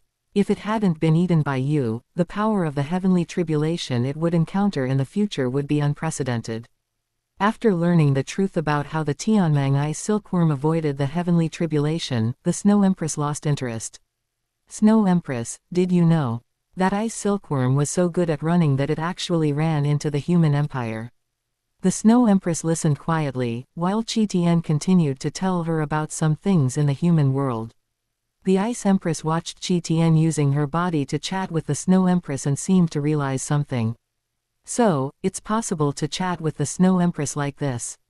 The Ice Empress thought to herself. Because of the Snow Empress's temperament, every time she chatted with the Snow Empress in the past, it ended hastily. But Qian could chat with the Snow Empress for so long, she understood and knew how to get along with the Snow Empress in the future. Snow Empress, you living here doesn't quite fit your status. In the human territory, I saw that the houses they built were not bad. Why don't I build you a palace? Qian said. Okay. The Snow Empress didn't refuse and seemed a bit interested in it. This was the core of the extreme north land, where ice and snow never melted all year round. Qian planned to use ice and snow to build a palace. The form of the palace could refer to the castle of the 7 treasure glazed tile school, which would look good. But Qian didn't intend to build it too big. If the inside of the palace was too big, it would seem too empty for 2 people to live in. Only a more exquisite palace could make the Snow Empress feel at home and help her walk out of her loneliness. Qian pulled the Snow Empress and built a palace on the snowfield in less than a day. Both of them had strong control over ice and snow. Under Qian's guidance, a palace built of ice gradually took shape. This palace was like a crystal palace, and in terms of visual perception, it was even more exquisite than the luxurious castle of the 7 treasure glazed tile school. How is it? Is it beautiful? Qian asked. The Snow Empress nodded. She felt that the Ice Empress was very different today. She seemed to have become interesting. She felt that she didn't hate this way of getting along, and was even faintly looking forward to it. Snow Empress, how about I live with you? Qian asked. Qian's proposal was exactly what the Snow Empress wanted, so she nodded and agreed to Qian's request. The Ice Empress watched Qian's interaction with the Snow Empress all day. She was a little jealous and wished that she was the one interacting with the Snow Empress all day. But hearing that she could live with the Snow Empress in the future, she suddenly became clear-headed. Human powerhouse, terrifying indeed. The Ice Empress was completely convinced. Qian brought the Snow Empress into the Crystal Palace, but this home seemed to be missing something. He teleported some decorations and furniture over and arranged them inside the palace to make it look a bit more lively. Snow Empress, are you hungry? Qian asked. The Snow Empress looked at Qian indifferently, but she was in a good mood today, so she still answered Qian's question. Ice Empress, have you forgotten my status? I don't need to eat. She was a creature born of ice and snow, feeding on the origin qi of the heavens and earth, truly not eating the food of the mortal world. Snow Empress, I haven't forgotten, I just want you to taste the food of the human world. The Snow Empress felt Qian's care and nodded slightly, agreeing to Qian's proposal. Qian didn't directly let the Snow Empress eat hot food but took out some light snacks for her to taste and adapt to slowly. Beside an ice table, the two sat opposite each other, with several snacks placed on the ice table, giving the palace a taste of home. Qian picked up a piece of snack and sent it to the Snow Empress's lips. The Snow Empress didn't notice anything wrong, opened her crystal clear lips, took the snack, and began to taste it slowly. The way she ate was extremely pleasing to the eye. Qian just sat opposite her, quietly appreciating it. How does it taste? She hadn't undergone transformation, and Qian was afraid that her sense of taste was different from humans or that she didn't have a sense of taste. But Qian overthought it. She was the darling of heaven and earth. Since she was born in human form, how could she not have a sense of taste? Not bad. The Snow Empress nodded. Seeing Qian staring at her, she also picked up a piece of snack and handed the snack in her hand to Qian's lips. You eat too. The Ice Empress watched this scene and wished Qian would get lost immediately. This was the feeding from Snow Empress' sister. Unfortunately, Qian didn't seem to plan to get lost so quickly. He opened his mouth to catch the snack and even pushed his luck, pretending to accidentally kiss her finger. The Snow Empress's eyes narrowed slightly, watching quietly, but the Ice Empress in Qian's mind was already at her limit. Delicious. Qian looked at the Snow Empress and said, not knowing if he was talking about the snack or her finger. Chapter 142, Battle Against Dai We See. Perhaps because the Ice Empress was also a spirit beast, the two women already had a good relationship, and the Snow Empress didn't show any resistance towards the Ice Empress. So, as long as Qian was proactive, he could get very close to the Snow Empress. The Ice Empress couldn't do it before because she put herself in a vulnerable position and didn't know what the Snow Empress needed. With a little more care from Qian to alleviate the loneliness in the Snow Empress's heart, it wouldn't be long before the Snow Empress would become dependent on him. This dependence had nothing to do with love, but relationships always develop step by step. By then, Qian's mission should also be considered complete. However, in the Ice Empress's eyes, it was a major breakthrough in their relationship, and she studied it frame by frame.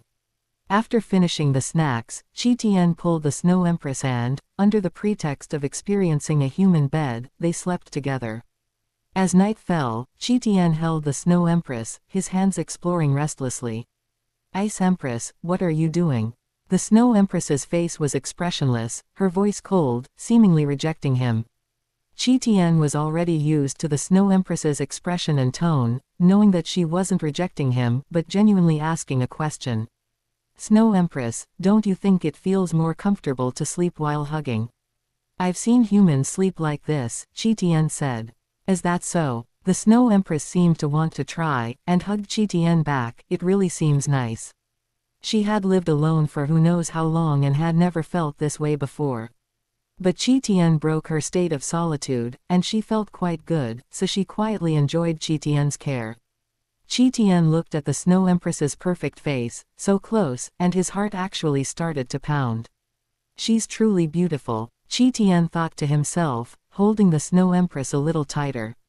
If his cultivation level wasn't so low, he really would have come in his main body to replace the Ice Empress and share a bed with the Snow Empress. Qian, please, let me do it. The Ice Empress was extremely envious. Although she felt the same way, it was ultimately not as satisfying as controlling the body herself. She knew Qian would leave at midnight, but she didn't want to wait another second. Qian ignored her, quietly enjoying his time with the Snow Empress until midnight, when his split soul returned to his main body. Several days had passed in Douluo City. Qian's cultivation progress with his twin spirits finally made a little headway, and his mental force also slowly increased under the nourishment of Tian Meng's spiritual origin. Perhaps due to the increase in mental force and Xiao Wu's 2 spirit rings, Qian's twin spirits developed a slight connection.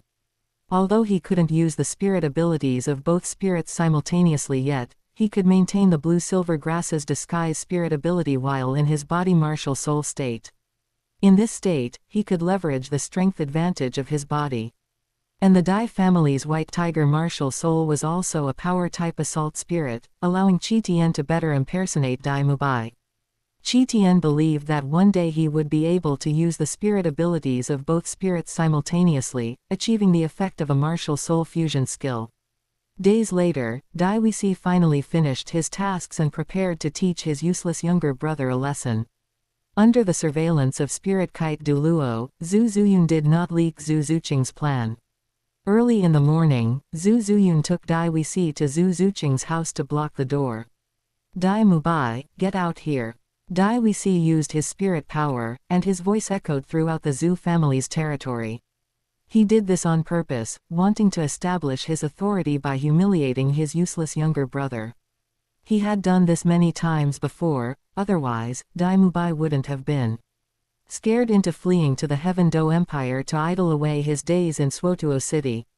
Qian and Zhu Zuqing heard the commotion, paused their cultivation, and unhurriedly went out. Dai Wuxi looked at Dai Mubai and Zhu Zuqing's affectionate appearance, assuming they had just woken up, and couldn't help but frown. He had spies placed around Dai Mubai, so he naturally knew Dai Mubai's character. Seeing Zhu Zuqing's radiant face now, it was easy to deduce the relationship between the two. HMPH. Constantly indulging in women, you've disgraced our Dai family's direct lineage. Dai Wuxi said resentfully. And Zhu Zuyun also looked at Dai Mubai and Zhu Zuqing curiously, constantly pondering their relationship in her heart.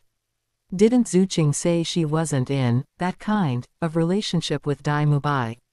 Is she lying to me? How foolish, how could she sacrifice her purity? Zhu Zuyun thought Zhu Zuqing was selling her body to get Dai Mubai's support, and felt it wasn't worth it for her. Qian stood in front of Zhu Zuqing, blocking Dai Wuxi's line of sight. Dai Wuxi, as a royal descendant, what's wrong with me actively expanding the family line? On the contrary, Dai Wuxi, you're guarding such a beautiful elder sister and not making a move. Could it be that you have some unspeakable difficulty? Qian, disguised as Dai Mubai, naturally had to maintain his persona. One who fears trouble is mediocre, right? Who doesn't know how to cause trouble? Dai Mubai, how dare you? Dai Wuxi was so angry that his spirit power aura uncontrollably leaked out. He had originally intended to merely confine Dai Mubai after his ascension to the throne, to earn himself a good reputation. But this good-for-nothing not only called him by his name but also flirted with his future sister-in-law. Dai Wuxi had already sentenced Dai Mubai to death in his heart. When I become the crown prince at 25, the first thing I'll do is kill you to satisfy the hatred in my heart. Dai Wuxi thought. Bah, this lecher, he really hasn't changed. How dare he even flirt with me? Zhu Zuyun's cheeks were flushed, and she glared at Qian through gritted teeth. However, remembering her sister's words from a few days ago, she didn't say anything, and she knew she couldn't beat him now. She quietly stood aside, waiting for the spirit battle between the two brothers. As Dai Wuxi's spirit power aura leaked, Qian also perceived his current spirit power level, which should have just broken through to 42nd rank. He was several years older than Zhu Zuyun, but his spirit power was only one rank higher than hers. This indicated that his talent wasn't particularly outstanding, so Qian didn't pay him much mind. Dai Wuxi, this is mine and Zuqing's home. You're the one being presumptuous, disturbing our cultivation so early in the morning. He wasn't lying. Although Qian was lustful, he was extremely dedicated and disciplined in his cultivation. The gradual improvement in spirit power, strength, and mental force, this sense of accomplishment, made him extremely addicted. Dai Wuxi snorted coldly and didn't argue with Dai Mubai. Strength was the only measure between them. Dai Mubai, you're only good at verbal sparring. I want to see what progress you, the playboy, have made these past few years. With that, Dai Wuxi unleashed his martial soul possession. Dai Wuxi's body grew taller, his hair mixed with large patches of grayish-white tiger fur, and his muscles swelled up a size. Qian observed his appearance after martial soul possession, optimizing the details of his disguise. I haven't made much progress, but dealing with you is as easy as turning my hand. Qian said. Dai Wuxi looked at the 3 spirit rings Qian had faked and slowly calmed down. He was just a spirit elder, not worth getting angry over. However, remembering that Zhu Zuyun had lost to Dai Mubai, Dai Wuxi did not let down his guard. Chapter 143, Suppressing Dai Wuxi and Zhu Zuyun. The first 3 spirit abilities of Dai Wuxi and Dai Mubai were identical. This was the result of the Dai family's rigorous research and refinement. Unless one was truly gifted, following the family's legacy to cultivate was the most correct choice. Of course, this kind of family legacy did not necessarily suit every disciple.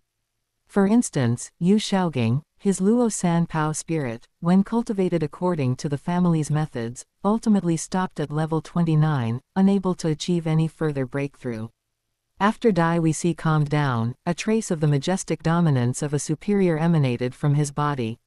This majestic aura was brought about by his white tiger martial soul, and it was also something he had slowly cultivated over the past few years. In this regard, Dai Wuxi indeed possessed more of a kingly air than Dai Mubai. However, Qian did not imitate it, because he was using a disguise as Dai Mubai, and Dai Mubai's aura was naturally not that imposing. The first and third spirit rings under Dai Wuxi's feet lit up simultaneously. White Tiger Barrier, White Tiger Vajra Transformation. After using these 2 spirit abilities, Dai Wuxi's aura became even more terrifying. HMPH, I have cultivated your only 3 spirit abilities more deeply than you. What do you have to fight me with? Dai Wuxi thought to himself. In his view, since their first 3 spirit abilities were the same, and his spirit power was higher than his opponent's, plus he had a 4th spirit ability, Dai Mubai was simply no match for him. Dai Wuxi's speed, strength, and defense were all elevated to their limit, and he rushed toward Qian violently. His tiger claws swiped toward Qian. This strike was no less powerful than a 100-year spirit ability. Qian similarly raised his hand and punched toward Dai Wuxi. Such strong power, how is that possible? Dai Wuxi's expression changed, feeling the terrifying power transmitted. From Qian's fist, he retreated several steps in a row. The floor tiles under his feet collapsed as he tried to dissipate the force. Qian did not give Dai Wuxi the chance to use White Tiger Light Wave. He followed closely behind Dai Wuxi and swung another punch. The power under the body martial soul enhanced by spirit power directly crushed Dai Wuxi's White Tiger martial soul. Dai Wuxi raised his arms to block. The next moment, he felt his White Tiger barrier rapidly consuming his spirit power. And the opponent was still sticking to him, punching continuously. Before long, Dai Wuxi felt that over half of his spirit power had been consumed.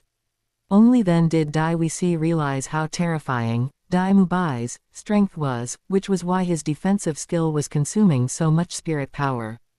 If it weren't for the White Tiger barrier, he felt he would have already been seriously injured. This won't do, I can't let this continue. Dai Wuxi thought to himself. Being stuck, Dai Wuxi could not use White Tiger Light Wave and had to resort to his 4th spirit ability. You forced me to do this. A trace of killing intent flashed in Dai Wuxi's eyes. He had originally planned to defeat Dai Mubai, using only his first 3 spirit abilities, which would demonstrate his strength and composure. But now he couldn't care about that. Even though his 4th spirit ability was highly destructive, he had to use it. The 4th spirit ring under Dai Wuxi's feet flashed, and a ray of intense light suddenly erupted from his eyes. White Tiger God-destroying strike. This was his 4th spirit ability. Not only did it possess terrifying destructive power, but it also carried a mental attack. It was precisely because he had absorbed this spirit ring, combined with his White Tiger barrier and White Tiger Vajra transformation spirit abilities, that he could become immune to many low-level spirit abilities involving mental force attacks, such as Xiao Wu's charm. Seeing Dai Wuxi throw a punch, Qian no longer suppressed his own strength. If he used his full strength, Dai Wuxi's white tiger barrier would not be able to defend against it at all and would be broken directly. Therefore, he had not used his full spirit power to enhance his body martial soul earlier, allowing Dai Wuxi to hold on for a little longer. Now that Dai Wuxi had used his fourth spirit ability, Qian also paid a bit more attention. What? He's actually not dodging. Dai Wuxi saw that the opponent was actually throwing a punch, intending to clash head-on with him. That's not right. Why wasn't he affected by my mental attack? Dai Wuxi knew very well that his fourth spirit ability carried a soul-capturing effect. When facing a spirit master of the same rank, it would cause the opponent to fall into a momentary stupor. But, Dai Mubai, this spirit elder, was actually unaffected by his spirit ability. Boom! The roar of the explosion masked a faint, crack, sound. Dai Wuxi's spirit ability was immensely powerful, and a massive crater was blasted out under Qian's feet, yet Qian remained completely unscathed. On the other hand, Dai Wuxi's arm hung limp, the bone having snapped into several pieces during this collision. Impossible. How could I lose? Dai Wuxi's spirit power was exhausted, and he could not even maintain his martial soul possession. As the pain of his broken arm bone hit him, he, who came from the royal family, suffered such a severe injury for the first time. Compounded by the weakness of having exhausted his spirit power, he fainted directly. The guards who had come with him hurriedly appeared and carefully carried Dai Wuxi away. Zhu Zuyun did not leave with her fiancé Dai Wuxi, but instead stared at Qian in shock. Is this really that good-for-nothing playboy Dai Mubai? Zhu Zuyun found it hard to believe. She had originally thought that being subdued by Qian a few days ago was because she had underestimated him, which led to her loss. After all, if an agility attack system battle spirit master was caught by an attack system battle spirit master, losing was perfectly normal. As long as she was more careful, she wouldn't be caught by the opponent. But in the spirit battle just now, the opponent had used absolute strength to clash head-on and defeat Dai Wuxi, who also possessed a white tiger martial soul. Zuqing, entertain your sister, I'm going to find someone to repair the courtyard. Qian said. Zuqing nodded and stepped forward to take Zhu Zuyun's hand. Sister, how about it? I didn't lie to you, did I? Zuqing said. Only then did Zhu Zuyun recover from the shock, looking at Zhu Zuqing with complex eyes. However, it was good that Dai Mubai had won. This way, she wouldn't have to hesitate anymore and could devote herself entirely to her sister's plan. Zuqing, keep your voice down, be careful of eavesdroppers. Zhu Zuyun whispered. There was no other way, her sister's plan was too dangerous, and if it were exposed, their lives would be at stake. Sister, don't worry, no one is eavesdropping.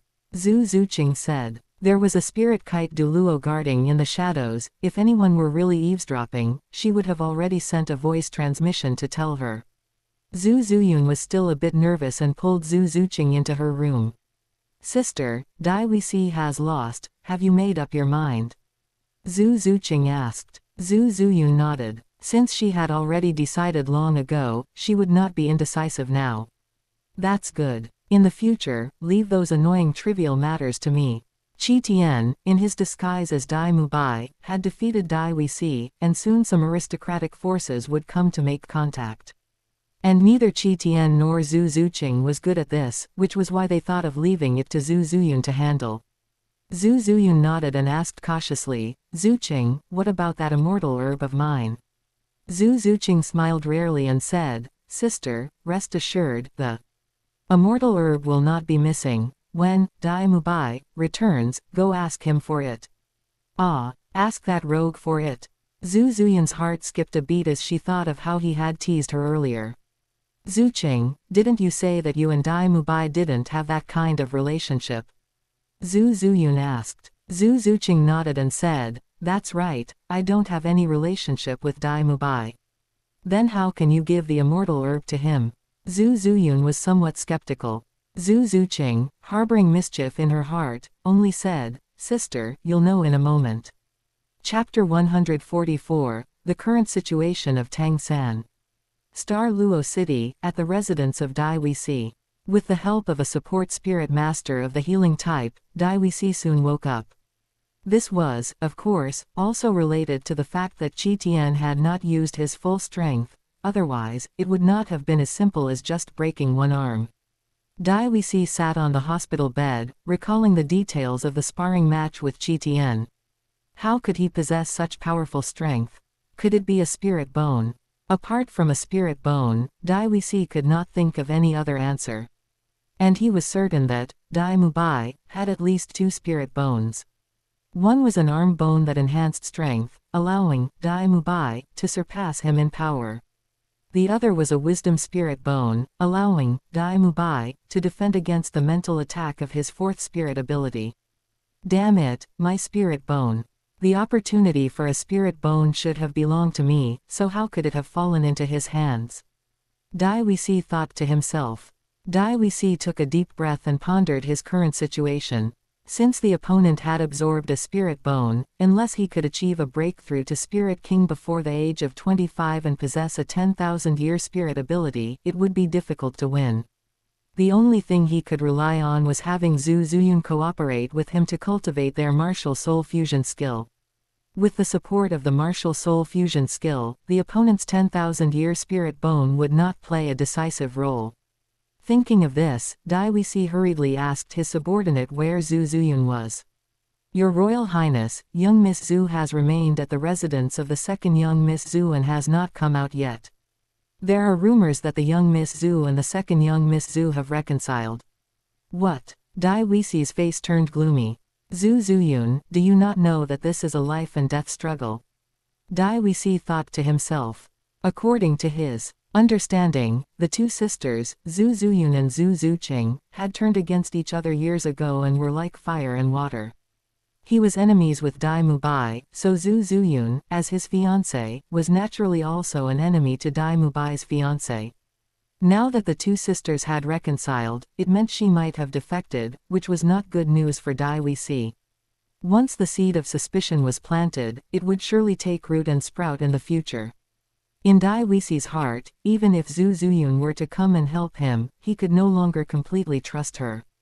Just then, someone outside the mansion reported, Your Royal Highness, someone claiming to be from the Yang family of the Soul-Breaking Spear in Longxing City is here to see you. What? The Yang family of the Soul-Breaking Spear? Invite them in quickly. Dai Wisi's eyes lit up.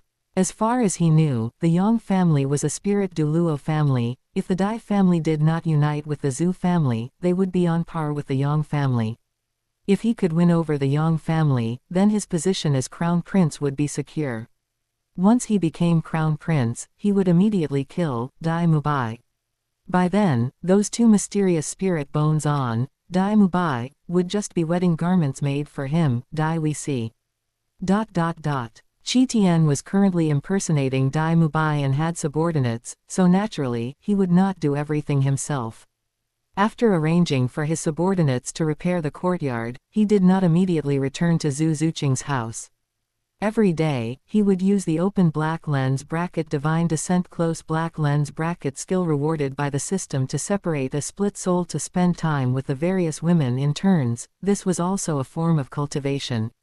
After he absorbed the 100,000-year wisdom spirit bone, his heart separation control skill finally reached the 7 apertures exquisite heart level.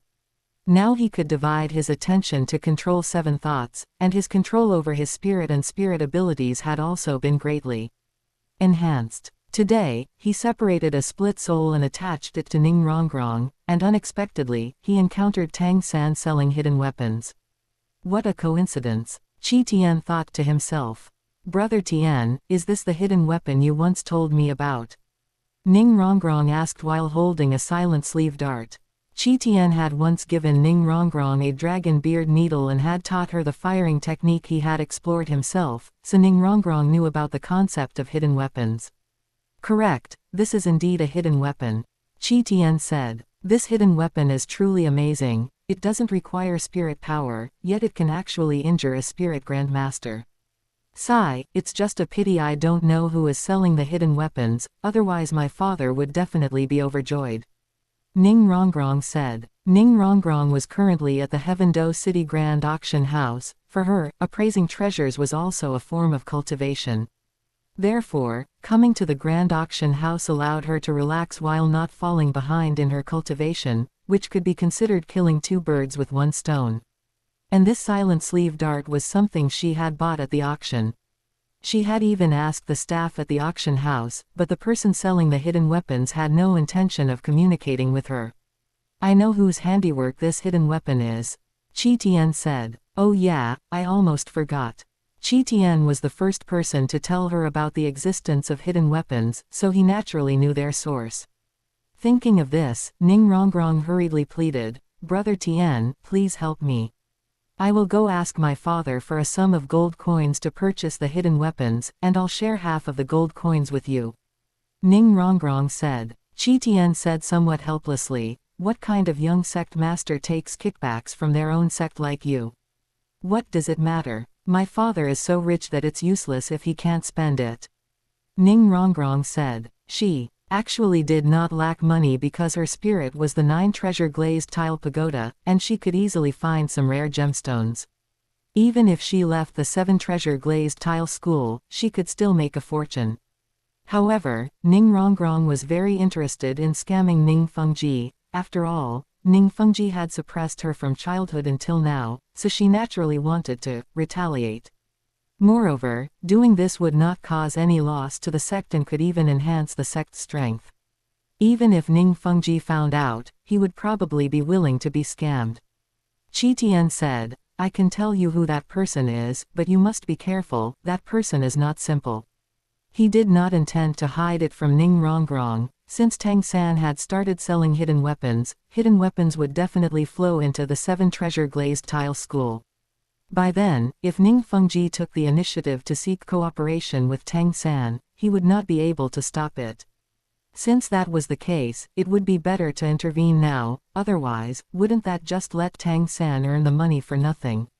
Not simple. Ning Rongrong was a bit curious. That person is from the Clear Sky sect. I'll tell you later where you can find him. Never mind, I'll handle it myself. Qian said. Hearing that Qian was coming, Ning Rongrong's eyes suddenly lit up. She hadn't seen Qian for a long time. Great, then should I find a place to wait for you? Ning Rongrong asked. Wait a moment. Qian suddenly noticed that the auction house had actually started auctioning slaves. This was a famous scene. Although Qian despised the slave trade, he also wanted to broaden his horizons. As for the slaves, once the Spirit Empire was established in the future, he should have a certain amount of say, and he could find a way to change things then. Ning Rongrong looked toward the exhibition stand and only then saw the young female slaves in the cages. They had beautiful faces and figures, and they wore only a small amount of clothing, covering their key private parts. What was most eye-catching was that their bodies all carried some animal characteristics. For example, fluffy ears, tails, and even some with long wings, giving them a unique charm. So, Brother Tian, you like this type? Do you want me to buy them for you to serve you? Ning Rongrong widened her eyes, studying them frame by frame. Rongrong, what are you thinking? They are all pitiful people. Qian said. He already had several peerless beauties by his side, how could he take a fancy to these slaves with mutated bodies? Chapter 145, Tang San, you wouldn't want Xiao Wu. If Qian wanted to play, he would at most let Zhu Zuqing use martial soul possession, not bully these slaves. These slaves must have experienced physical mutations due to variations in their spirit or bloodline. They would eventually become playthings for nobles and the wealthy, never gaining freedom until death. Rongrong, if you think you have too much money, why don't you buy them and let them return to a normal life? Qian said. All right, I'll have someone buy them right away. Ning Rongrong was not unwilling in the slightest. She was afraid Qian truly wanted these female slaves to serve him. After Qian had his eyes opened, Ning Rongrong left the auction house early and found a hidden place to wait for Qian to appear. Qian used the divine tool Sea Calming Divine Pearl to traverse space and arrive beside Ning Rongrong. Brother Tian, where are we going now?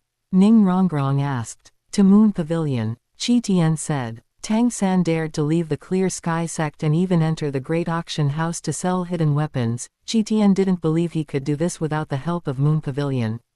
Since that's the case, why not go to Moon Pavilion and see if the Clear Sky sect's titled Douluo have made a move? Tang San concealed himself under a hooded robe, afraid of being discovered by Spirit Hall, and also left the Great Spirit Arena early. As he walked toward Moon Pavilion, he calculated the gains from his trip. A set of silent sleeve dart could actually be auctioned for the high price of 300 gold coin. If I bring out the godly Zug crossbow and other formidable hidden weapons, wouldn't they sell for astronomical prices? It seems I need to find a few blacksmith shops to cooperate with. If I do that, I should be able to complete the sect's mission quickly, right? Tang San thought. With the help of Tang Yuehua and Tang Xiao, the sect finally agreed to let him officially rejoin the clan, but there were additional conditions. One requirement was regarding strength, and another was for him to atone for Tang Hao's sins by paying compensation to the disciples who died in battle.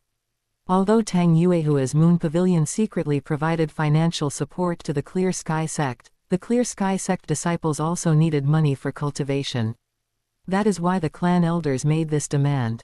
Tang San left the Clear Sky sect this time to sell hidden weapons here, naturally, to earn money.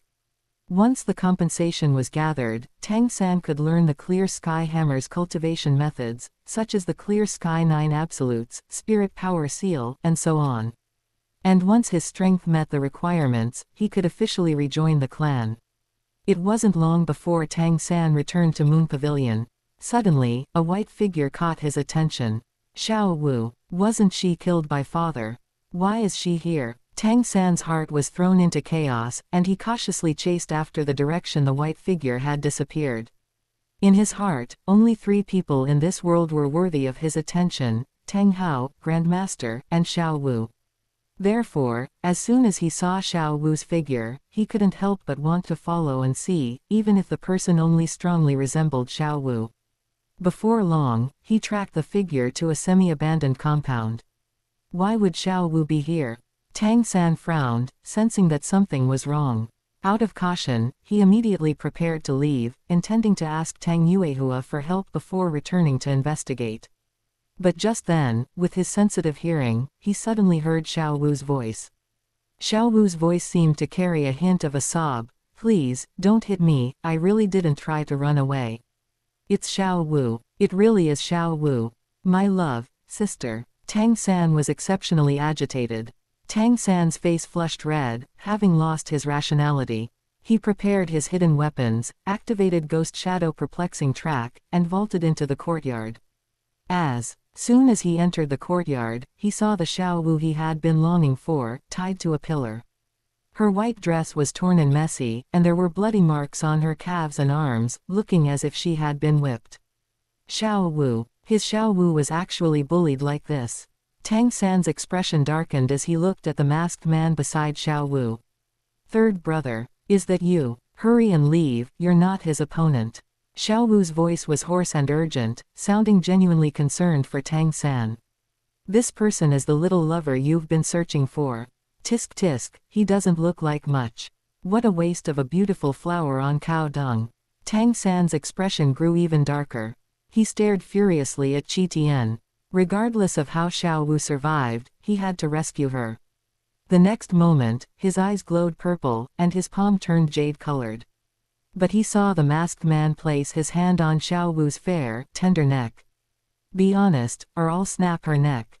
I'll see whether the hidden weapons in your hand are faster, or my palm is faster."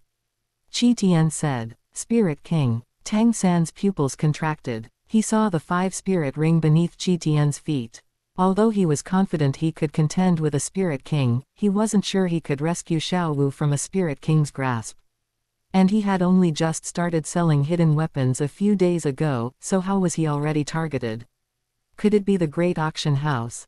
Tang San was grinding his teeth, wishing he could overturn the Great Auction House. In his eyes, Qian was someone from the Great Auction House. Let go of Xiao Wu. What kind of man bullies a weak woman? If you have the guts, fight me. You're a Spirit King, surely you're not afraid of me, a Spirit Elder. Tang San deliberately summoned his blue-silver grass martial soul, and 3 spirit ring, yellow, yellow, and purple, pulsated up and down. He. Trying to provoke me like this won't work. What a coincidence. I never expected that the random woman I grabbed would have a lover who happens to be that mysterious hidden weapon seller. How about this? Give me the blueprints for the hidden weapons. Oh, and also give me the cultivation methods for your footwork, hand techniques, and the purple eye skill, and I'll let this girl go. Otherwise, I won't be polite. You wouldn't want such a beautiful girl to be bullied by me, would you? Qian deliberately spoke in an extremely lewd tone, using his other hand to grope Xiao Wu. How dare you? Tang San's eyes turned red watching Qian's actions.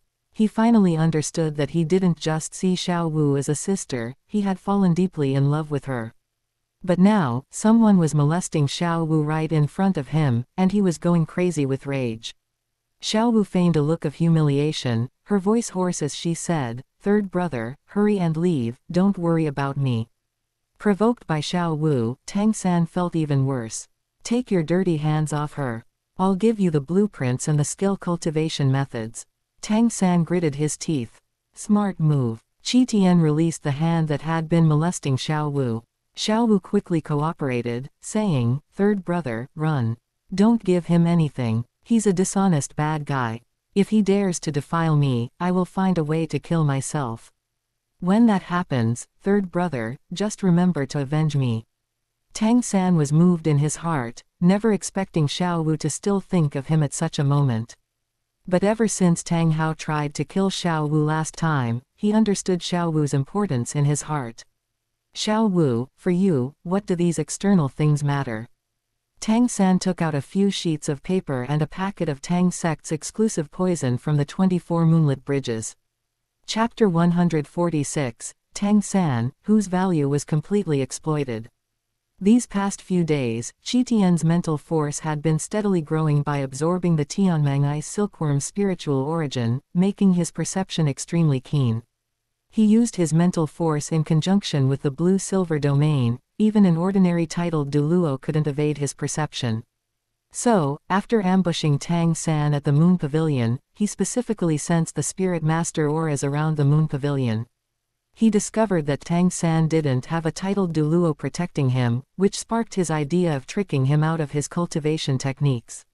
Last time, Qian used Xiao Wu to trick Tang San into giving him mysterious heaven skill. This time, Qian still planned to use Xiao Wu as bait to see if he could trick Tang San into giving him a few other cultivation techniques. Qian's targets were the Ghost Shadow Perplexing Track Movement Technique and the Purple Demon Eye Cultivation Method from the Mysterious Heaven Treasure Record. As for Mysterious Jade Hand and 100 Solutions for Hidden Weapons, Qian didn't value them much. He possessed a main body spirit. If he continued to cultivate, his physical strength wouldn't be inferior to that provided by Mysterious Jade Hand. As for 100 Solutions for Hidden Weapons, Qian didn't have much use for it. Tang San took out several pieces of paper from the 24 moonlit bridges, which were indeed hidden weapons blueprints and cultivation techniques. At the same time, he carefully applied his Tang sect exclusive poison onto them. HMPH, I can give you the cultivation techniques and blueprints, but whether you live to take them is another matter. Tang San thought to himself. He threw several sheets of paper filled with writing towards Qian, using the techniques from 100 Solutions for Hidden Weapons. Qian caught the paper package thrown by Tang San and, without any guard, opened and inspected it in front of Tang San. Tang San's eyes lit up as he silently counted down the time until Qian would be poisoned and collapse. He then said bitterly, "I've given you what you wanted, now release Xiao Wu." "What's the rush? How do I know if what you gave me is real or fake?" Qian spread out the papers, examining their contents while guarding against any other moves from Tang San. Purple Demon Eye, Mysterious Jade Hand, Ghost Shadow Perplexing Track, and blueprints for Silent Sleeve Dart. Excellent, excellent. Qian nodded in satisfaction.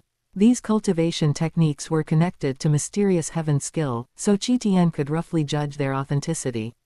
As for the poison on the papers, it couldn't harm Qian at all because he possessed a small ice and fire yin-yang well within his body, making him immune to all poisons.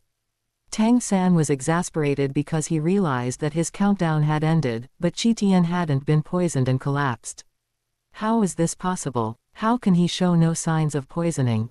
Tang San was incredulous. The poison he applied to the papers was a secret Tang sect recipe. According to his calculations, even a spirit emperor couldn't resist it. Why is he not reacting at all? Tang San grew anxious. He quickly urged Qian, release Xiao Wu now. Qian then looked up at Tang San and said, when did I say I would release this girl?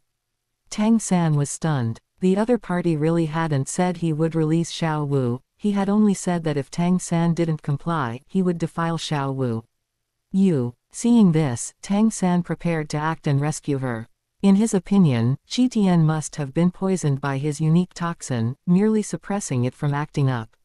Although the opponent was a spirit king, to suppress the poison's onset, his spirit power would definitely be greatly reduced, and he might not be unable to win. Just then, Qian released Xiao Wu and said, forget it, I'll be merciful and grant you your wish. Tang San breathed a sigh of relief. Since the other party had released Xiao Wu, he no longer needed to hold back. Xiao Wu, it's all right. I'll take you away, and we'll never be separated again. Tang San said. But after Xiao Wu was released by Qian, she didn't go to Tang San. Instead, she burrowed into Qian's arms. Master, did I act convincingly? Xiao Wu asked. Qian put away the cultivation techniques and nodded, saying, you did well, the mission was completed perfectly. Tang San's eyes widened. Xiao Wu, what are you doing?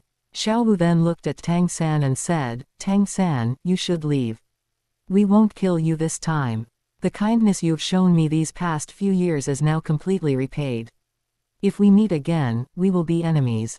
After Xiao Wu finished speaking, she hugged Qian and even kissed him on the neck. Thank you, Master, for letting me repay this kindness. Otherwise, I really wouldn't know how to face him in the future. Xiao Wu said. Tang San's father was not only her mother's killer but also tried to kill her. She hated Tang Hao to the bone. But Tang San had indeed taken good care of her these past few years, and she still owed Tang San a few gold coins. But who made Tang San Tang Hao's son? Letting Tang San go today was Xiao Wu's maximum tolerance. His beloved woman actually kissed someone else in front of him.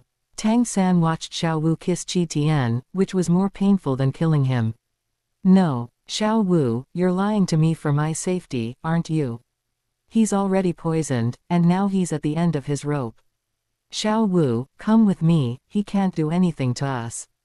Tang San thought Xiao Wu was doing this because she had a hidden difficulty. Who knew that when Xiao Wu heard Tang San say Qian was poisoned, she immediately asked with concern, Master, are you poisoned? Qian shook his head and said, I'm fine, that little bit of poison he put on the paper can't hurt me at all. The two of them, looking very intimate, appeared incredibly jarring to Tang San. Xiao Wu must be coerced, I must rescue her. Tang San rushed towards Qian, ignoring everything, activating Ghost Shadow Perplexing Track, and using his blue-silver grass spirit. His third spirit ring for blue-silver grass was obtained in Sunset Forest, coming from a man-faced demon spider. 2 spirit rings lit up simultaneously. Tang San used 2 spirit abilities, and also scattered many hidden weapons. Blue-silver bind, spider web restraint. But the next moment, Tang San suddenly felt that his blue-silver grass was being suppressed by the opponent's aura. The power of his spirit ability was greatly reduced, and coupled with the disparity in spirit power, Tang San's spirit abilities couldn't even unleash 50% of their power. How is this possible? Tang San's pupils contracted. This was the first time he had encountered such a situation. Tang San, blue-silver grass isn't cultivated like this. Qian chuckled, completely releasing the aura of his blue-silver emperor martial soul. His spirit was the emperor among blue-silver grass, capable of completely suppressing Tang San's blue-silver grass, preventing him from unleashing his full strength. Even if he let Tang San perform, his spirit abilities were all control type, posing no threat to Qian. Blue-silver overlord spear. A blue-gold light pierced out, directly scattering Tang San's spirit ability, and the blue-silver overlord spear, its power undiminished, continued towards Tang San. As for his hidden weapons, they were all blocked by Qitian's spirit soul, ink jade bamboo. Even if they weren't blocked, he still had the Paragon Golden Body spirit ability. These hidden weapons simply couldn't harm Qitian. His spirit is also blue-silver grass. But why? His blue-silver grass is different from mine. Did I cultivate incorrectly? Is blue-silver grass supposed to be like this? A figure flashed through Tang San's mind, his teacher, Yu Shaogang. Did teacher deceive me? Chapter 147, Xiaowu must have. The situation was urgent, and Tang San didn't have time to think, because Qitian's attack was already upon him. His blue-silver grass martial soul was suppressed, and in this situation, even the operation of his mysterious heaven skill was somewhat obstructed. This feeling was like facing the elders in the Clear Sky sect. In this situation, he quickly switched to his Clear Sky Hammer spirit, but his Clear Sky Hammer spirit had never been cultivated. Although Tang San had learned the disorder-splitting wind hammer method when he used to forge iron, this hammer method required charging up, which was completely unsuitable now. Fortunately, I absorbed those 2 spirit bones. Tang San secretly rejoiced. The inherited spirit bones that Tang Chen chose for the Clear Sky Hammer spirit were naturally selected according to his cultivation path, which was pure strength. Tang San activated the soul bone skills of his left leg and right arm, and his strength instantly exploded, multiplying several times over. He stomped a deep pit into the ground and smashed a hammer onto Qitian's blue-silver grass spirit ability. Tang San felt a huge force coming, and his entire body was sent flying backward, constantly dissipating the force in the air. How is this possible? My spirit bone is a 10,000-year spirit ring, and its boost to the Clear Sky Hammer is equivalent to a 10,000-year spirit ring skill. Why can't it contend with his second spirit ability? Tang San's eyesight was excellent, and he naturally saw that Qitian had activated his second spirit ring. Xiao Wu, I will definitely save you. Tang San knew he was no match. The moment he landed, he suppressed the surging of his blood and spirit power, and activated the Ghost Shadow Perplexing Track, transforming into an afterimage and fleeing. Before leaving, he took a deep look at Xiao Wu. At this moment, Xiao Wu was still nestled in Qitian's arms, and the two looked very intimate. But Tang San understood her thoughts. Xiao Wu, you've sacrificed so much for my safety. I'm sorry. Only after Tang San realized he couldn't defeat Qitian did he understand Xiao Wu's intentions. To prevent Qitian from unleashing his full strength, she actually held him tightly during the battle, refusing to let go. Such a risky action, if not for him, Tang San, then for whom? The thought of Xiao Wu having to continue to humble herself by Qitian's side for his sake, enduring humiliation, filled Tang San with immense pain. As for the lost cultivation methods and blueprints, Tang San didn't care. HMPH, do you really think Tang sect's cultivation methods are that easy to practice? The Mysterious Heaven treasure record is based on the Mysterious Heaven skill. Without the Mysterious Heaven skill, you can't possibly master those cultivation methods. Whether it was the Purple Demon Eye, Ghost Shadow Perplexing Track, Mysterious Jade Hand, or the 100 Solutions for Hidden Weapons techniques, all were closely related to the Mysterious Heaven skill. That's why Tang San dared to hand over the cultivation methods, because he was certain that the other party couldn't cultivate them, and forced cultivation would only leave flaws. Giving out the blueprint for the Silent Sleeve Dart also included Tang San's calculations. He was confident that the other party would build it after getting the blueprint. Then he would investigate which faction's people were using the Silent Sleeve Dart, and he would know which faction had captured Xiao Wu. Once his strength improved, he would then destroy that faction and rescue Xiao Wu. Moreover, this was just the lowest tier hidden weapon in 100 Solutions for Hidden Weapons. Even if others built it, it wouldn't have any impact on him. He could also sell the Godly Zug crossbow in batches, which was much more powerful than the Silent Sleeve Dart. This is my astonishing wisdom. Thinking of this, Tang San felt much more relieved and fled without looking back. Qitian saw Tang San flee and did not pursue. Although his spirit power was higher than Tang San's now, his speed might not necessarily be faster than Tang San's. However, once he added a speed-boosting spirit ring to his body martial soul and mastered the ghost shadow perplexing track, he wouldn't be afraid. Moreover, Xiaowu's mother's spirit bone was still hidden by Tang Hao, and Qi wanted to retrieve it to prepare for Xiaowu's mother's future resurrection. Tang Hao refused to say, but this spirit bone would eventually fall into Tang San's hands. So, he just had to wait until later to retrieve this spirit bone from Tang San. Thinking this way, Tang San still had some value. After the dust settled, Ning Rongrong emerged from behind the mansion. She looked at Xiaowu nestled in Qi Tian's arms and felt very displeased. A spirit soul should act like a spirit soul, how could she be so flirtatious? However, after seeing the spirit soul, her heart also settled down a lot. Thinking that she would also be able to contract a spirit soul in the future, she was full of anticipation. Thinking of this, Ning Rongrong became even more interested in Qi Tian. She absolutely couldn't let go of such a man. Although Qi Tian had acted very sinisterly just now, Ning Rongrong didn't mind. She had seen too many unscrupulous schemes in her sect. "Brother Tian, do you need my help finding someone to kill him?" Ning Rongrong stepped forward, hugged Qi Tian's arm, and squeezed Xiaowu out of Qi Tian's embrace. Qi Tian shook his head and said, "No need, he still has some use. We'll talk about it later." It was also good to let him attract the attention of the Asura god first, to give the Asura god some hope, let them continue to invest in Tang San, and finally lose everything. Then I'll listen to Brother Tian. Qi Tian took out the blueprint for the silent sleeve dart from his spirit tool, removed the poison from it, and handed it to Ning Rongrong. "Here, this is the blueprint for the silent sleeve dart, you can have it. As for the other cultivation methods, I'll teach them to you after I've learned them," Qi Tian said. Ning Rongrong took the blueprint and glanced triumphantly at Xiaowu. A spirit soul was just a spirit soul, she couldn't do anything, and those cultivation methods weren't for Xiaowu. "Thank you, Brother Tian, you're so good." Ning Rongrong took the opportunity to hug Qi Tian, pulled down his mask, and kissed him on the corner of his mouth. Xiaowu kissed his neck, she kissed his mouth, she won.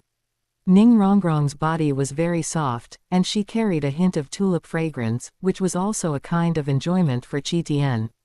Xiaowu watched the two of them from the side, not getting angry. In terms of relationship, she and Qi Tian were the most intimate, they had already become one. Moreover, there was nothing between her and Qi Tian, their intimacy just now was partly out of gratitude to Qi Tian for helping her get revenge, and partly to anger Tang San. Not only that, she also found it very interesting and looked forward to the future struggles between Ning Rongrong, Zhu Zuqing, and Bibi Dong. "Alright, although I've wiped off most of the poison on this blueprint, you still need to be careful not to get poisoned." Ning Rongrong was startled and quickly put the blueprint into her spirit tool. "I didn't expect that guy to be so sinister, actually poisoning the blueprint and cultivation methods."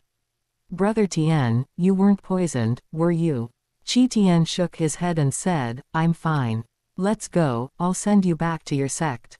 He was afraid Tang San might return, so he planned to personally escort Ning Rongrong back to her sect to prevent any accidents. "Ah, can't I not go back?" Ning Rongrong was very reluctant, she wanted to stay by Qi Tian's side. Qi Tian shook his head and sent her back to her sect. On the other side, Tang San fled in disarray and suddenly saw a familiar figure at the street corner. "Is that teacher?" Again. Tang San thought this was another conspiracy trap to lure him in, and without hesitation, he threw a soul-breaking nail. The soul-breaking nail pierced Grandmaster's buttocks without obstruction, and Grandmaster screamed and fell to the ground. "What's going on? So weak. Is it not a trap?"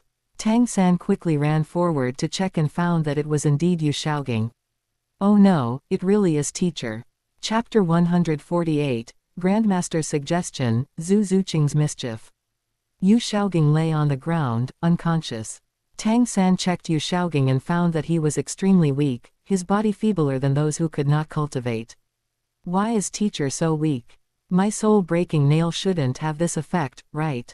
Tang San frowned. Obviously, Yu Shaogang's unconsciousness had little to do with his hidden weapons. Grandmaster's body was already precarious, and his hidden weapons were merely the final straw that broke the camel's back. Tang San pulled the hidden weapons out of Yu Shaoqing's body. The soul-breaking nail had a blood groove and a barb at the tip.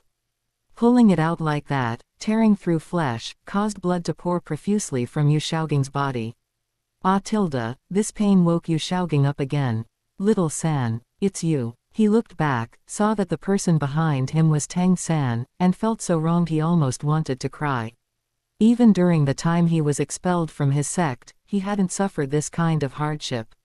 Tang San tapped his finger, helping him stop the bleeding, and then applied wound medicine. Someone ambushed me from behind before I fainted.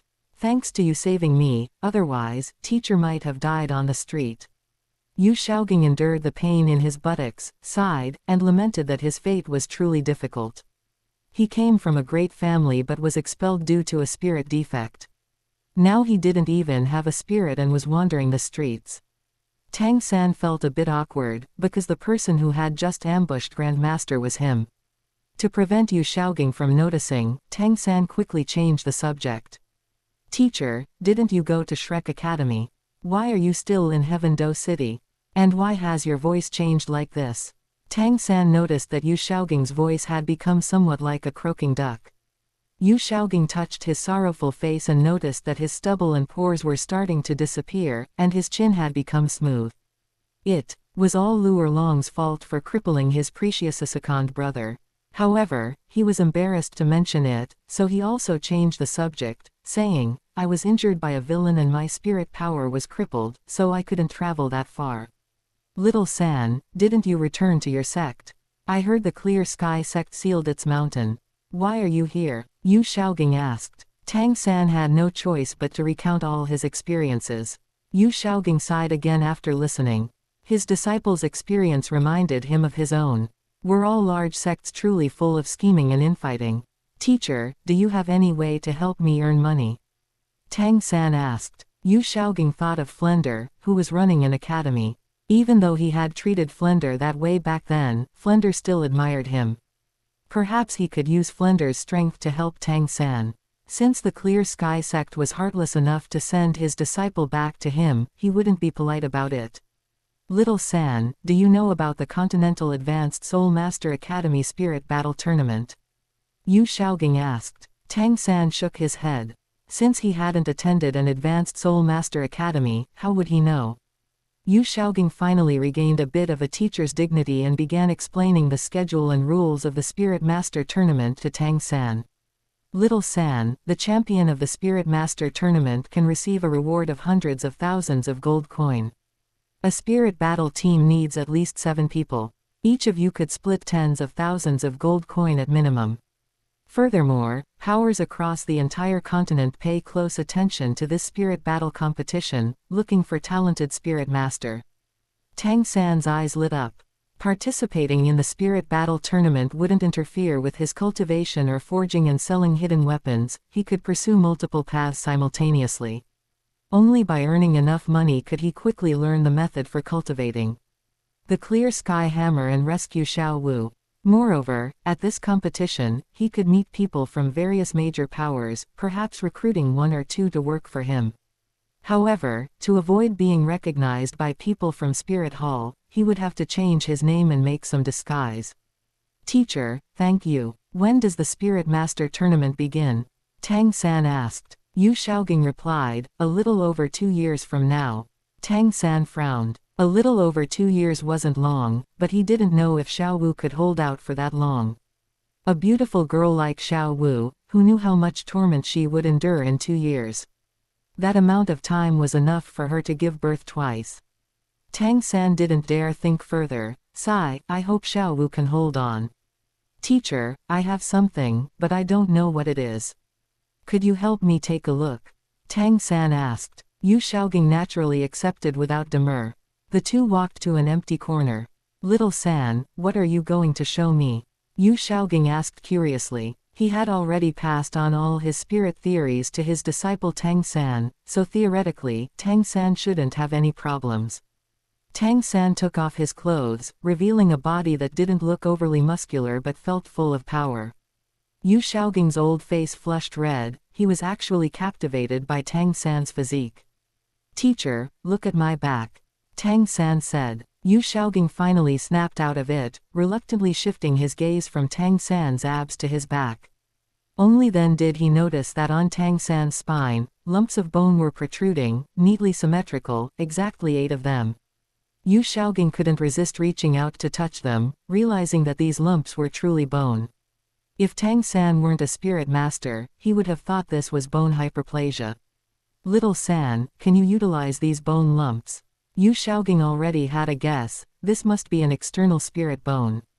Tang San got goosebumps from Yu Xiaoging's touch. After being apart for a while, he felt that his teacher's gaze and actions were very strange. "Yes, teacher. Please step back, I'm afraid I might hurt you," Tang San said. This was something he obtained when acquiring a spirit ring in the Sunset Forest. Since he didn't trust the people of the Clear Sky sect, he had to ask Grandmaster. Qian didn't know that Tang San had also acquired an external spirit bone without going to the Star Do Great Forest. If he had known, he definitely would have stripped the spirit bone from Tang San before he fully fused the external spirit bone, and given it to his own people. At this moment, he returned to Star Luo City, to Zhu Zuqing's house. It was getting late, and Zhu Zuyun still hadn't left. As soon as Qian returned, she stared intently at him. "Sister, what's wrong? Is there something on me?" Qian asked. To deal with Tang San today, he hadn't diverted his attention to Zhu Zuqing's side. Zhu Zuqing had gone out to pick up Qian. She gave Zhu Zuyun an encouraging glance, then returned to her room, leaving the space for the two of them. What's going on? He felt that Zhu Zuqing was also acting strangely. When Zhu Zuyun saw Zhu Zuqing leave, she felt a little flustered. She was the opposite of Zhu Zuqing. Zhu Zuqing was cold outside and warm inside, while she was outwardly strong and tactful but inwardly rather timid. Could I see your real appearance?" Zhu Zuyun asked. "Huh, sister, what kind of joke is that? Isn't this my real appearance?" Qian asked. He looked in the direction Zhu Zuqing had left. Did Zhu Zuqing tell Zhu Zuyun about him impersonating Dai Mubai? That was too fast, wasn't it? If Zhu Zuyun defected, their plan would be ruined. Zhu Zuyun's face was flushed red, and she bravely said, "Zuqing has told me everything about you. She said you can change your appearance and even impersonated Zuqing before." As she said this, Zhu Zuyun's face grew even redder. This was very different from her usual dominant self. But it held a unique charm. Chapter 149, Taking Down Zhu Zuyun, the Snow Empress detects an anomaly. Qian had not expected that Zhu Zuqing would actually tell Zhu Zuyun about his affairs. But when had he ever impersonated Zhu Zuqing? "Sister, since Zuqing has told you everything, I won't hide it either. I am indeed not Dai Mubai. But did you misunderstand something?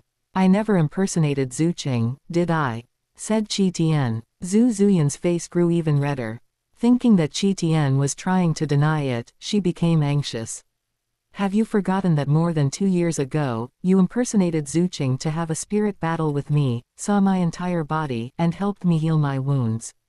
Zhu Zuyun looked at Qian with a flushed face, wanting an explanation from him. Did Zuqing tell you even this?" Qian had no way to argue. At that time, under the effect of the system, he had indeed possessed Zhu Zuqing to engage in a spirit battle with Zhu Zuyun.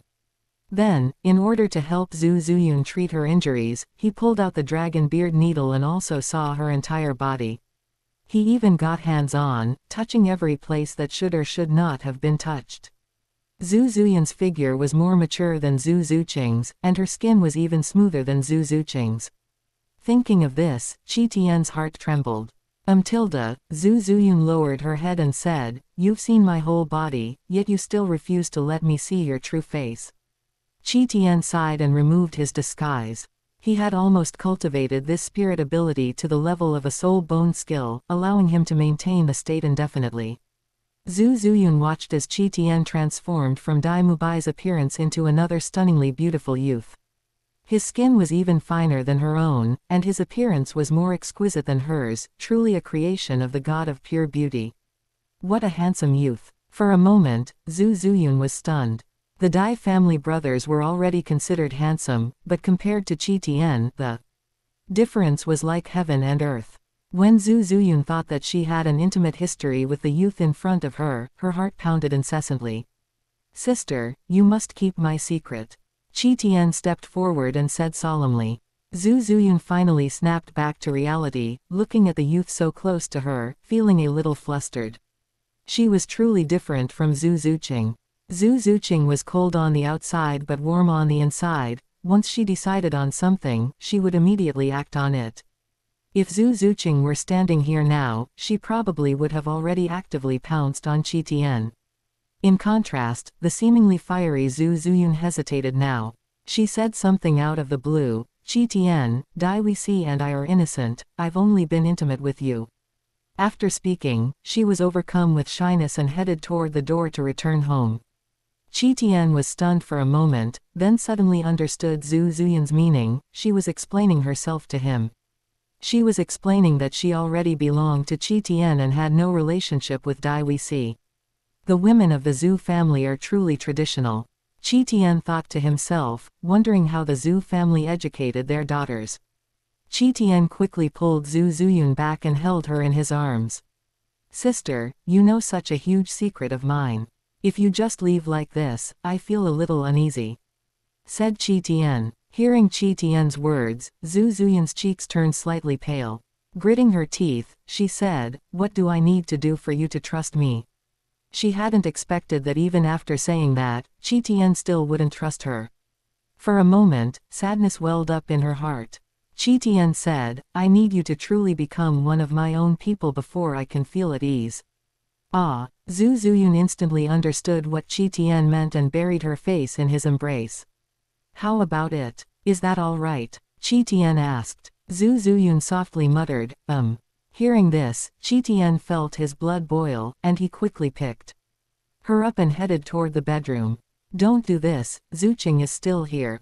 Zhu Zuyun struggled, kicking off her shoes.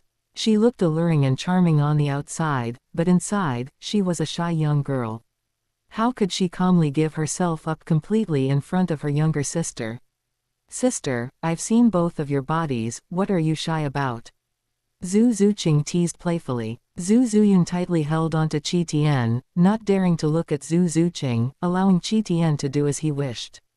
Qian looked at the two sisters, similar in appearance but drastically different in personality, and a feeling of happiness welled up within him. To be able to possess them both simultaneously, even dying would be worth it. Late into the night, Qian was embracing both of them, but he had already sent out a wisp of split soul toward the extreme northland. Before completing the mission, the timing of his possession of the Ice Empress was not under his control. The moment he possessed the Ice Empress, he was discovered by her. Qian, quickly save me. The Ice Empress's clear voice rang out in Qian's mind. What's wrong? Has your 400,000-year heavenly tribulation arrived? Qian was startled. As a battle spirit king, he had no confidence in surviving a spirit beast's 100,000-year heavenly tribulation. No, with the Snow Empress's experience and the Ice Silkworm's origin, a mere 400,000-year heavenly tribulation can no longer kill me. Then what is it? Qian asked. The Ice Empress said, it's the Snow Empress. Quickly help me coax the Snow Empress, she refuses to sleep with me again. Qian was speechless. The Ice Empress was being so dramatic, he thought something serious had happened. He realized that he was currently in spirit beast form. Fortunately, the Ice Empress's body size wasn't large, so he wouldn't get stuck. Why did you change back into your spirit beast body? Who would want to sleep with you like that? Qian asked. The Ice Empress said, helplessly, it's not like that. Besides, I haven't completed my transformation, so I can't maintain human form continuously. I can only maintain human form for 4 days. Once the time is up, I have to revert to my original form and rest for 1 day before I can transform into human form again. Qian suddenly understood. So that was the case. Qian had thought she could maintain human form indefinitely. Can I transform into human form now? Qian asked. Yes, you can. Hurry up and transform, then go find the Snow Empress. The Ice Empress was already impatient. All right. Qian felt helpless. The Ice Empress seemed to have gone slightly mad, turning into an obsessed woman. He transformed into human form, tidied his emerald hair and dress, and went to find the Snow Empress. The Snow Empress was currently cultivating in the cultivation room, a room that Qian had specially built for them. Inside the Crystal Ice Palace, rooms of various functions were readily available, fully equipped, and magnificent. The Snow Empress was not in deep cultivation. The moment Qian entered, she opened her eyes. "Ice Empress, is something the matter?" The Snow Empress asked indifferently. Qian nodded and said, "Snow Empress, I found something good that might be useful to you. Would you like to take a look?" Although the Snow Empress was very cold, it was precisely because of her personality that she was very sensitive to certain things. She sensed that today's Ice Empress seemed a little different. Hearing this, the Snow Empress nodded, looking at Qian with a slight trace of curiosity in her eyes. Qian waved his hand, the five-colored brilliant light blossomed, and he retrieved a pool of milky white spring water from the divine artifact, the sea-calming divine pearl, which originated from the ice and fire yin-yang well.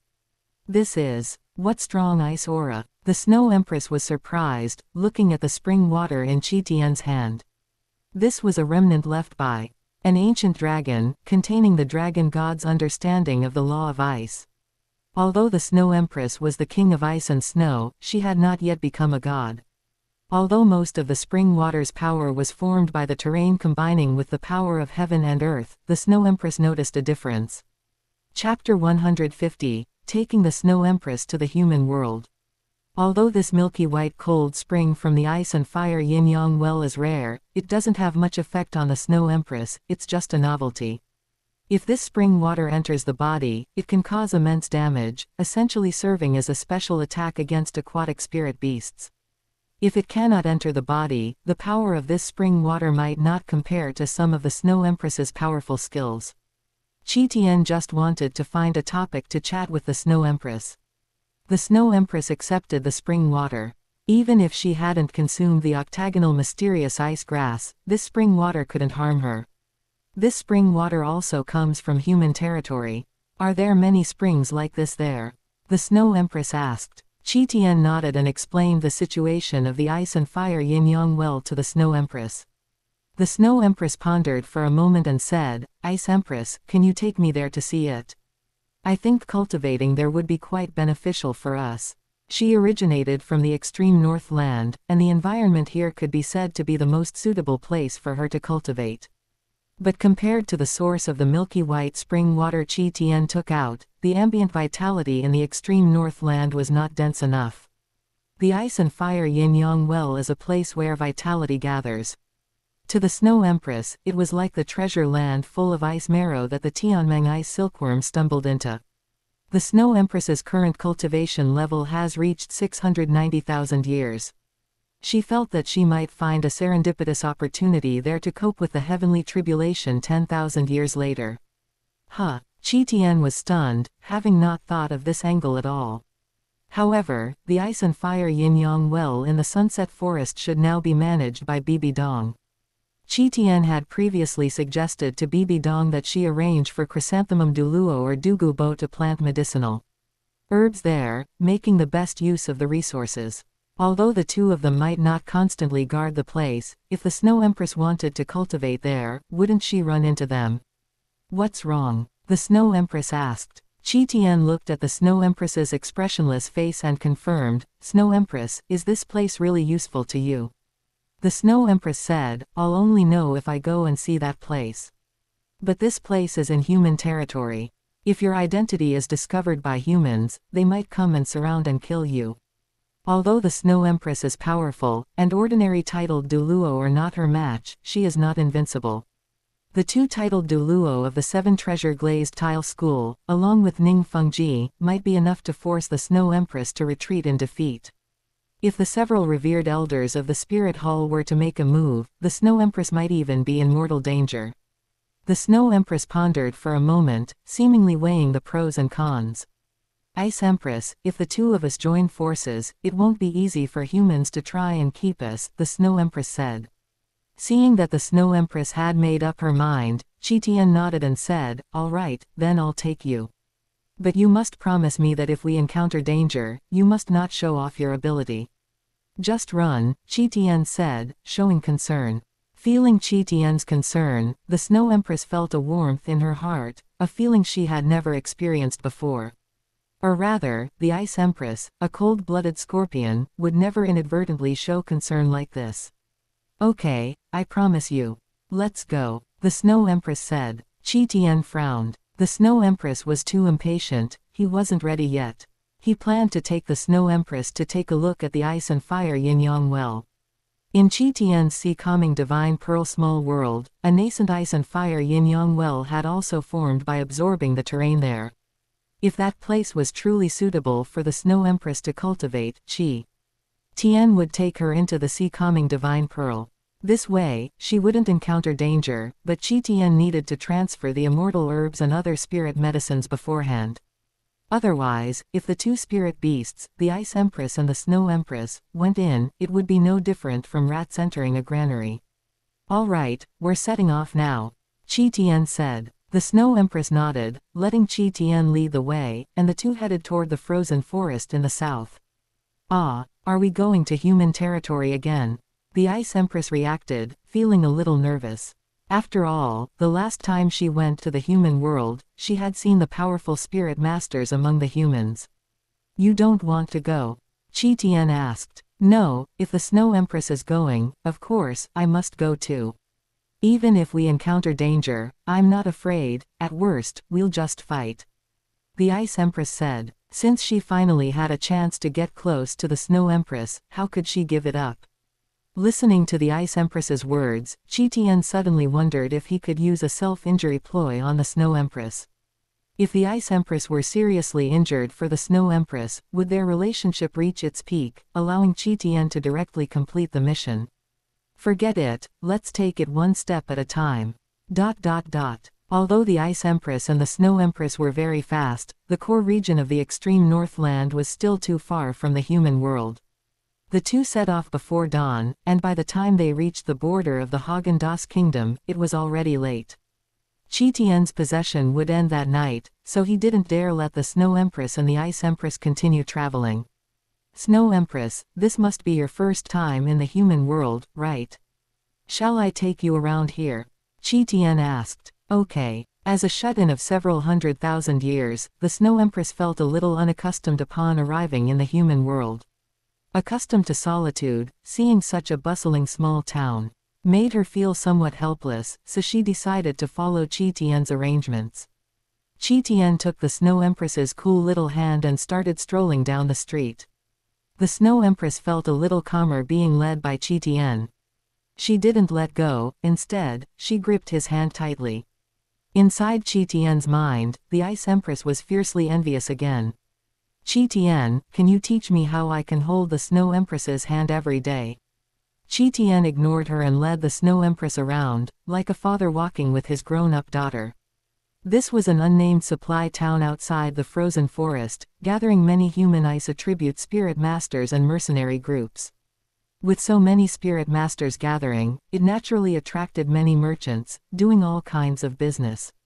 You could even see some chicken and duck shops, specializing in relieving the fatigue of those male and female mercenary spirit masters, providing all-in-one services. The small town was complete in every detail, like a sparrow, small yet possessing all its vital organs. The appearance of the Ice Empress and the Snow Empress was considered peerless beauty in this world, attracting many people's attention as they walked the streets. But in this world of ice and snow, Qian led the Snow Empress, both wearing only simple white and azure dresses, looking not cold at all. The pinker the outfit, the fiercer the hit, the stranger the outfit, the faster the kill. Their attire made them look like powerful experts, and experienced spirit masters and mercenaries dared not easily provoke them. Qian also noticed something. He looked down and saw that both he and the Snow Empress were barefoot. Snow Empress, let me take you to buy some clothes, Qian said. The Snow Empress looked at the people around her and realized that most of them were wearing thick padded coats, very different from herself. She also knew that this was too eye-catching, so she nodded and said, okay. Qian led the Snow Empress to a clothing store in the small town to pick out clothes and shoes for both of them.